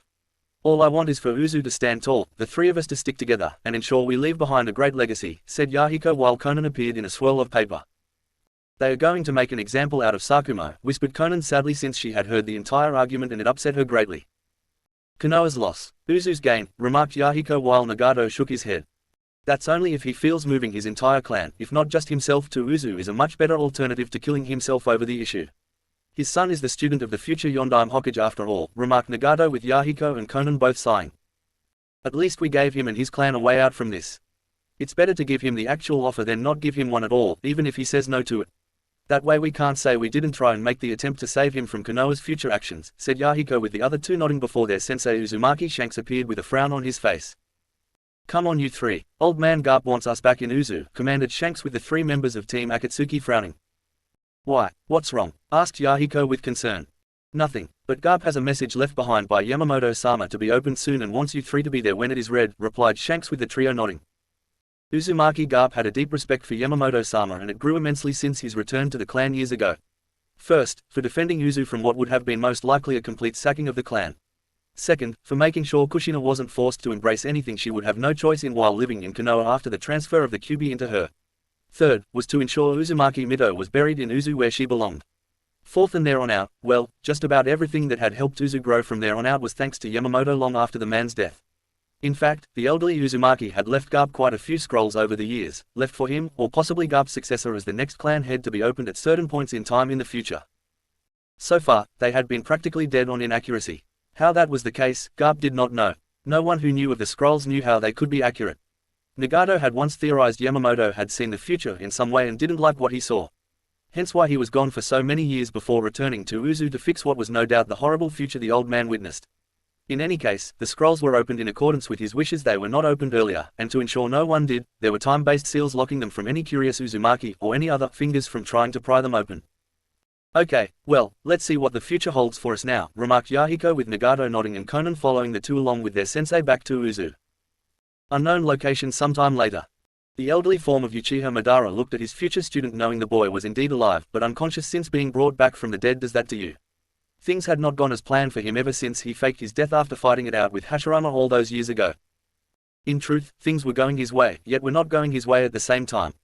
Konoha was weakening. It was dying, slowly, almost stupidly despite everything that showed it was still a force not to be challenged lightly. It endured 3 shinobi wars and still able to hold a strong front. But that is all it was to his perceptive eyes. A front, a bluff, more and more the village he and Hashirama had envisioned was slowly dying.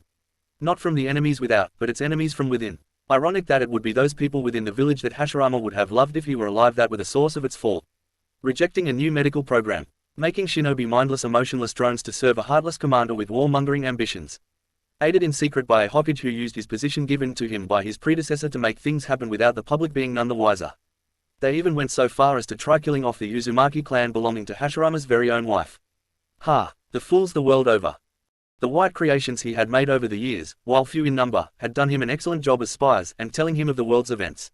As such, he knew how the shift in power among the 5 shinobi villages had gone from Konoha being supreme to Uzu getting very close to being recognized as a 6th, and tying with Konoha for the right to be called number 1 despite the vast majority of Uzu being a single clan. A clan that was growing and thriving now that they were in full gear. Already they had a few members of the clan who were not of Uzumaki blood in it.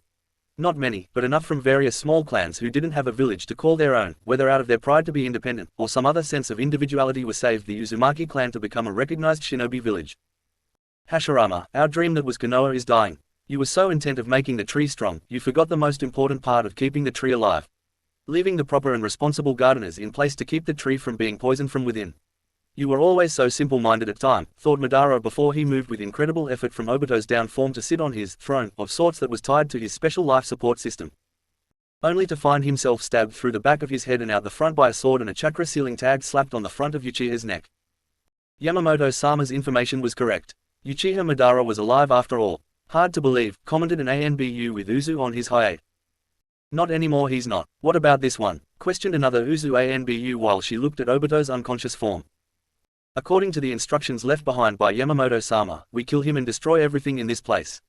No questions asked, commanded the ANBU captain before the team of a dozen Uzu ANBU set the place to blow with explosive tags while one of them stabbed Obito through the best before beheading him. Team 2 found the 2 white things outside and took care of them, said one of the Uzu ANBU after putting a finger to his earpiece.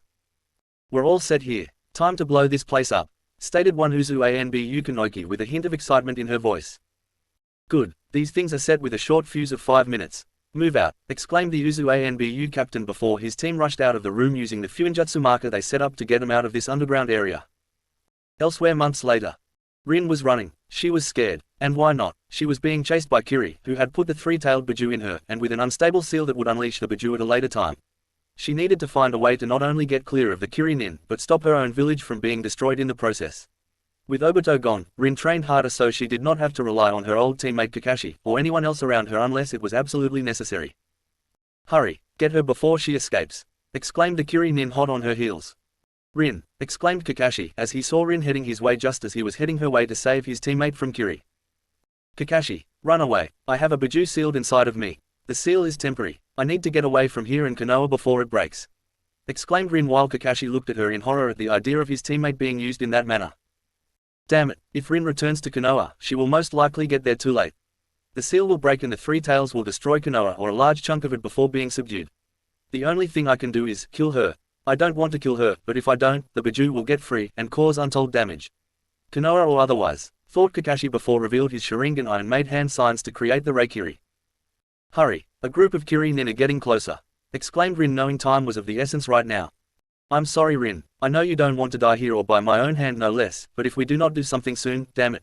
I wish Minato-sensei was here, thought Kakashi as he readied himself to launch his jutsu at Rin and kill the girl who meant so much to him.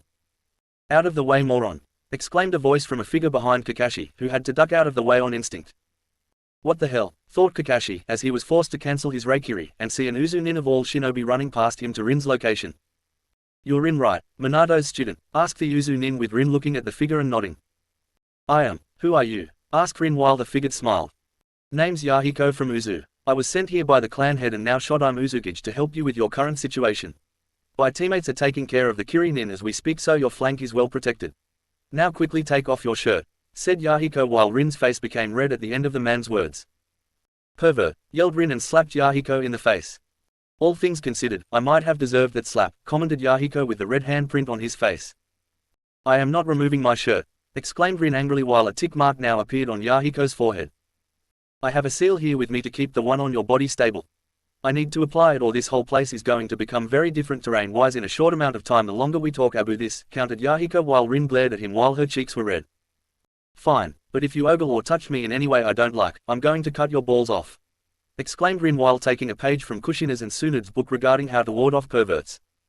Yeah, I get it, now hurry and remove the shirt or else we're all dead. No peeking either, Kakashi, exclaimed Yahiko to the stumped Konoha nin. Ha, what, was all Kakashi could say. Honestly, your father is so much more capable at talking than you it seems, remarked Konan before appearing in a swirl of paper with Nagato right beside her. Indeed, though to be fair, Yahiko does have that effect on people when he does decide to do something many consider to be brash, said Nagato while wondering if Uzu and the Uzumaki clan were rubbing off on Yahiko more than anyone else not of his clan's blood. He definitely had the clan spirit. Watching Yahiko carefully for any perverted actions on his end, Rin removed her shirt while looking increasingly embarrassed at being exposed like this. It was bad enough she had to do this in front of a total stranger, but Kakashi of all people nearby. Why didn't the seal break and kill her now? Done, stated Yahiko while activating the seal, and Rin quickly put on her shirt again, before kicking Yahiko in the balls. That's for being a pervert, exclaimed Rin while Yahiko whimpered at the low blow hurting his male pride. But, I didn't do anything, protested Yahiko while his teammates and Kakashi sweat dropped at the interaction between the two. You were thinking it, countered Rin angrily. Okay, I can't argue with that, mumbled Yahiko, but Rin still heard him, and got even angrier. I knew it, I knew you were thinking perverted thoughts. I'm going to beat you, stupid, exclaimed Rin before she began to do just that on Yahiko, now pleading for mercy. Shouldn't we save him? Asked Kakashi while seeing Rin stomping on Yahiko with that angry look all women have when pissed off at a man. I'm not, but by all means do intervene on his behalf. Your father will be devastated his son died before he did, commented Nagato offhandedly while Kakashi's body stiffened at the mention of his father. On second thought, I think I'm going to sit this one out. Just this one time of course, said Kakashi offhandedly while Konan mumbled something about cowardly men under breath. Are you done hitting him yet? Asked Konan with Rin letting out a deep breath after stopping her beating of Yahiko. Finished, let's go home, stated Rin before she walked away from the smoldering body of Yahiko. I don't think I deserve that, commented Yahiko while Nagato poked him with a stick. I can call her back if you want to tell her that, offered Nagato with Yahiko's bloody body stiffening. On second thought, I think I might have deserved that, replied Yahiko before getting up and was being helped by Nagato to make it over to Konan, currently keeping Rin from lashing out again at him. Let's go already. I need to tell Minato-sensei what happened to me on my mission, said Rin while giving Yahiko one final glare. A small word of advice, Rin-san. The knowledge of you being a Jinchuriki should not be known to everyone in Konoha. It is our own experience that Jinchuriki are not welcome within their own village, commented Yahiko while Rin glared again. Are you saying Minato-sensei will hate me? Questioned Rin accusingly, and to her own surprise Yahiko was serious, yet calm. No, not at all, I know the man has a good heart. But certain people around him on the councils and the current Uchiha clan head are not what you call open-minded, said Yahiko since he and the others had met the other Jinchuriki in their travels to other villages as spies to see them being treated horribly. Like they were a disease tolerated because they were a painful necessity whose value of being alive was only greater than being dead. If only slightly, only slightly. Konoha was also showing the same regard to Kushina. The only difference was the hate was not openly known like the other villages did when it came to Jinchuriki. The other villages thought Konoha was being soft in terms of how they handled their Jinchuriki. But in truth, all Konoha really did was hide their disgust for Jinchuriki as a whole, far easier than the others did. It didn't even matter if most people in Konoha didn't know who the Jinchuriki was, and those that did couldn't risk revealing it due to others actually not caring if a Jinchuriki was a Jinchuriki. There was also the risk of the said Jinchuriki within Konoha leaving the village for Uzu, and those that saw Kushina as a weapon didn't want that to happen anytime soon. In any case, we should at least report your survival, and keep the knowledge of what you are now known to a small handful of people in Konoha, added Konan while she saw Rin reluctantly nod since she herself had seen the darker side of Konoha. Can Minato-sensei and Kushina-sama look at the seal you gave me? They are both well-known Fuinjutsu masters, and while I trust what you did worked, I know they would want to make sure the seal on me is stable to put their own worries at ease, replied Rin with the trio nodding. Of course, the Fuinjutsu I placed on your unstable one was of Uzumaki design, but we have no problem with either or both of them looking at it, replied Nagato since he knew those two could be trusted since one was his kin and the other knew of Kushina's status, so Rin being in the same boat wasn't an issue either. It was the soon-to-be-retired Sandime Hokage and the various vipers he still kept around him that concerned them. Konoha sometime later. I see, this is good news on all counts, remarked Hiruzen with a small gentle smile on his aging face while hiding the smoke that wanted to come out in its place.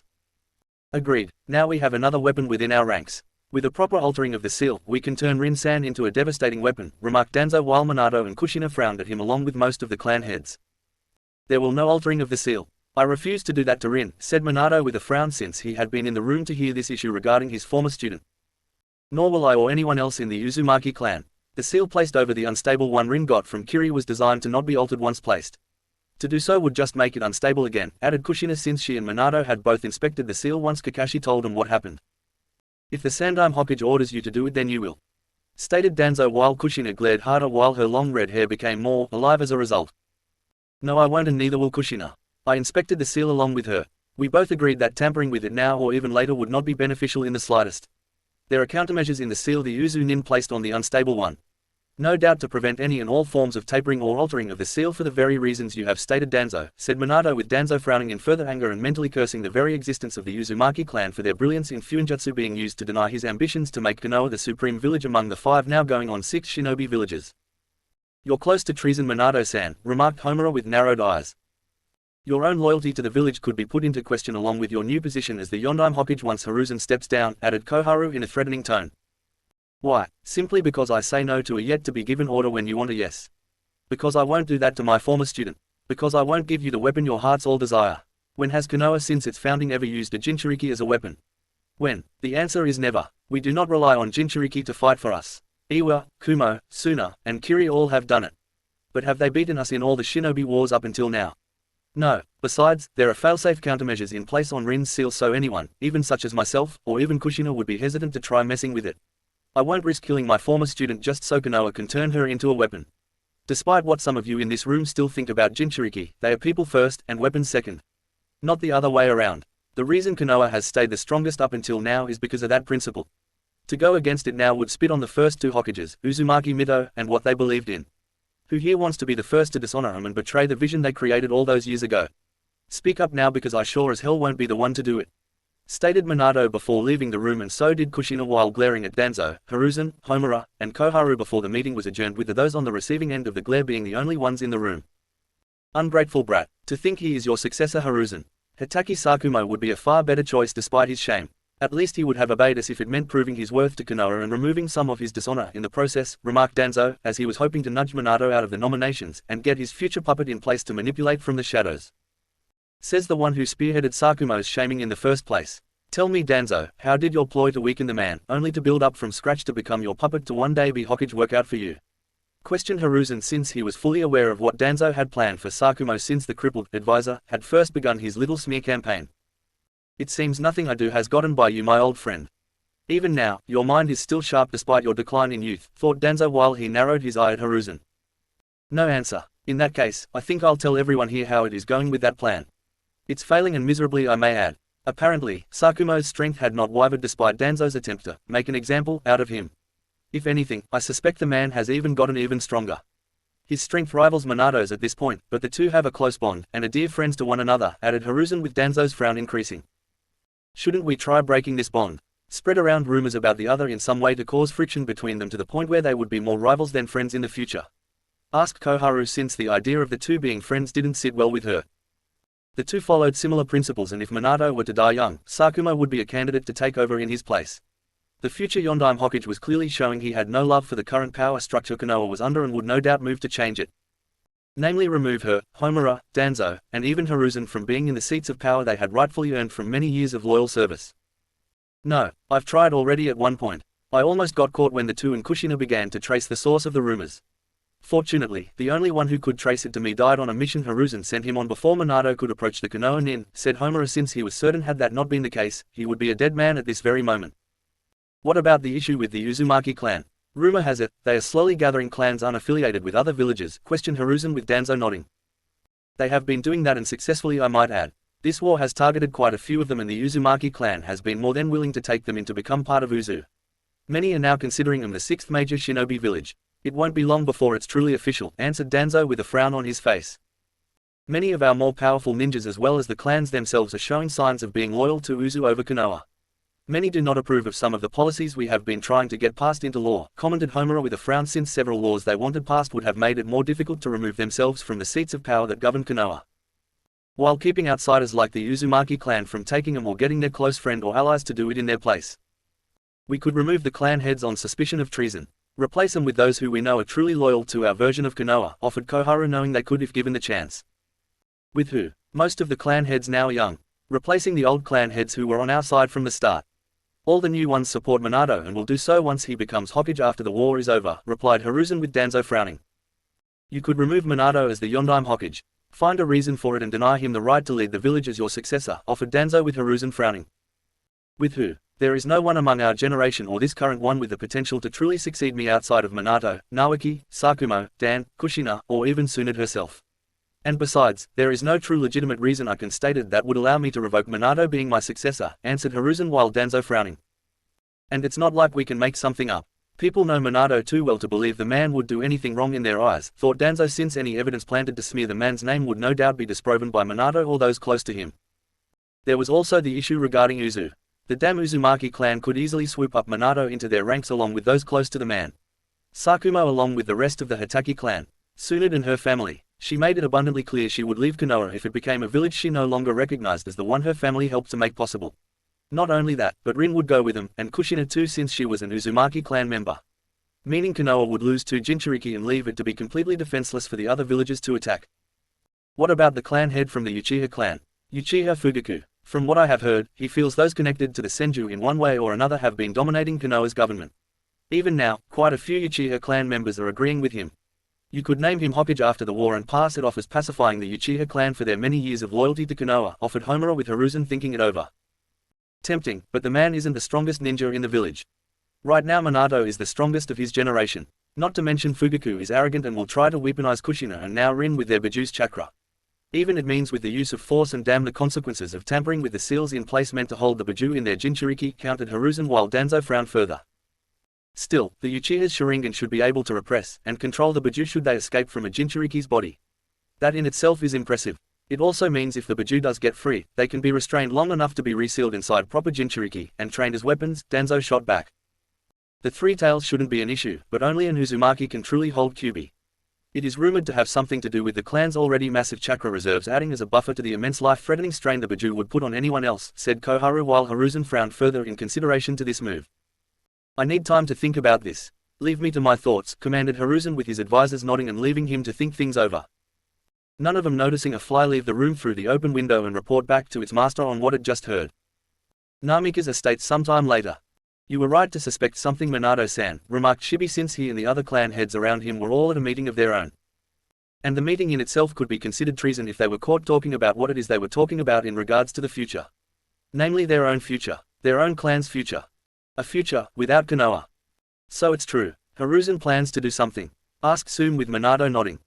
Sadly yes. I have long since come to suspect the old man I looked up to is not what we thought him to be in life. He and Danzo want to use Kushina and Rin as weapons. My most recent refusal to alter Rin's seal to turn her into one is close to being the last straw to break their patience with me, answered Minato with the clan heads in the room looking at each other with worry. This is troublesome, remarked Shikaku while his friend Inoki nodded. Their treachery runs deeper than even we knew up until now. Apparently, the slander against Hitaki Sakumo to make him fall to his knees in despair was Danzo's doing. The purpose was to rebuild him from the ground up as Danzo's future puppet to claim the title of Hokage while ruling from the shadows over Sakumo. If not that by chance, he wanted to turn him into Minato's rival just as Danzo was once Hiruzen's for the right to become Hokage, replied Shibi with the clan head scowling further. Bastards. Sakumo did the right thing and that crippled bastard wanted to turn him into a puppet or enemy of my Minato-kun. I'll kill him, exclaimed Kushina angrily while her hair suddenly came alive and waving around like 9 tails. Kushina, calm down. No one is killing anyone, said Minato calmly while the woman let out huff. Not yet anyway, mumbled Shikaku to his friends.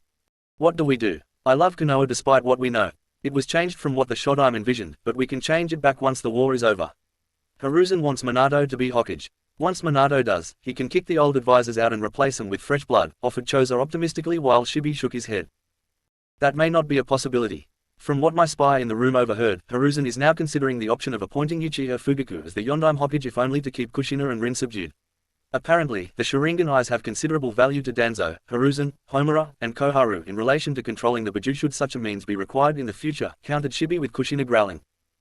Bastards. I told you they would stoop so low, Minato.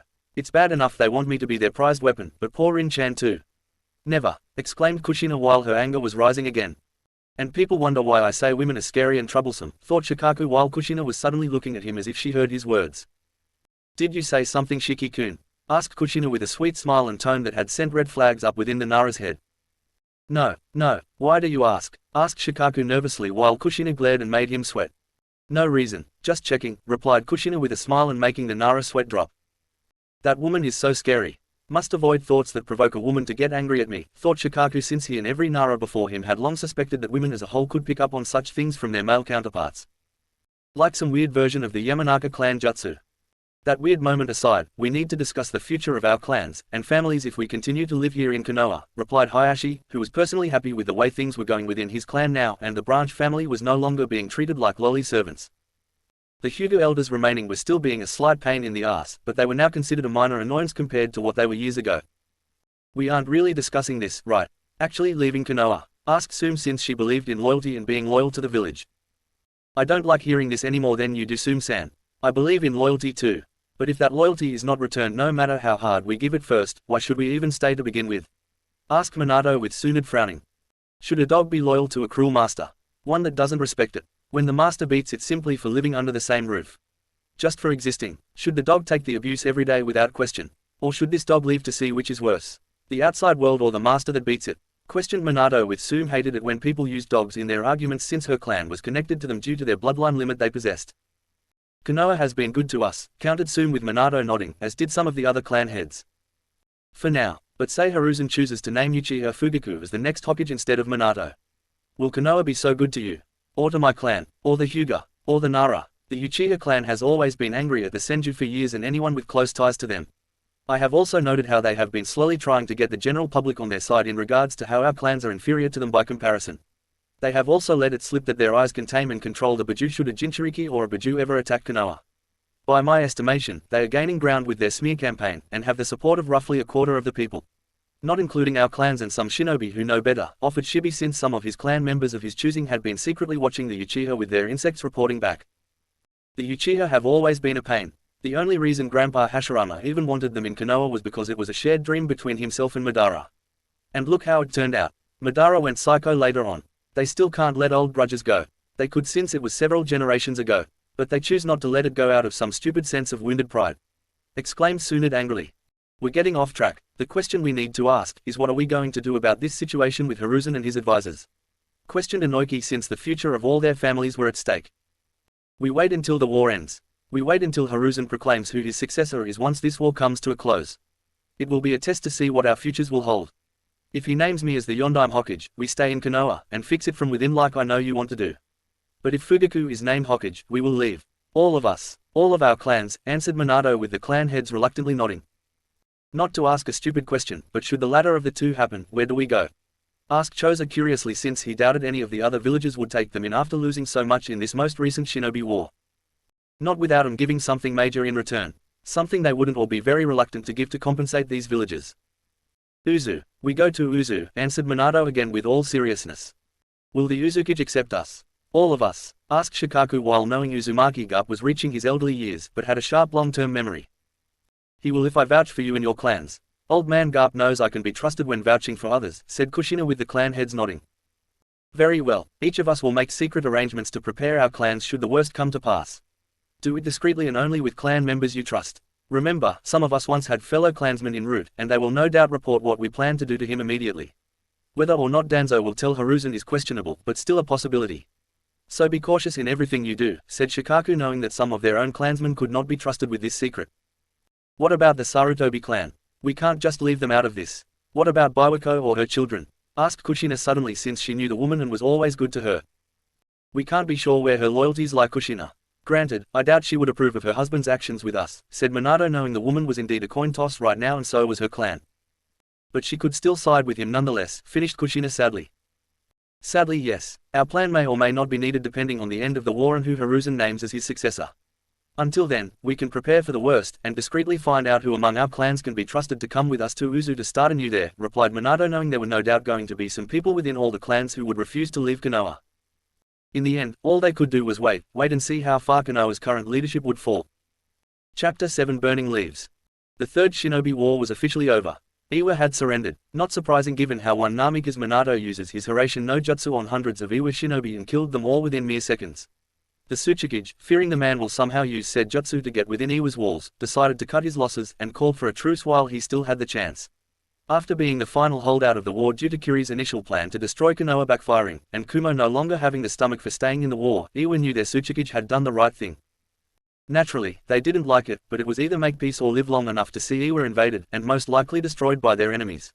So with great reluctance, Iwa's need for self-preservation won over the villagers' pride to continue fighting. But while peace had finally settled overall, Konoha itself was, ironically enough, having its own problems at the moment following this newfound peace.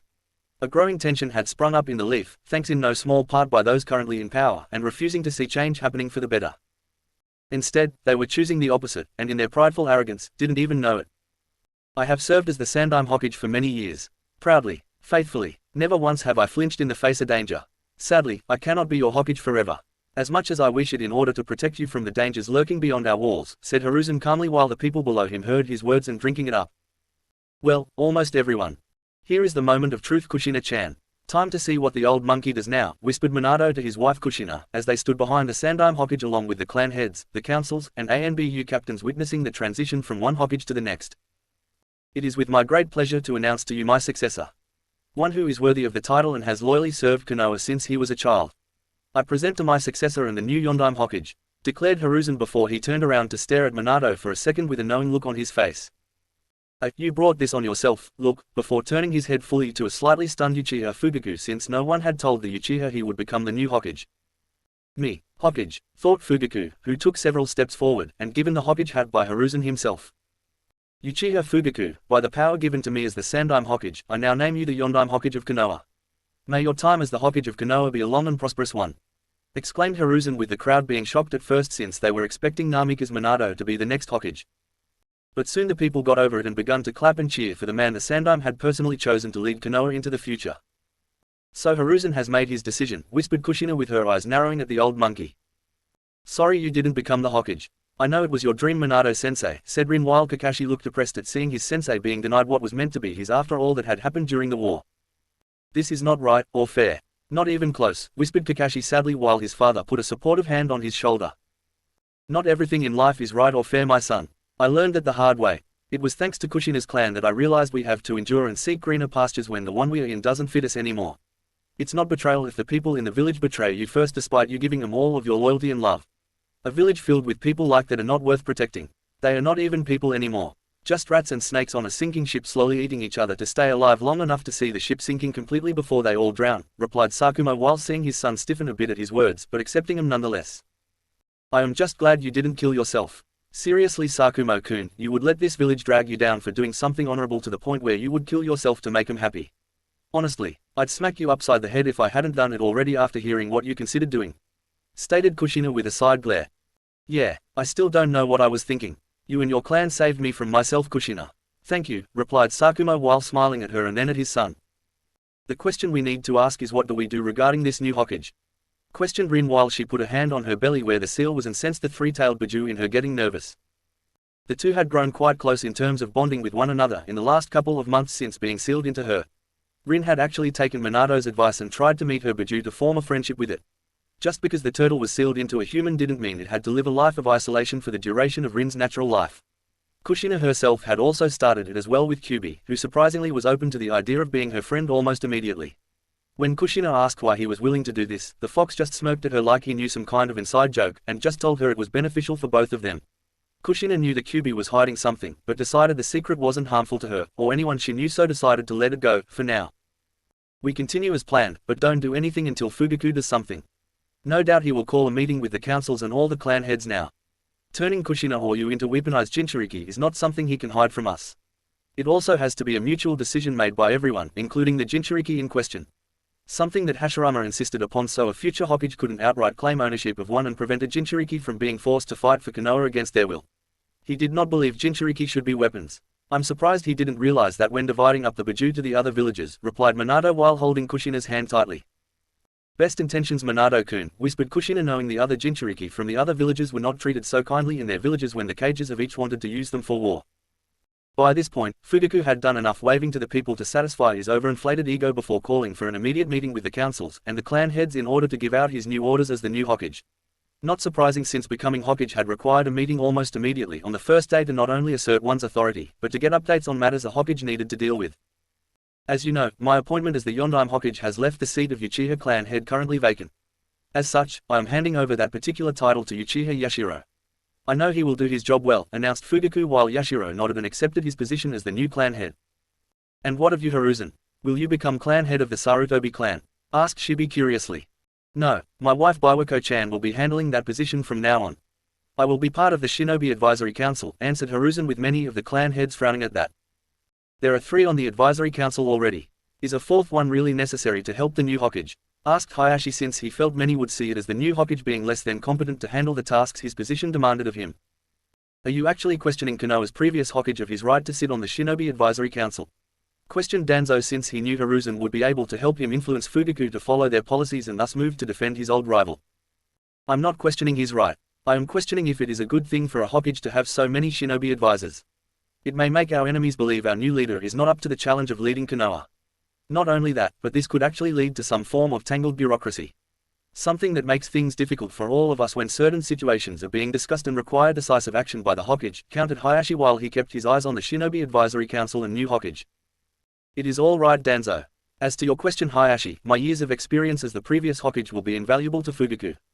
After all, a young Hokage starting off needs strong advisors until his own experiences ruling over the village are more solid to make more direct decisions later on, answered Hiruzen while spinning his involvement in Konoha's government in a positive light for himself. Which I accept, since Hiruzen's wisdom is highly valued among all of us. It's one of the reasons why I feel my first decision regarding things now that I am Hokage will have the support of everyone here, added Fugaku while everyone among the clan heads frowned since they had a bad feeling about this. And what decision is that? Asked Minato while Fugaku glanced at Kushina and Rin. For many years, Konoha has kept itself from using Jinchuriki as weapons of war. Since the time of the Shodaime, in fact. A noble sentiment at the time. Given how his wife Mido was one, I'm sure the idea of having her use the Kyuubi's power for war was something he wanted to avoid. No doubt to make sure Konoha didn't rely on Jinchuriki to get the job done when war and conflicts broke out. However, I am not so sure such a course is wise anymore. Our enemies from other villages are using their Jinchuriki more and more with each passing conflict and war we have with them. Fortunately, the peace we have now recently acquired has provided Konoha with a window of opportunity to change that one problem. Now we have not 1, but 2 Jinchuriki in Konoha, and we can now do what needs to be done to truly be the dominant shinobi village among our rivals. I am moving for both Uzumaki Kushina and Nohara Rin to have their seals examined, altered, and to become Konoha's new weapons. They are to have their seals changed so they can both access the Biju they each hold, and when the time comes, we will crush our enemies one by one, answered Fugaku to the horror of many in the room. You can't, Fugaku. There are laws in place that state everyone in Konoha's governing body, including the Jinchuriki themselves, must agree to such an action, said Minato to remind Fugaku of the law that Hashirama made and Tobirama enforced. Hiruzen only enforced the law because the Uzumaki clan wouldn't allow anything else, and even if they weren't around, Kushina wasn't about to let anyone tamper with the seal she had when growing up. I am repealing such a law. As Hokage, it is my right to change, or remove laws that will hinder the overall progress of Konoha. Times are changing. If Konoha does not change with it, we will be destroyed by our enemies as they plot against us during this time of peace we have been given to prepare ourselves against them. The only way to do that is if we weaponize our Jinchuriki and ensure they are ready to attack them when I give the order, countered Fugaku while Kushina growled angrily and Rin was doing the same. And if I refuse to be turned into a weapon? Asked Kushina while glaring at Fugaku. You will be labeled a traitor to this village, your marriage to Minato will be annulled, and I will see to it you are banished from Konoha to your island homeland. Only after a suitable host is acquired to seal the Kyuubi into for the intentions I just stated, of course, answered a semi-arrogant Fugaku, since he didn't believe Kushina could handle the might of his clan, much less all of Konoha. The only downside to his actions was his wife, Uchiha Mikoto would be slightly upset by that, since the two women were dear friends. Mikoto even had a small crush on Minato in their younger years, growing up shortly after graduating from the academy and became genin. Mikoto secretly competed against Kushina for Minato's affection, since she saw the potential in the blonde and knew he was destined for greatness. Of course, that was before the female Uchiha had to marry Fugaku through an arranged marriage made by their parents. Alas, his wife's anger was a small price to pay for greatness. Mikoto had been a strong Kunoichi before their marriage, but now she had become a loving housewife that helped with the clan on occasion. It wouldn't be long before she was pregnant and giving him a son to raise to one day become a future Hokage like himself. This is outrageous. I won't stand for it, exclaimed Tsunade angrily while glaring at Fugaku. You have to accept it, Tsunade, or else I will place heavy financial penalties on your clan as punishment for defying me. The same will happen to the Uzumaki clan and any other clan here that challenges my decisions as Hokage. It is time for Konoha to weaponize their Jinchuriki and use them for the purpose of ending wars and the lives of our enemies. There is no middle ground here. Both Jinchuriki will submit themselves to the Fuinjutsu team I am going to assign to modify the seals and begin training to harness the power of the Biju, commanded Fugaku while making sure that the team itself consisted of Uchiha clan members to not only alter the seal, but to ensure certain additional parts were in place when finished with the process. The Biju inside of Kushina and Rin wouldn't be the only things brought to heel at his feet when the time came to test out the seals.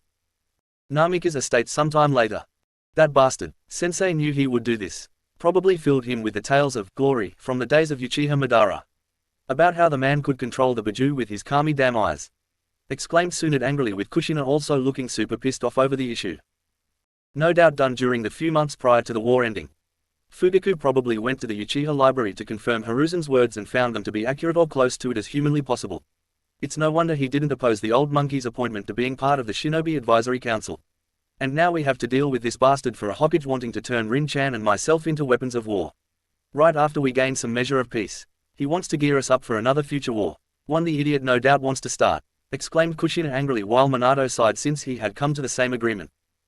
The good news, as small as it is right now, is Fugaku has only just made this ruling and needs time to get things together. Not to mention Mikoto will no doubt give him an earful when he gets home, and make his life miserable for a while, said Minato, who chuckled at the last part knowing Fugaku for all his arrogant strutting around, had a healthy fear of his wife when she was angry. Not that he was one to talk since Kushina was just as bad if not worse than Mikoto when angry.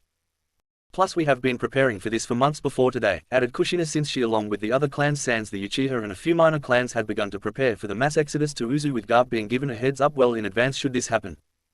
And while we're not ready just yet for the big move, we will be soon enough. We just have to delay the plans made by Fugaku and the others just long enough to set things in motion, finished Minato while Kushina nodded.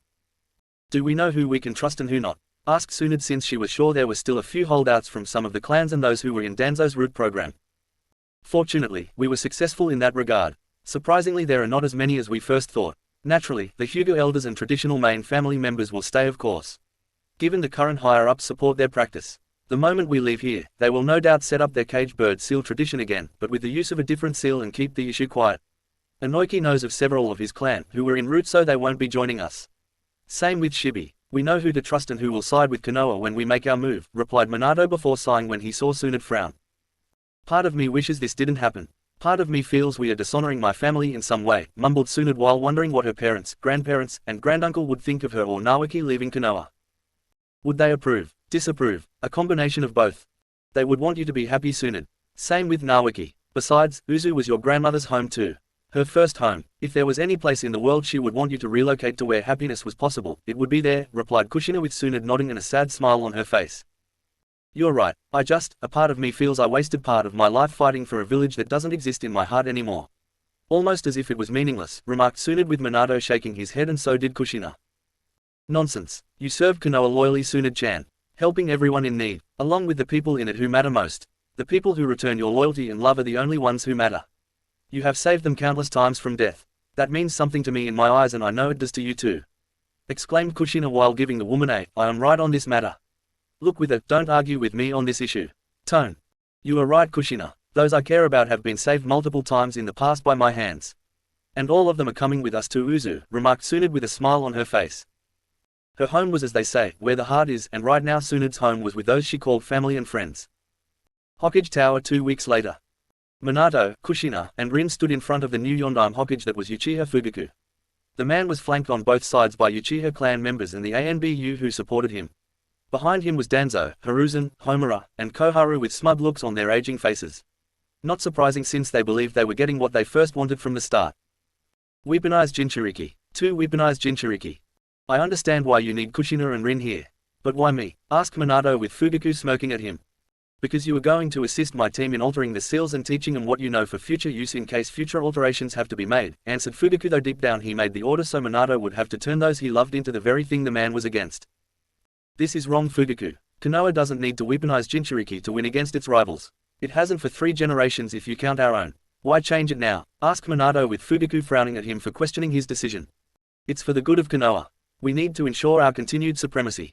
Orochimaru and Jiraiya are long dead. My predecessor with respect to him is getting old, and so are those around him from his time as Hokage. And while they are valuable advisors to have from their years of experience, this village needs brawn to go with the brains. We need to have these two become active weapons for Konoha. Kumo, Iwa, Kiri, Suna, and even Uzu won't sit during this time of peace. They will seek to destroy us in some way, said Fugaku while Kushina frowned. Uzu is Konoha's ally. They would only be your enemy if provoked, said Kushina while Fugaku scowling at her. Your homeland is getting bold, Kushina. Taking in clans left and right. They do not consult with us or ask for permission. They don't even send some of its member here to us to share those bloodlines with our village, countered Fugaku with Kushina fuming at his hypocritical response.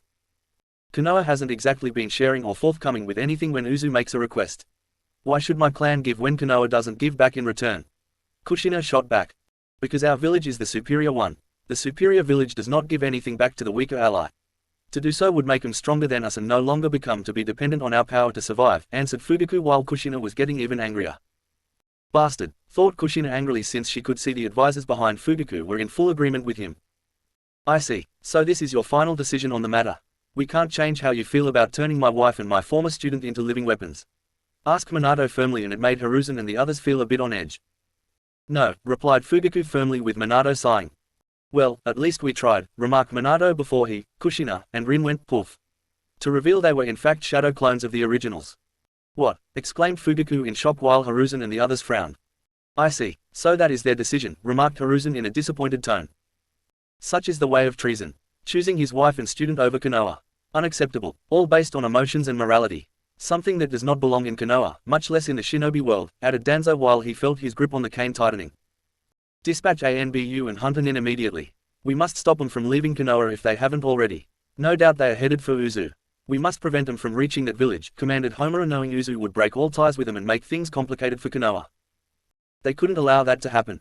However, before Fugaku could even order such a command to the ANBU, explosions manifested themselves all around Konoha. Within moments, ANBU came into the room and bowed to the Yondaime Hokage. Report, demanded Fugaku angrily. Hokage-sama, the village has been hit with multiple explosions. Mostly along the walls of the village, but a few areas in the merchant district, the ANBU supply depot, and part of the Uchiha police station, answered the ANBU while Fugaku was livid because of the report basically put Konoha on a defensive lockdown. Secure the village. Lock us down. No one leaves unless I give the order. I want all the hunter nin within Konoha to find and hunt down Namikaze Minato, Uzumaki Kushina, and Nohara Rin immediately. They are now traitors to Konoha.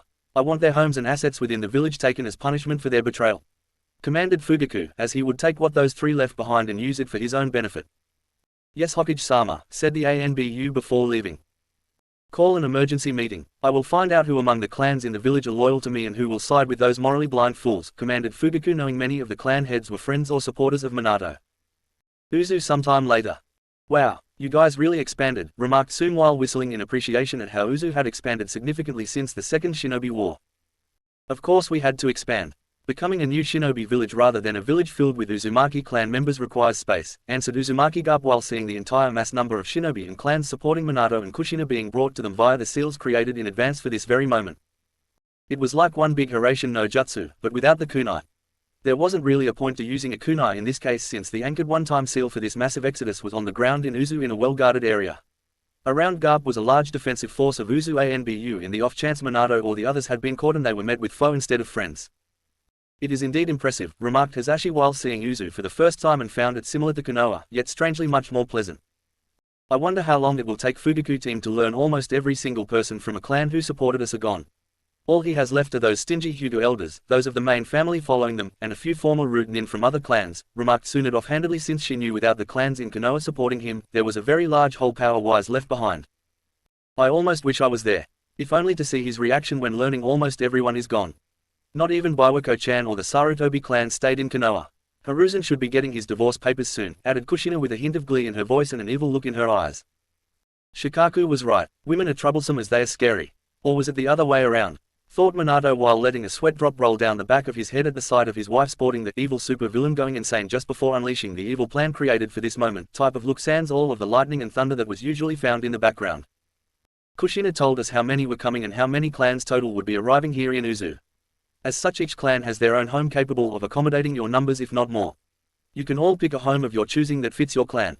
Just don't fighting over it. The structures are all the same, so customizing them to your clan specifics should be easy enough, explained Garp since he knew each clan would want to turn each house into something unique that said, this is my clan home, when compared to others. Hokage Tower sometime later.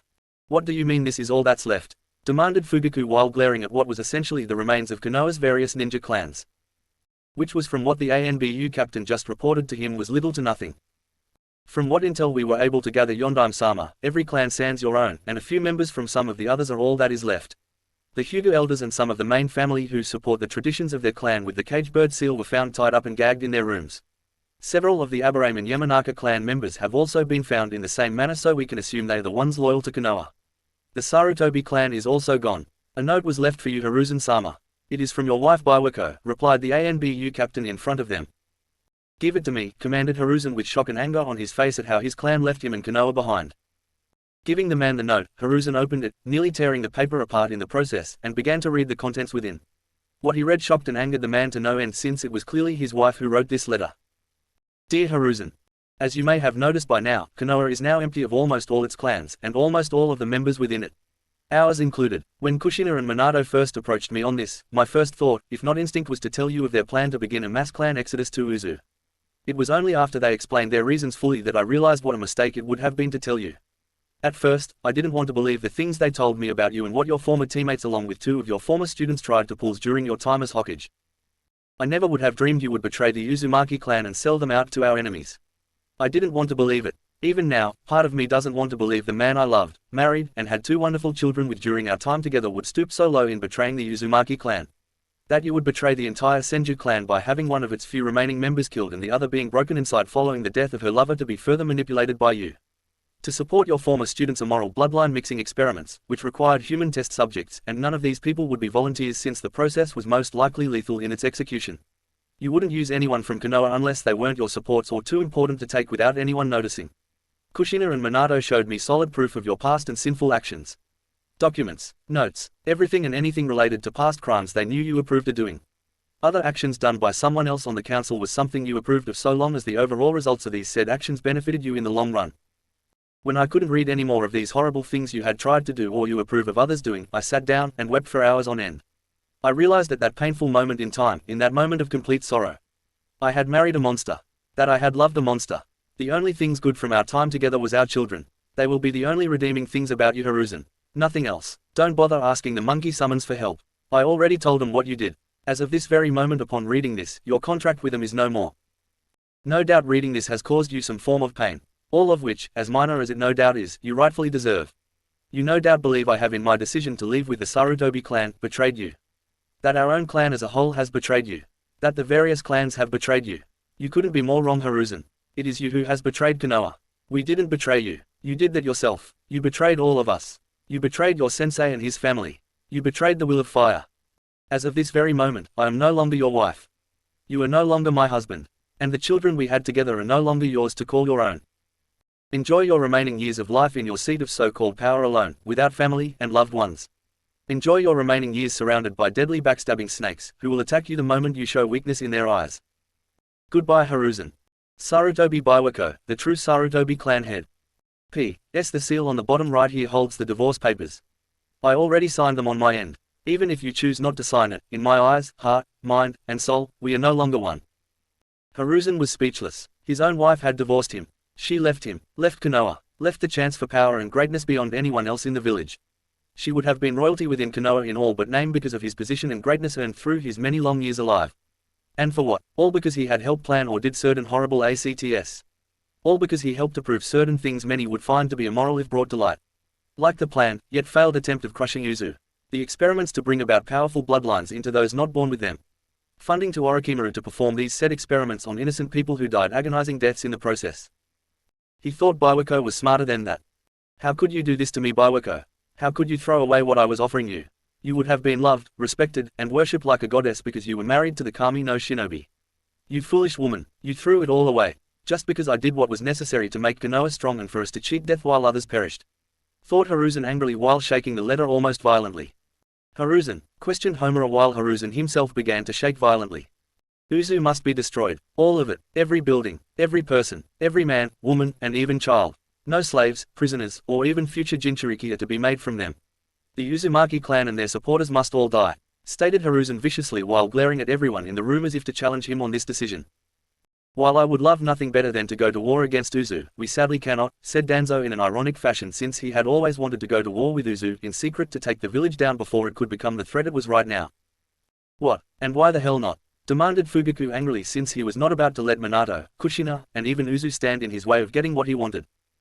Because our power has greatly diminished. The majority of the clans and the members within them are gone. Those that remain are too few and in some cases, too old to fight. Not to mention, the two Jinchuriki we had are not only gone, but are well trained to fight without relying on their Biju. Meaning the ability of the Sharingan to suppress the Biju's chakra is useless. Not to mention getting to Uzu, much less attacking it would fail due to the structure of Uzu changing since the failed attempt during the Second Shinobi War. Added the new addition of all the clans that were once ours now being in Uzu fighting for their new home, we would be defeated almost immediately. We have neither the strength nor the means to strike back at them at the moment, answered Danzo with Fugaku now looking further pissed off. I don't care about that. I care about getting back what was taken from me. Taken from Konoha, exclaimed Fugaku before a fellow Uchiha clan member came in and handed a message addressed to him. It was from his wife Mikoto. Dear Fugaku. If you are reading this, then no doubt you are angry at what has happened to Konoha, but not in the way I phrased this statement. You are angry at the various clans leaving the village for Uzu.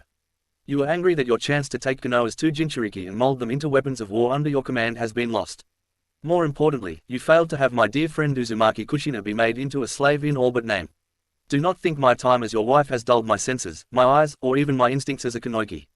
They are as sharp as ever, even more due to the raising our son Itachi to be a strong ninja when the time comes.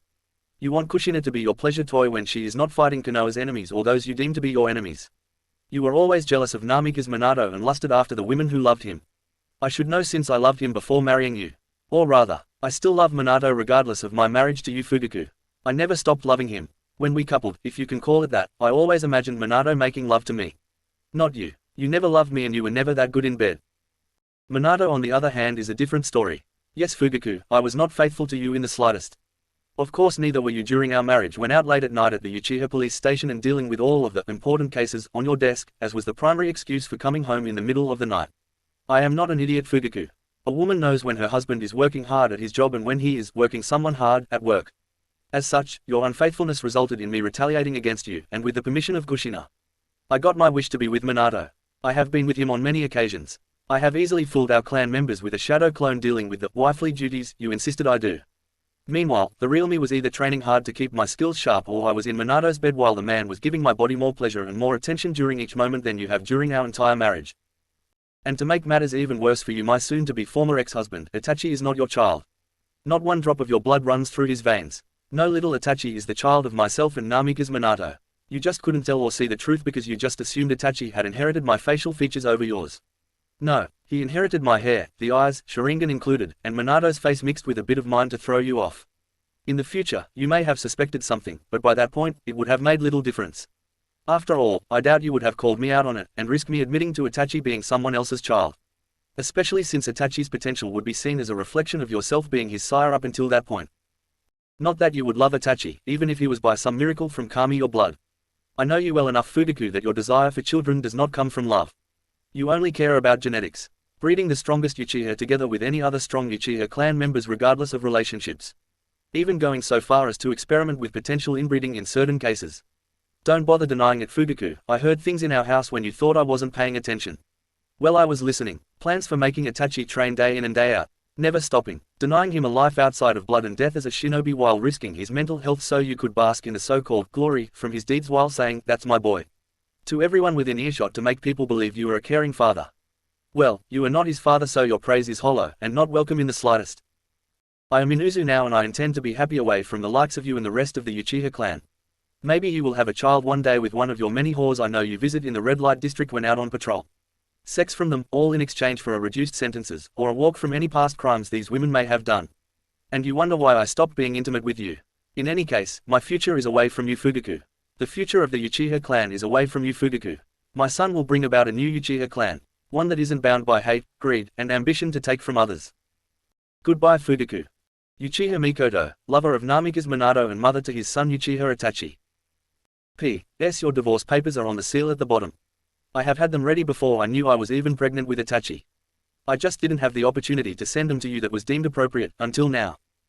That ungrateful bitch, she not only sleeps with Minato, but gives him a child of Uchiha blood. A child that should have been mine. So what if I was with other women? Uchiha males are allowed to sleep with all the women they want, thought Fugaku, who was now seeing red that was equal in color to his Sharingan. This is truly unacceptable. We need to plan accordingly to get our revenge against these betrayers to the will of fire, stated Danzo, while knowing the longer they delayed, the stronger their enemies would become, and Konoha would get even weaker once the other villagers learned of this. The plan is to attack. Now, gather every available ANBU and Junin we have left in Konoha. We're going to Uzu and we are going to burn it to the ground, commanded Fugaku, with his anger blinding him to the painful truth. No, Konoha is too weak to strike back at Uzu. Even with all available ninja deployed to take Uzu, we would never be able to breach their defenses. We cannot take any more losses, countered Danzo, with Fugaku glaring at him. I am the Yondaime Hokage of Konoha and I hereby command that every capable ninja within this village prepares for war against Uzu, exclaimed Fugaku before leaving the room to let everyone else know about the given order. He is going to lead us into ruin, commented Homura with a frown on his face. It was a mistake to make him Hokage, with his anger blinding him, added Koharu with her own frown on her face. It's too late now. If we try to defy his orders, it will be considered treason, and he will no doubt have us executed just to make his point get across, commented Danzo, since things were spiraling out of control and it was Hiruzen's fault due to appointing Fugaku in the first place. This would not end well for Konoha. Chapter 8: Change for the better. Sure enough, the recently made Yondaime Hokage declared war on Uzu for the Uchiha leading this supposed injustice against Konoha. Word soon spread how the two once great allies that held off the other shinobi villages together were now turning on each other. At first, the other 4 cages from each of these different shinobi villages saw this as an opportunity to strike back against Konoha, and maybe even Uzu if they played their cards right. Of course, that was before they did an inventory of their own supplies, and did a head count of their overall military strength. As it turned out, even if the 4 shinobi villages were to ally together against Konoha or Uzu to get their revenge, the combined might of their army would fail. Konoha may not possess 2 Jinchuriki anymore, but they still had the Sharingan from the Uchiha clan. And Uzu itself now had 2 Jinchuriki, despite the fact neither was said to be trained to use the power of the Biju they held. Not that it really mattered, since Uzu had all the clans that were once in Konoha except the Uchiha clan, plus a few from the other clans no longer welcome with them now. Kiri was still suffering from heavy losses on their front and now only had 1 Jinchuriki left after the debacle in using the 3 tails as a ticking time bomb on Konoha in the last war. While they still had the stronger of the 2 Biju that they had originally, its current holder was an old man, and his replacement was a child yet to be born. Not only that, but Water Country was a continent unto itself, and required cooperation with the navy with the ships needed to get them to the rest of the world. Unfortunately, the ships themselves were showing their age, needed to be repaired, or scrapped depending on the state each ship was currently in. Iwa couldn't do anything since they suffered the most in terms of losses by Namikaze Minato near the end of the war. Even with their 2 Jinchuriki on hand, Uzu could easily negate their power with Fuinjutsu, and so could Konoha with the Uchiha clan's damn Sharingan. The Sandaime Tsuchikage felt it was best to let the 2 former allied villages duke it out before deciding to get involved later at a more convenient time when his own forces had the strength to take the fight to both sides. Kumo was slightly better off than Iwa, mainly because of their own forces being larger than Iwa, Suna, or Kiri with 2 Jinchuriki to call their own. But the status of both said hosts to the Biju were them being too young to fully master the chakra of each Biju they possessed. One was a little girl with the 2-tailed Nibi, and the 8-tailed Hachibi was the adopted brother of the soon-to-be Yondaime Reikage. While formidable for his age, the young man had not mastered his Biju's power, and there was also the issue with the Lightning Daimyo wanting to keep the peace due to the recession the country was in. Times would be tough for everyone within Lightning Country, even for the shinobi of Kumo due to funding decreasing, and the number of high-ranked missions they would take within their own borders. While now allies with Konoha since the near end of the Third Shinobi War, Suna was by far the weakest of the 4 shinobi villages watching this new one springing up. They had taken some pretty heavy hits on all fronts during the last war, and the only reason they were not invaded by any of their rivals was due to their 1 Jinchuriki using the power of the Biju to control the sand around their village, if not the entire country, to defend it from invasion. While they still had their Biju on hand, the current Jinchuriki was an old man, and would not be long for this world. Fortunately, Shukaku was the weakest of the Biju, and therefore did not need to be sealed within a human host to contain him. Rather a mere tea kettle would do, and that was where the Kazekage planned to put the Biju until absolutely necessary. As for Konoha itself, their new Yondaime Hokage was proving to be quite inadequate when it came to leading the village. After his command to attack Uzu was given, the deployment of Konoha's remaining forces was underway, but in doing so left the village itself exposed to being attacked. Spies from the minor shinobi villages saw this moment in time as a means to strike Konoha and launched an assault on Konoha 5 days after the bulk of the major villages' forces left to fight Uzu. It had actually been a pretty close defeat on Konoha's part due to so many of their best and most experienced shinobi were sent to attack Uzu. The only reason Konoha had a chance against an alliance of 3 minor shinobi villages was due to Hiruzen being appointed temporary Hokage again while Fugaku went off to lay siege to Uzu. It was especially hazardous to him personally due to his age starting to show, and the man was exhausted when it was over. At the same time, word soon reached Fugaku about the attack, and had to stop his march to Uzu in order to head back and reinforce the defenses within Konoha. After all, if 3 minor villages could come together and attack his village when it was sporting minimum number of shinobi defending it, who was to say one of the major powers might try their hand? Of course, the Yondaim's pride as a man, Hokage, and Uchiha were in direct conflict with one another. Part of him wanted to continue heading to Uzu, confident they could attack them, win, and come back to Konoha with the spoils from the victory to help in making the village the superior one out of all the others. At the same time, the voice of reason, which was a tiny voice, if not a whispery thing, told Fugaku that leaving Konoha in its weakened state without returning to properly defend it from further attacks would leave the village open to further attacks by the minor village or one of the major powers. Surprisingly, the tiny voice of reason won out. Barely, but it still won. And because of this, Fugaku had no choice but to call off his campaign to attack Uzu until the village was strong enough to defend itself when trying again. So for the next few years, Konoha was stewing with anger and resentment over what they believed was a betrayal on Minato's part with his wife along with those who followed him. There was also open resentment against Uzu for allowing all the people that left Konoha to go to their village to start anew. As supposed allies, Uzu should not only have denied the traitors sanctuary, but helped Konoha capture and detain them until Konoha could take them back for re-education purposes. As far as Konoha was concerned, Uzu had been conspiring with the traitors to get them to relocate and were just as guilty as Minato's group. It was actually the perfect smear campaign and something that Konoha had no problem trying to use it to make sure clients Uzu would normally get would stay away from him and go to Konoha. Unfortunately, Uzu had anticipated this and countered with the reason so many left Konoha for Uzu in the first place. Even going so far as to reveal the secret conspiracy done by Konoha to betray the Uzumaki clan during the Second Shinobi War during the early years of the Sandaime Hokage ruling over Konoha. And thanks to the Uzumaki clan's own spy network, which had absorbed Jiraiya's own and improved upon after the man was killed, the world knew of Konoha's sins. It had made a lot of people not want to do business with Konoha and go elsewhere. Why should they hire a village to assist them when Konoha would gladly or possibly betray them in the future once receiving payment? It also didn't help that information about route being used to raid wealthy caravans inside and outside of Fire Country were being made known to the public thanks to Uzu's spy network. Eventually, the Fire Daimyo in his elderly years showed his displeasure with Konoha and moved to cut the village's budget for the next few years as punishment. To counter this, Danzo had secretly ordered Root to assassinate the Daimyo and make it seem like Uzu or at the very least one of the other shinobi villages had done it. This move was also done to help the eldest of the feudal lord's sons become the new Daimyo so the new leader of Fire Country could be manipulated properly to give them plenty of funding for their future war with Uzu. The plan had ultimately been a mix of both success and failure. Success because the Fire Daimyo had been killed, but failure in terms of getting the one who Danzo thought would eventually succeed him sitting on the throne and planting undisputed evidence pinning it on Uzu. After the incident following Hayashi and Hisashi battling it out in Gentle Fist, the now late Fire Daimyo decided to have his youngest son be his successor to the throne. It had come as a shock to many the Fire Daimyo named his youngest of his 2 sons to rule upon his death instead of the eldest since that just didn't happen. But considering how the youngest was clearly the most competent and sharpest of the 2, it was showing the late Daimyo of Fire Country was thinking what was best for everyone in the long run. Danzo had not been happy about that and secretly tried to stage a coup against the new Fire Daimyo to put the older brother in power with the help of his root shinobi. Sadly, the plan failed since the younger brother was far more skilled than the older one, and no one wanted to see Fire Country get weaker with an incompetent ruler on the throne when they had a good one currently sitting on it. The issue for Konoha got worse when information on who plotted the coup was presented to the young Daimyo and Danzo had to flee Konoha. Of course, Danzo being Danzo, the man took every root shinobi with him since he believed Konoha was his to rule and had no problem with the village burning to the ground under the current Hokage's rule. So long as it was possible to rebuild it from the ground up and Danzo leading it. As for Fugaku, it took some considerable effort on his part, but the man eventually did have a son. A boy he named Sasuke. His mother, who the man didn't really care about, was naturally from the Uchiha clan by blood. A distant third cousin on his mother's side if he recalled correctly. Not too beautiful like his traitorous ex-wife Mikoto, but pleasant enough for him to do the deed enough times to eventually give him the son he wanted out of the woman. One look at Sasuke and you could see the boy was his son. Of that, there was no dispute. Fugaku had wanted a son to call his heir and got it in the form of Sasuke. That was the good news. From the moment the boy could walk, Fugaku had the boy begin his training so the child could become a great shinobi like his father. He also wanted to one day get revenge on the traitors who left Konoha all those years ago and Sasuke would be part of that revenge by killing Mikoto and the first son he should have had in the form of Itachi.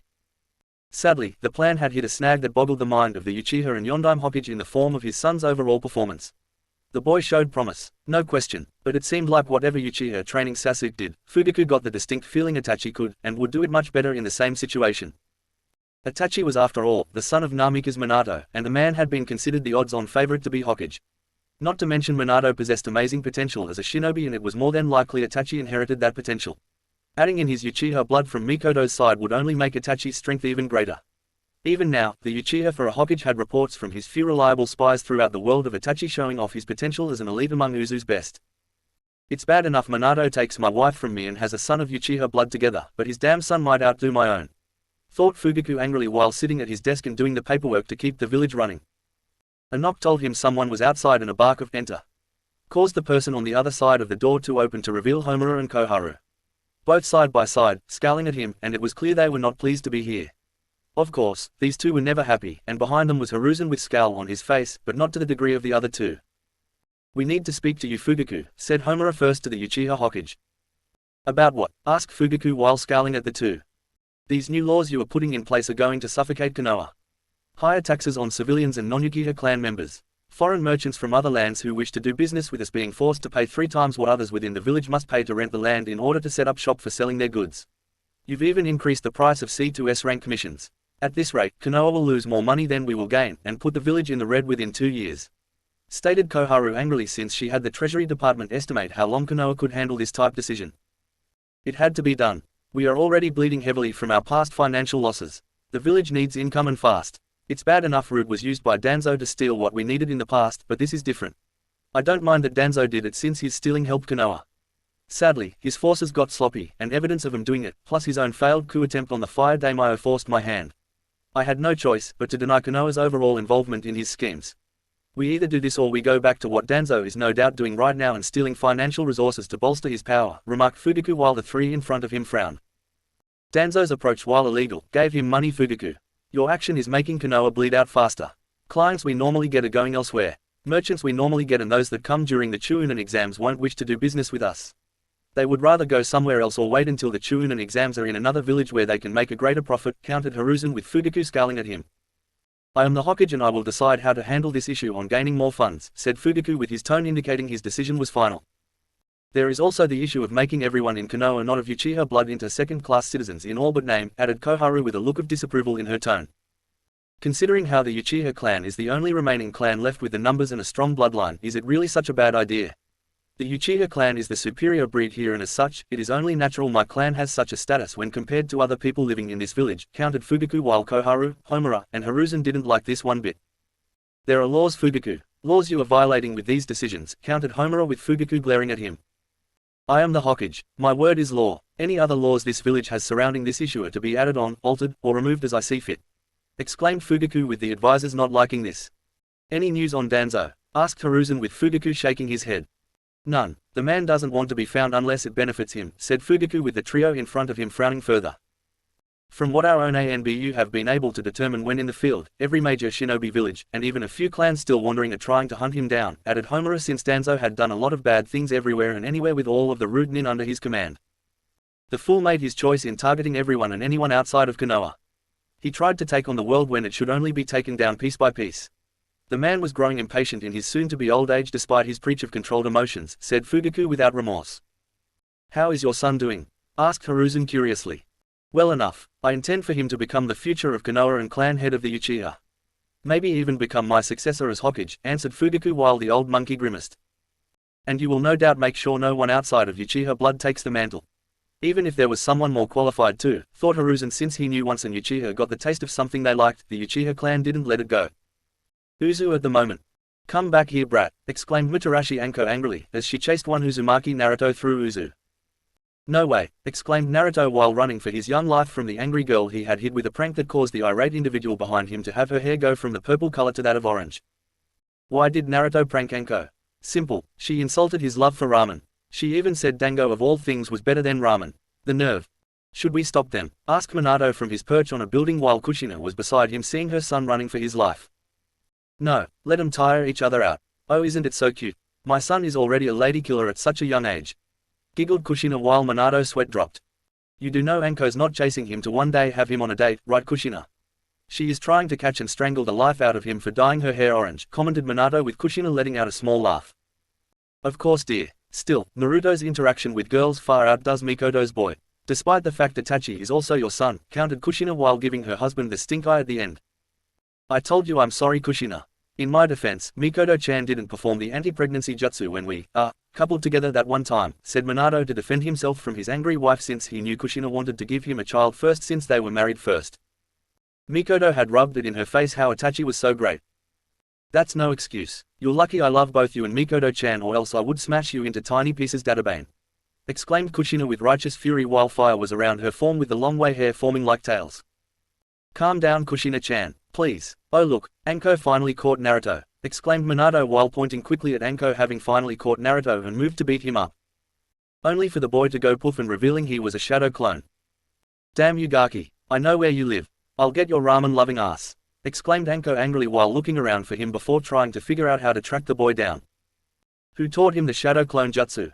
Asked Minato since he didn't teach it to him. I did, of course. Poor Sochi can't use the normal clone jutsu due to his massive chakra reserves. Even more so when we transferred Kurama over to him. I still don't know why the fox requested it, replied Kushina with a small frown, though she sensed the Biju did not have any scheme aimed at hurting her family when it happened. Whatever the reason, the fox isn't impeding him in his shinobi training. If anything, his extra energy is running some of us ragged.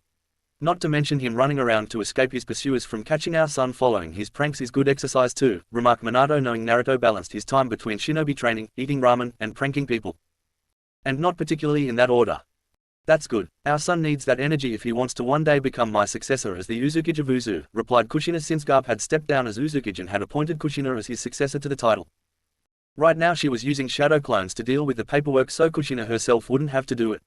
Honestly, why didn't anyone else think of such a way sooner? So are we going to punish our son for his prank? Asked Minato while seeing no real harm done to Anko with the exception of her pride. Of course not. Anko-chan should have known better than to insult the greatness that is ramen, Databane. Honestly, dango being better than ramen. Anko knew what she was getting into the moment those words were spoken. Ramen is the food of the gods. All other food by comparison is garbage, declared Kushina proudly in a dramatic fashion. If you say so, Kushina-chan, whispered Minato with a sweat drop coming down his forehead. Now come on, I want to see Mikoto-chan and Itachi-kun so I can embarrass them both with tales from our childhood in Konoha. I wonder if I should tell Itachi-kun about the time I saw Mikoto-chan stalking you the whole day in order to gather up the courage to ask you out on a date. Poor Hitomi-chan was the same way with Hayashi. I can't wait to embarrass her and Hinata-chan too, exclaimed Kushina happily with the sweat drop Minato had getting bigger.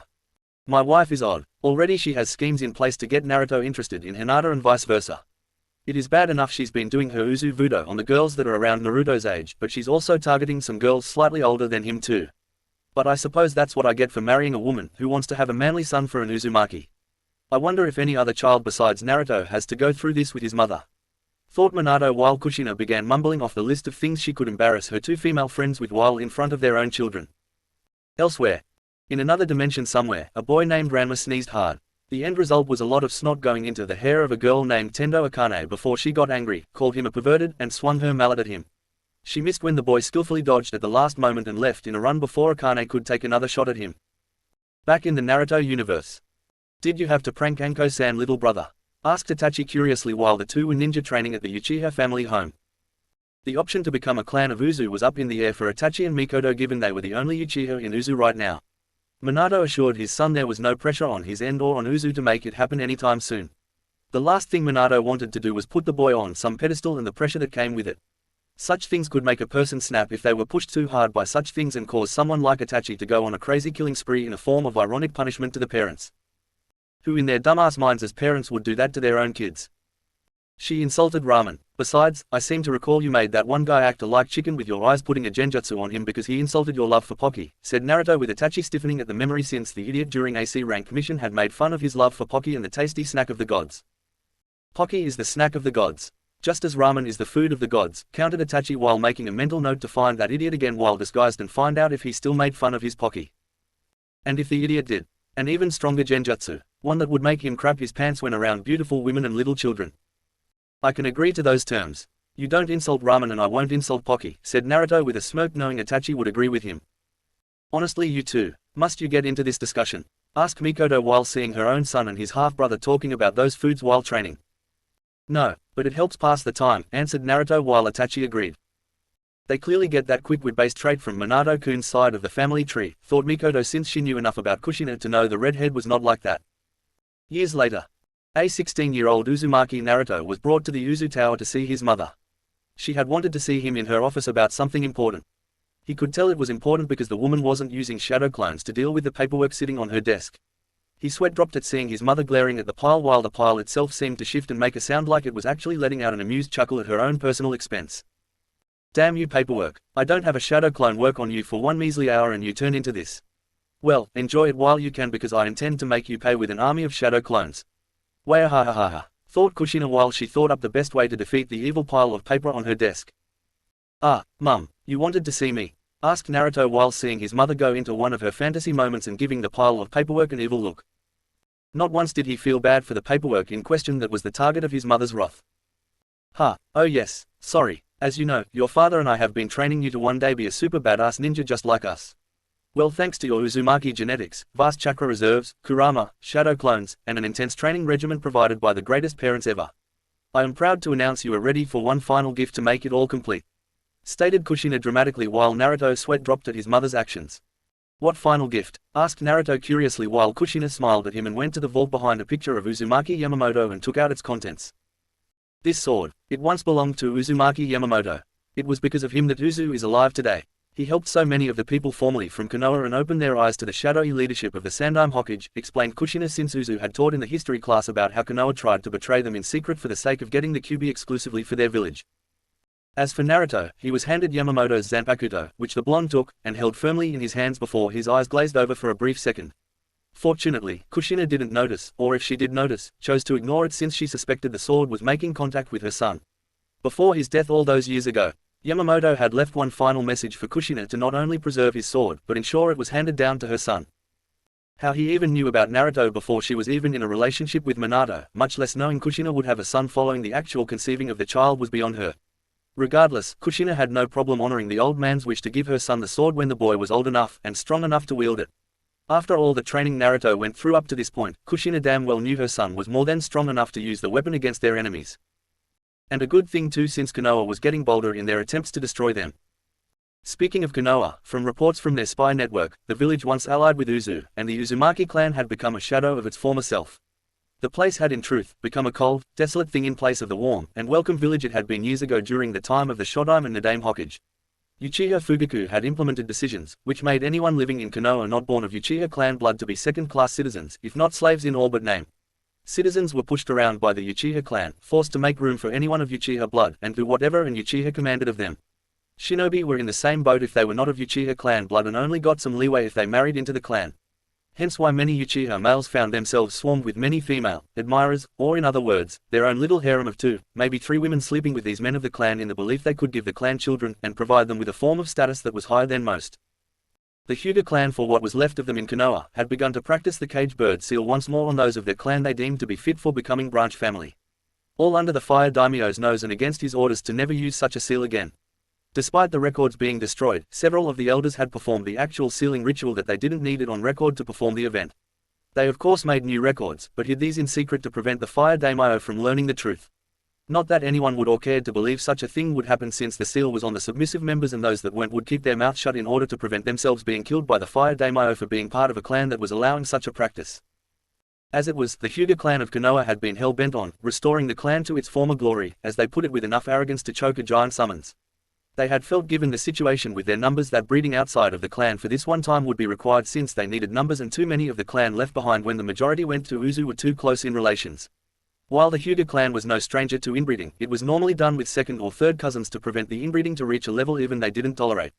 Fortunately, Konoha still had a decent crop of shinobi that were not from clans, and as such only sought out the ones among the shinobi ranks with most prominent genetic potential to restore their clan's numbers. The other remnants from other clans that had been left behind all those years ago were scarce in number or no longer in Konoha thanks to Danzo taking them with him due to these few being a part of Root.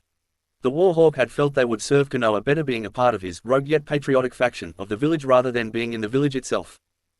Plus, these Root Nin were so emotionless, it was impossible for them to interact with the opposite gender to be in a relationship and have children with them. Danzo had trained them so well to being emotionless killers, he never anticipated for the prospect of those in Root from the different clans would, for the lack of a better term, need to breed.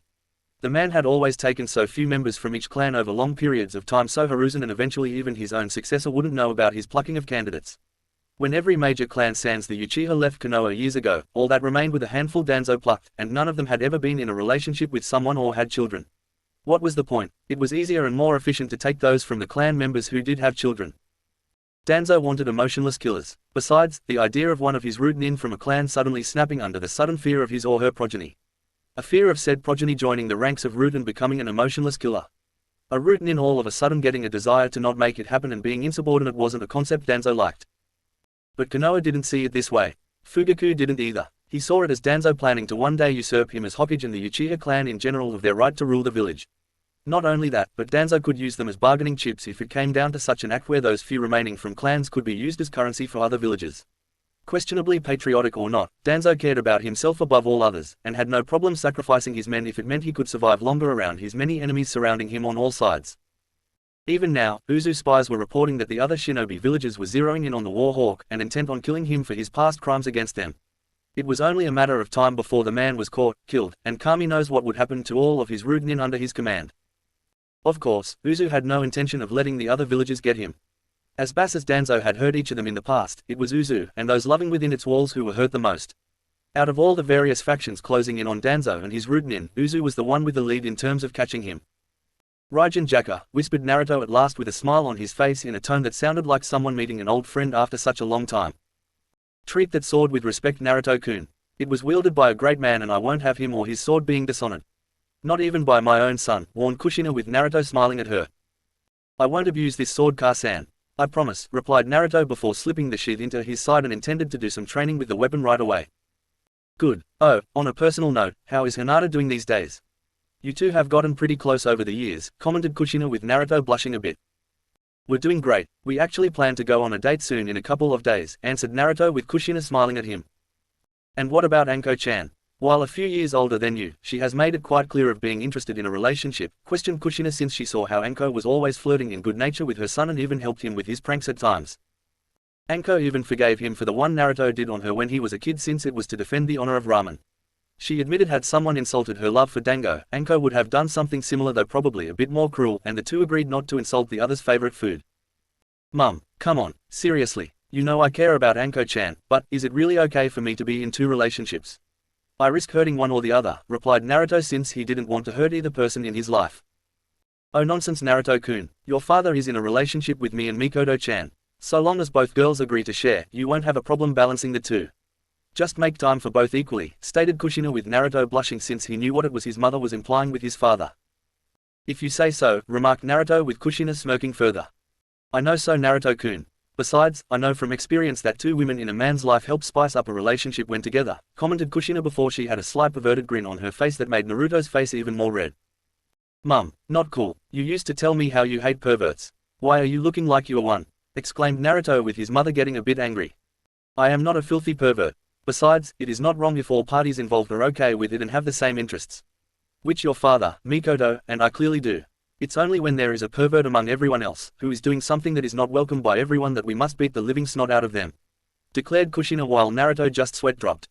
Sue, it's okay to be a pervert, but only when the other person, or people in this case surrounding the relationship, are okay with it. Seems a bit hypocritical, but for the sake of my body not being pounded into paste by my mother, I'm going to keep that to myself, thought Naruto, knowing his mother could be scary when angry.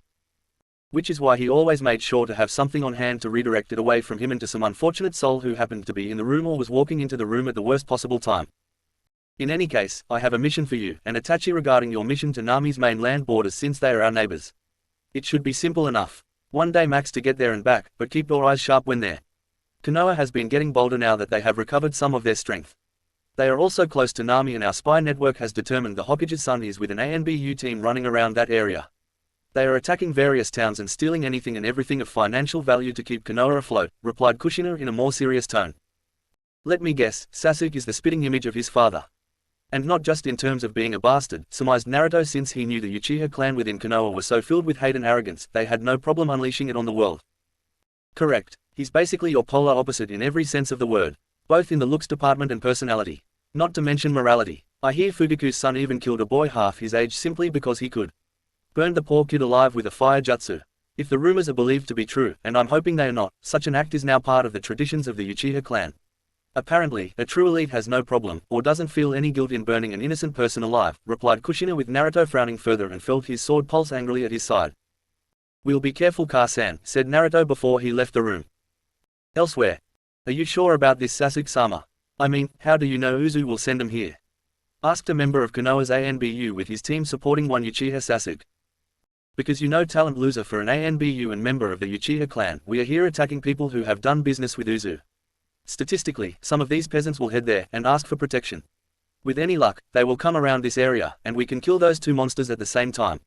Our own reputation throughout the shinobi world will make us and Konoha feared for years to come, said Sasuke while looking at the older man, who was Itachi's age, and clearly didn't like being considered weak by a member of his clan. Unlike Uchiha Fugaku, who believed in Uchiha clan's superiority, his son Sasuke believed that he alone was the superior one. It didn't matter to him if there were others from the Uchiha clan around him claiming to be family. To Sasuke, family was a crutch, a shield, a means to an end when wanting something for himself. If pressed for time and his life was in danger, Sasuke would easily sacrifice his entire ANBU squad currently consisting of all Uchiha clan members while saying whatever he wanted about the issue to his idiot father. In his father's eyes, the boy could do no wrong. Not that Fugaku really focused on his son's overall actions as a whole. Just the end results and the fact his son came back alive. Lost a squad. No matter. Sasuke was alive. 5 clan members killed when they didn't have to be. Oh well, mission accomplished in the end and Sasuke was alive. No real loss on his end. Next mission. It was actually whispered even among some Uchiha clan members that Sasuke killed off several clan members during some missions just so the boy could claim credit when they were completed. It actually made him feel uneasy to be on missions with Sasuke, and the Uchiha clan as a whole couldn't go against Fugaku since the man was the Hokage. The man wouldn't stand for anyone badmouth his son or making such claims regardless if the truth behind it. If anything, Fugaku would simply cover it up just so his only son could just continue on with his shinobi career. Sasuke's actions with Fugaku's lack of action against his son had actually made some of the members of the Uchiha clan question the way things were going. Not only in their clan, but Konoha in general. At first, they were happy Fugaku was the Hokage, and the policies that consolidated their power in Konoha in a caste system that put them at the top of the mountain. But the problem that soon followed was the base of the mountain. The very foundation of it all was crumbling beneath them. The signs were all there. Konoha was slowly going into the red financially, clients were scarce, the raiding of wealthy caravans, towns, villages, and towns had made them very unpopular on all sides. The Fire Daimyo only tolerated them because they were a deterrent against other shinobi villages and rival countries. Of course, what no one in Konoha knew, was the Fire Daimyo had made a secret deal with Uzu to have the village become his new primary village to come to his aid should he need their help.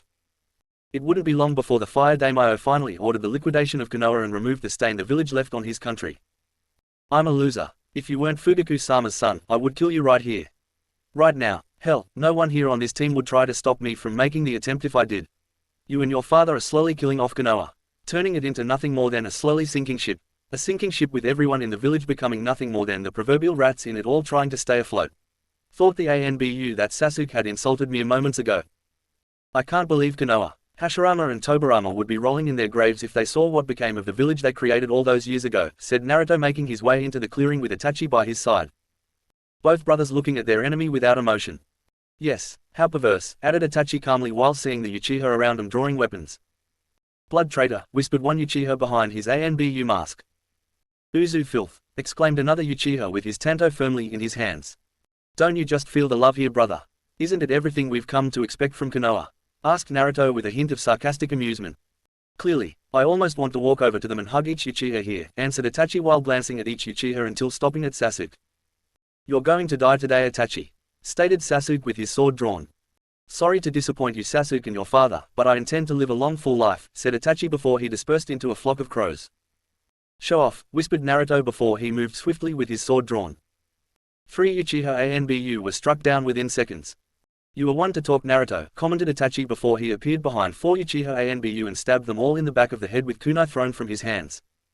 What are you doing, you weak idiot? Kill them now. As your superior, I command it, exclaimed Sasuke to the ANBU he insulted earlier while hoping his fellow clansmen would weaken the two long enough to exploit an opening and he could take the credit for the kills. I cannot obey him or Fugaku any longer. I loved Konoha, but not the Konoha the village has become. If rumors are true, then Uzu has become everything Konoha was supposed to be now, thought the Uchiha before taking his tanto and stabbing a nearby Uchiha before slicing the throat of another with a kunai. Shisui, you traitor, exclaimed another Uchiha ANBU before he was stabbed in the back by Itachi while Naruto himself cut down 2 more ANBU. Considering everything that has befallen Konoha at the hands of our clan and Sasuke's father, I'll take that as a compliment, said Shisui before dodging the fireball aimed at him by Sasuke. Traitorous bastard, I knew you were weak for an Uchiha, but to not only betray me, but my father. I will enjoy watching you suffer and die while being burned by my hands, stated Sasuke angrily, as he intended to torture the Uchiha in front of him, and set the man on fire while enjoying the sound of Shisui screaming from the pain. You are the weak one here, Sasuke. Always hiding behind your father when something goes wrong. Taking credit for completed missions when you have done none of the hard work behind them. You have killed 3 clients after each paid us what was owed simply because they would not pay more than what was agreed upon, said Shisui, since those were just some of the things Sasuke had done when out on missions. So what? I'm an Uchiha, the son of the Hokage. I can do whatever I want on missions. If I want more money from the clients, I will get more from them, or I will end their lives as punishment for it. The Uchiha clan takes what it wants from everyone and anyone that had anything of value. I am the clan's future. I am its god, stated Sasuke with a crazy look in his Sharingan eyes. You are a monster, nothing more, countered Shisui before dodging another fireball aimed at him by Sasuke. Leave him to me, commented Itachi before walking towards Sasuke calmly while Shisui glanced at the Uchiha from Uzu. Are you sure? Asked Shisui while keeping an eye on Itachi in the event the Uchiha near him decided to end his life. Completely. This is a personal matter between Sasuke and myself. Our parents knew each other in Konoha, remarked Itachi before clashing against Sasuke with his sword against the younger Uchiha. You are the mere byproduct of an unfaithful Uchiha whore. She slept with that pathetic Namikaze, who proved he wasn't worthy of being Hokage, stated Sasuke in the hopes it would anger Itachi. First, you have no right to speak about my loving mother like that, considering your own mother was questionable in terms of being faithful to your father. Second, my father was always meant to be the Hokage of Konoha, but the Sandime Hokage denied him the title because he wouldn't follow in the older man's footsteps. My father wouldn't follow him in terms of being a power-hungry monster in a quest for power to become a god, said Itachi while Sasuke sneered at him with the two attacking each other with their chosen weapons. Like I said, the man was pathetic. He had his chance at greatness and threw it all away because it was considered to be wrong or immoral. No doubt the Uzumaki whore was responsible for influencing him, remarked Sasuke with Itachi's eyes narrowing before quickly disarming the younger man and kicking him against a tree. Sasuke tried to move, but found himself tied to the tree, and unable to escape due to the bindings around his body were the infamous Uzumaki chakra chains. Naruto had taken down the other Uchiha in ANBU masks and let Itachi have his time with Sasuke in terms of fighting the smug asshole up to this point. However, the remark about his own mother being a whore was not something Naruto was going to let slide. My mother is many things, Sasuke team. Warrior, Kunoichi, mother, loving wife to my father, best friend and lover to my brother's own mother. Oh, and let's not forget she is the Uzukage of Uzu. But one thing she is not, is a whore, replied Naruto in an angry tone while squeezing Sasuke tighter with the chains. Release me, you pathetic loser. I am Uchiha Sasuke. I am the future of Konoha. Of the world. I am a god, declared Sasuke while struggling to breathe, much less free himself from the chakra chains holding him place. You're a whiny bitch. Damn, I'm so glad Mikoto-san isn't your mother. Can you imagine him being your brother Itachi? Whining day in and day out about him being an Uchiha. It makes you want to start killing every single one of those clan members in Konoha, said Naruto with Itachi's eyebrow twitching, since the idea of Sasuke being his little brother instead of Naruto was quite disturbing. Even mentioning the death of the Uchiha clan in Konoha seemed to be spot on too. He almost wondered why. Indeed, replied Itachi before standing in front of Sasuke with his bloodied sword in hand. You are a disgrace to the Uchiha clan name. You and your mother. When Konoha does invade Uzu, we will win, and she will be among the first to die. Exclaimed Sasuke with Itachi narrowing his eyes at him. Sadly, for you anyway, my weak Uchiha kinsman, you will not live long to see that day. If happens at all with the way Konoha has been on a steadily growing decline over the past few years, said Itachi before slicing Sasuke's head open at the neck and watched the boy begin to die slowly from the act. Traitor, said Sasuke in an angry, almost deformed voice. That's a matter of perspective, commented Itachi while seeing Sasuke soon fall limp. Now, what to do with this one? Questioned Naruto, who had secretly had a shadow clone watching Shisui to ensure the man didn't try anything while they dealt with Sasuke. I surrender to you both. I surrender to Uzu. I no longer wish to be affiliated with Konoha or the Uchiha clan residing within it, said Shisui before getting on his knees and held up his hands in surrender. All the same, we need to knock you out before taking you back with us to Uzu. Security reasons, stated Itachi with Shisui nodding. I understand perfectly, replied Shisui before Itachi struck him from behind and knocked the Uchiha out. I'll take him back to Uzu while you deal with Sasuke's corpse as you see fit. I can easily use my chakra chains to keep him from escaping, offered Naruto with Itachi putting a black bag over Shisui's head to keep from waking up and trying to use his Sharingan on the blonde. Very well, just keep an eye out for enemies aside from Konoha shinobi, replied Itachi while Naruto nodded and used his chains to carry their prisoner back to Uzu. I wouldn't worry too much about Danzo and his rude nin coming after us, Itachi. If what our latest reports regarding Danzo's movements near Am is anything to go by, the man will not live long. Hanzo has an agreement with Uzu regarding the Warhawk. After all, it was Danzo's and Hiruzen's plan to have Uzumaki Yamamoto assassinate him during his fight with all three future Sannin. Hanzo also knows better than to favor Danzo since the old Warhawk is a wanted man on all fronts, remarked Naruto, since Hanzo was not one to take such slights against him lightly and would not welcome the emotion-stomping old fart into Am. Of course, Naruto expected Danzo to talk his way out of things. He usually did. Still, no one in the world was about to help Danzo in his time of need. The old man had made too many enemies. constantly taking what was not his to have in any shape or form. And for what? Because it was for the good of Konoha. Danzo didn't belong to Konoha. Not in any official or even unofficial capacity. The man had little to no resources at his disposal, even if he did raid caravans of wealthy merchants and nobles while killing them to keep the number of witnesses to zero. Of course, these days the caravans were now hiring both shinobi and samurai to protect them from attacks, and were getting very successful at it. The only reason Naruto's mother and Uzumaki suspected Danzo of heading to Am was to convince Hanzo into giving him refuge in exchange for some secret jutsu or something of a rare find. Of course, no one in Uzu believed Hanzo would accept, and would just kill Danzo instead of aiding him. Agreed. If Danzo isn't dead already by Hanzo's hands, he will be soon enough, added Itachi while staring at Sasuke's dead body before an idea came to him. Stepping closer to the body and rolling it over from its face-down position to putting the dead body on its back, Itachi raised his sword above his head, before swinging down. Konoha 3 days later. Fugaku was getting worried. His son and the ANBU sent with him were not back yet from their mission. They were expected back 2 days ago with reports on how the people around Nami were killed and some were brought back if at all to be made into slaves for the good of the Uchiha clan. With a nice abundance of the slaves added to the clan to do what they wanted to them, Fugaku knew his clan's superiority would not be outdone by those of the Hyuga clan. Even now those snooty nobles were starting to get their egos inflated once again back to their original status. And they weren't the only ones being a pain in his ass while in the Hokage seat. Hiruzen, Koharu, and Homura were both pestering him with their thoughts or ideals on how Konoha should be run. They were completely against his decisions that by all accounts made the Uchiha clan the one and only superior clan or people in Konoha to matter. Fugaku ignored them completely, of course. Why would he want to listen to either of the three old relics in the first place? They were bitter old shinobi. All three of them had lost their families to Uzu, and letting the emotional pain from these traitors leaving Konoha for that place filled with island-born bastards get to them. Something has happened. Something has happened to my son.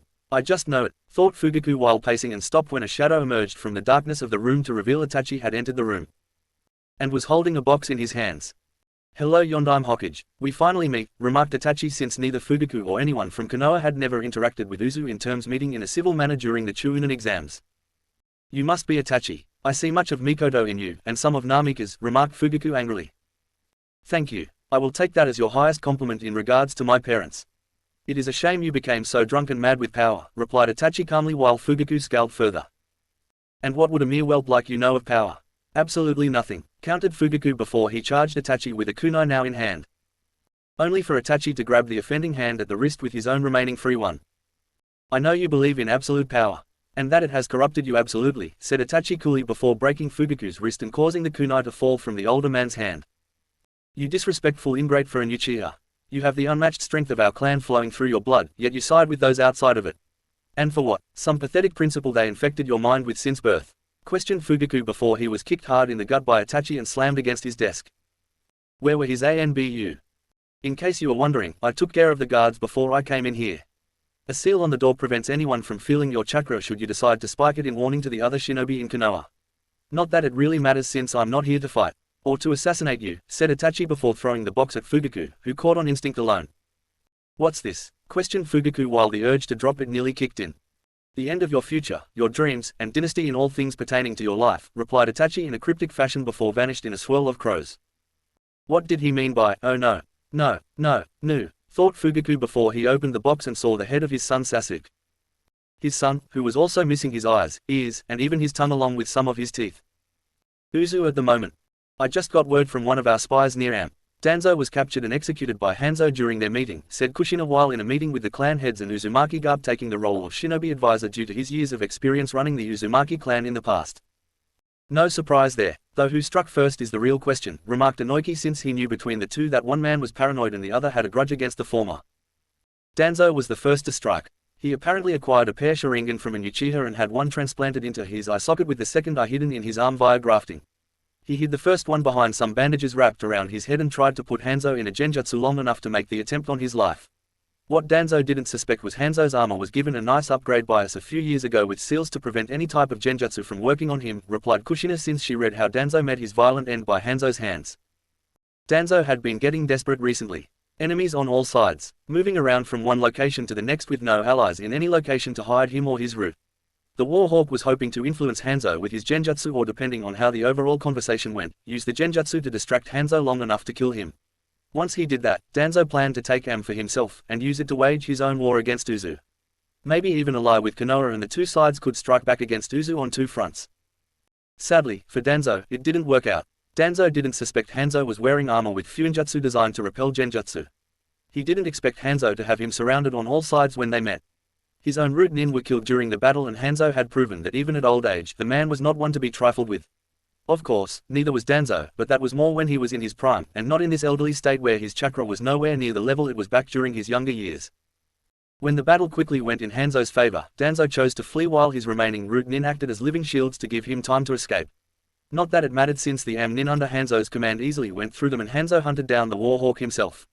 The battle had been brutal, but Hanzo's skills with a blade and poison were the key difference maker, and Danzo died via the salamander poison. Hanzo coated the blade of his Kusarigama shortly after it pierced the Warhawk's flesh. Which was probably a good thing for Hanzo, since Danzo had a seal on his chest that if activated would have turned him into a living bomb to kill whoever was in range of the blast. The old Warhawk was always a sore loser and hated anyone winning other than himself. All that's left is Konoha. Though we may not have to do anything. Fugaku didn't take the loss of his son very well. He's gone completely out of his mind, said Kushina while she shared the reports with the clan heads and Garp. Hiruzen, Homura, and Koharu are dead. Are we certain of this? Asked Sum in shock, since she didn't expect Fugaku to go that insane. Yes, he blames all three of them for his son's death on the mission he sent him on, even though they were against almost every single mission Fugaku has sent Sasuke in the first place. Personally, I think Fugaku is just using this as an excuse to kill him, with insanity mixed in there as well. Sasuke was meant to be his successor in all things. With him now dead thanks to Itachi, Fugaku no doubt feels the future of the Uchiha clan is lost as well, answered Kushina, with the clan heads nodding in agreement, since Fugaku showed it in his most recent actions following his son's death. What of Konoha in general? What about the people living there? Asked Shikaku while Kushina showed them more reports from their spies. Fugaku's madness has spread to the rest of the Uchiha clan and Konoha as a whole. The man has become paranoid in believing people in Konoha cannot be trusted. Not even his own clan. At the rate things are going now, Konoha will implode on itself, and the other villages will attack it soon enough, answered Kushina, since Fugaku had executed well over 10 people in the last 2 days alone. 3 were from Fugaku's own clan after he came to believe they were conspiring to kill him and replace the Uchiha for someone else from within the clan. But do we really want everyone in Konoha to suffer? Granted, the people there aren't the best of people for so long, but there must be some of them worthy of being rescued. What of the children there? The babies in the hospital? When Konoha does implode on itself in the near future, they will be among the first to die, and I for one couldn't live with myself if we did nothing, said Tsunade, with the clan heads nodding, since children and babies should not pay for the sins of the older generation. If we are doing what I think we plan on doing, how do we proceed? Asked Shikaku in an awakened serious tone, since he saw several of the Konoiki in this room were going to push for a rescue operation. And if his wife got word of this, and he knew his troublesome wife would, Shikaku knew Yoshino would hound him on it until the end of time. And she would too. Women had that power. They wouldn't dare admit it, but they did. As shinobi should when undertaking such a mission. Using the shadows, answered Kushina before she explained what would happen by the end of the week. If all went according to plan, the next generation would be saved, and Konoha would fall in one fell swoop. Konoha 1 week later. It was mere child's play for the invading force to enter Konoha in the dead of night. The number of ninja the village had was a shadow of what it had once been. Due to constant growing losses done to its shinobi externally and internally thanks to the choices made by its Hokage, there were large gaps in the village's defenses. Even more so during the dead of night, when most of the ninja, mainly the Uchiha, in the village were asleep, and leaving the defenses in the hands of those they considered second class. Foolish on the Uchiha's clan's part to be sure, but their arrogance and stubbornness went hand in hand in the belief they could not be defeated by anyone, no matter who it was that attacked. As stated earlier, foolish. Leading this secret attack against Konoha was Kushina, who with her husband and son were heading straight for the hospital.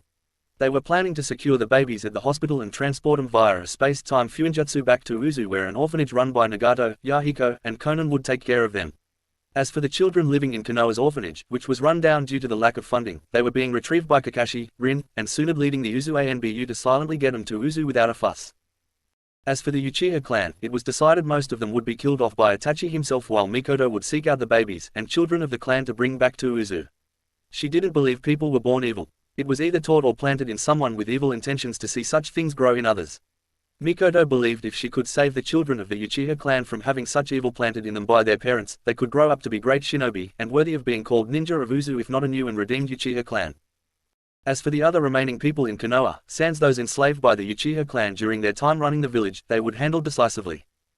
It is almost a shame that Hiruzen wasn't alive to see this. I would have loved to see the reaction on his old ugly monkey face when Konoha falls, whispers Kushina while she, Minato, and Naruto prepared to transport the babies in the hospital to Uzu. She's taking this personally, whispered Minato with Naruto smirking. You have no idea. Besides, she's not the only one. The Uzumaki clan holds grudges for years. You cross us, we better be dead, or else your backstabbing ass will soon be grass, thought Naruto before he finished the seals on his end while making sure the room's glass viewing room was covered to keep the light from the chakra out once all of the seals were activated. Not had it mattered since the night shift at the hospital had been killed. After Fugaku had become Hokage, most of the people who left with Minato and Kushina caused a major decrease not only in the overall population of the Leaf Village but also those with skills as well, including medical skills with doctors and nurses.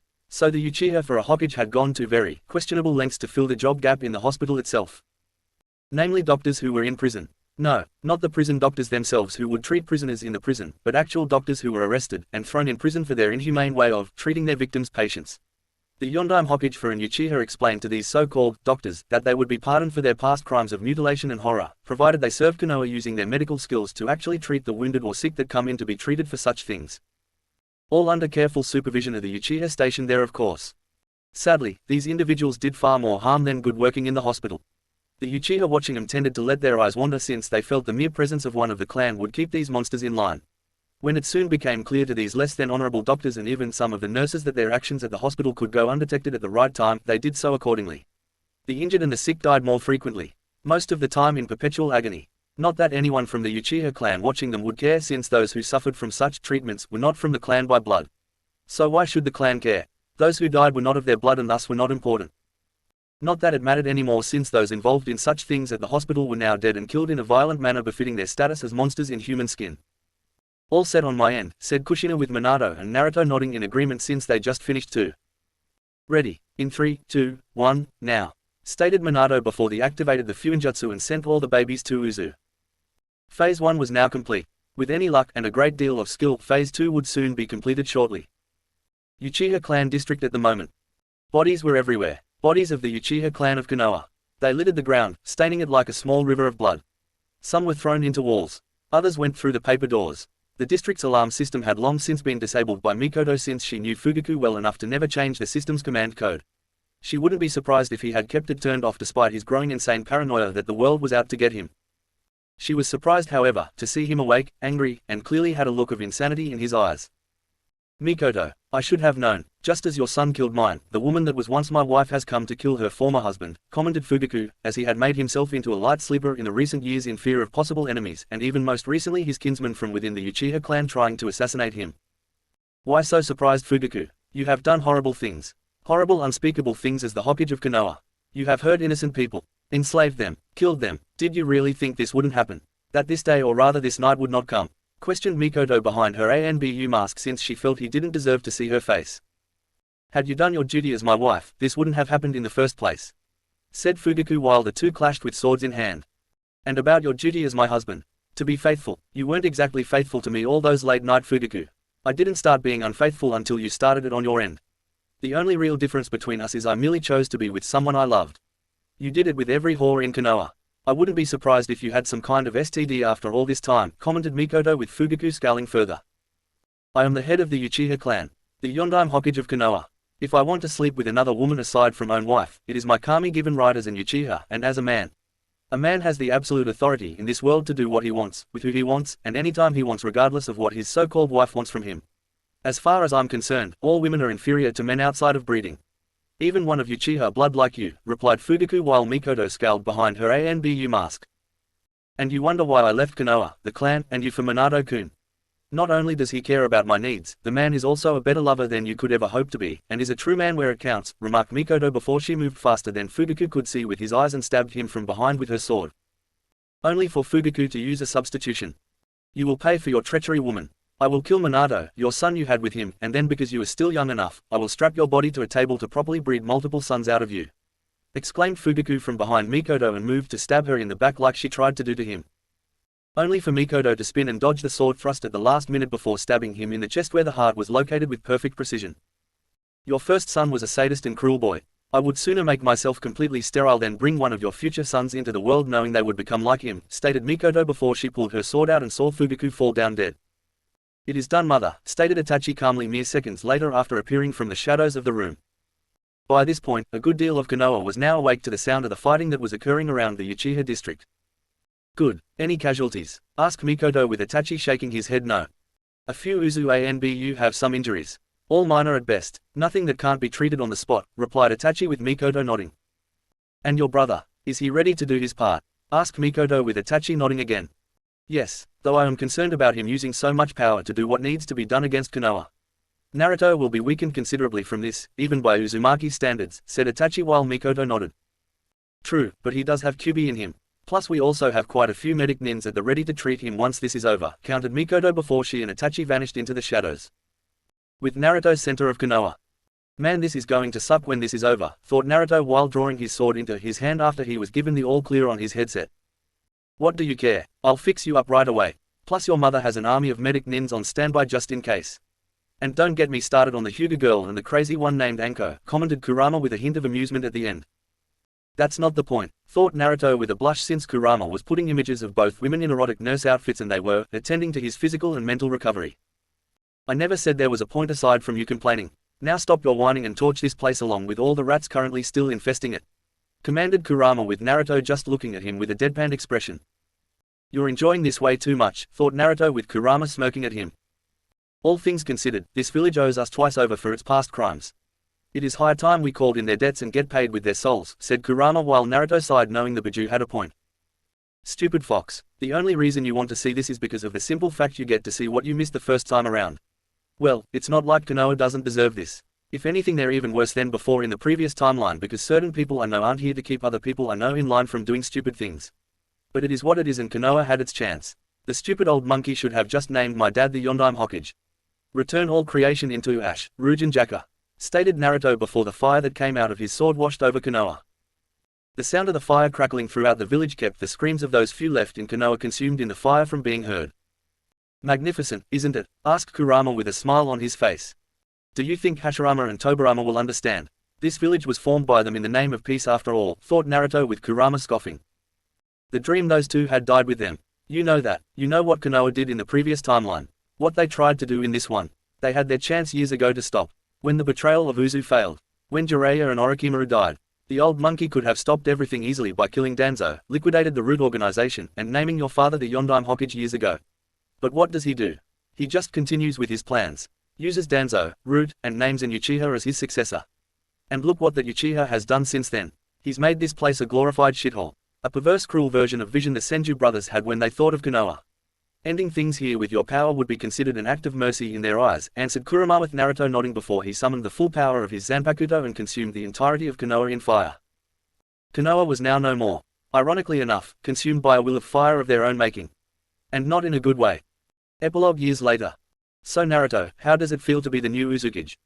Asked Kushina with a smirk on her face while her son was behind the desk with paperwork. Not that it mattered since Naruto used shadow clones to defeat it.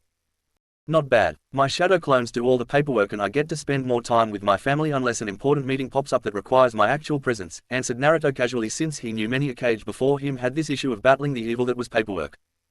In the years following Konoha's fall, the balance between the shinobi villages had been arguably brought back into balance. An old number of shinobi villages totaling at 5 was much easier to handle than 6 and considering Konoha becoming a cesspool of sorts for wicked people, no one was going to complain over the loss. As things stood, peace had covered the world with no real need for war. Oh, there were fights here, and there from the different villages. It happens from time to time with client and rivals of clients hiring shinobi from opposing villages. Not to mention the Chuunin exams helped in that regard in getting any bad blood taken care of before it could spread out and fester in the hearts of others. Not that Uzu didn't keep its guard up. If anything, Garp, Kushina, and Naruto knew the price of keeping Uzu strong was eternal vigilance. An eye looking under every tree and across the seas to paths once unknown to them. But because of this, Uzu had helped end skirmishes, conflicts, and even prevented the start of another shinobi war started by the one remaining Zetsu with half of its body completely black that got away unknowingly to the Uzu Anbu at the time. It had tried to start what its master and mother Kagaya had started years ago to make Madara want to control the world to put it under his rule before she took it from him at the last moment. But Zetus's plans were discovered after an aging Hanzo had fallen in battle against him to take over Am to make it a staging area, but not before getting one of his salamander summons to send a message to Uzu about the plot. Within the week, Uzu had deployed its forces, confronted Zetsu before using sword, seals, and Biju chakra from 2 Jinchuriki to kill the creature. And killing Kagaya's will and plan to one day control the world in an endless genjutsu with her as its goddess once more. Good, because a man who doesn't spend time with his family isn't truly a man at all. Remarked Kushina with Naruto nodding. How are my kids treating you? Asked Naruto with Kushina smiling putting her hands to her cheeks. Oh, my lovely grandchildren are so sweet and innocent. If only Mito was alive to see them. She would have spoiled every single one of those children silly, replied Kushina sweetly. I think you do that enough as it is, mum, remarked Naruto while Kushina laughed since it was true. I'm not the only one. Mikoto does her role well as the surrogate aunt and Tsunade can't get him to stop calling her grandma. They use Naoki and Dan as the occasional shield from her wrath when she gets angry from being called that name, replied Kushina, who took the name in stride while Tsunade kept saying she wasn't that old and would shake her fists at the children in a menacing manner. Probably because Kushina didn't look the part of a grandmother due to Uzumaki genetics allowing for long-lasting life. Garp himself didn't start showing grey hairs until he was in his late 60s early 70s. Of course they do. Who do you think taught them that? Me, stated Naruto proudly, as he wanted his children to have fun and at the same time be protected by the angry wrath of others. Your wives weren't happy with that, commented Kushina with Naruto laughing. Please, they say that, but deep down Anko and Hinata are both happy inside at having their children being loved by everyone here in Uzu, all things considered. Even if one of these said people just happens to be an angry female senju with a small vanity problem, replied Naruto with Kushina smirking at him. Agreed. Also, when were you going to tell me you were old man Yama reborn again to fix our timeline? Asked Kushina with Naruto going pale at her words. What do you mean? Asked Naruto nervously while panicking on the inside. It wasn't hard to figure out. How else could old man Yama known about Uzu being betrayed by Konoha? The attacks coordinated by the other villagers back then. Not to mention all the other stuff following those events, which led to Konoha's fall and its destruction from within before we put the village out of its misery. Questioned Kushina, as she had figured it out not long after her son acquired the sword and seemed intimately familiar with the weapon. Yeah, about that little aspect. Oh look at the time. I need to go be with my wives and children. Bye, exclaimed Naruto before he was gone in a flash of orange away from a now angry Kushina. Hey, get back here damn it, exclaimed Kushina angrily before she gave chase after her son. She owed him a good fist to the top of his head for the one he gave her as old man Yama when she was a just child. And come hell or high water she would get one good hit on his thick skull he inherited from her. Finn. Omake Naruto reveals how men can be spared from being beaten up by angry women. Welcome everyone to this lesson on how to escape angry women who want to beat you, if you happen to be male, within an inch of your life. To begin this lesson, let's look at the example of a man currently being chased by angry women after he was found out to be peeping on them at the hot springs, said Naruto while wearing a professor's lab coat with a stick pointing to a TV monitor. Get back here you pervert, yelled one of the angry women currently wearing towels over their voluptuous bodies. Never, exclaimed the man running away from the angry women. In case you don't know this man, his name is Senju Naoki. And yes, despite his age in terms of him being on the slightly elderly side, and the fact yes he is married, the man is also a pervert. The fact Senju Naoki just so happens to be peeping on his own wives is irrelevant at this point. He did it and thus his wives feel the need to beat him stupid for the invasion of their private time together in the hot springs, said Naruto calmly while pointing at the screen. Crap, I went down the wrong alley, exclaimed Naoki before he turned around and saw his angry wives glaring at him with the intent to beat him stupid. Well, stupider. Anything to say before we kill you, bring you back to life, kill you again, and finally bring you back to life one more time before shipping your perverted ass to the hospital? Demanded one of the women with red hair that indicated she was an Uzumaki. You see. Have mercy, pleaded Naoki before he screamed in a girly manner as his wives descended upon him to exact justice for his slight against them. Freeze. As you can plainly see, this cowardly response by Naoki was the wrong thing to say and do on his end.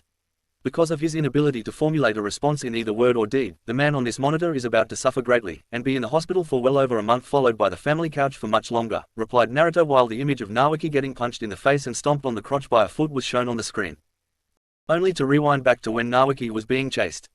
Get back here you pervert, yelled one of the angry women currently wearing towels over their voluptuous bodies. Never, exclaimed the man running away from the angry women. Now that you have seen the incorrect way of dealing with angry women.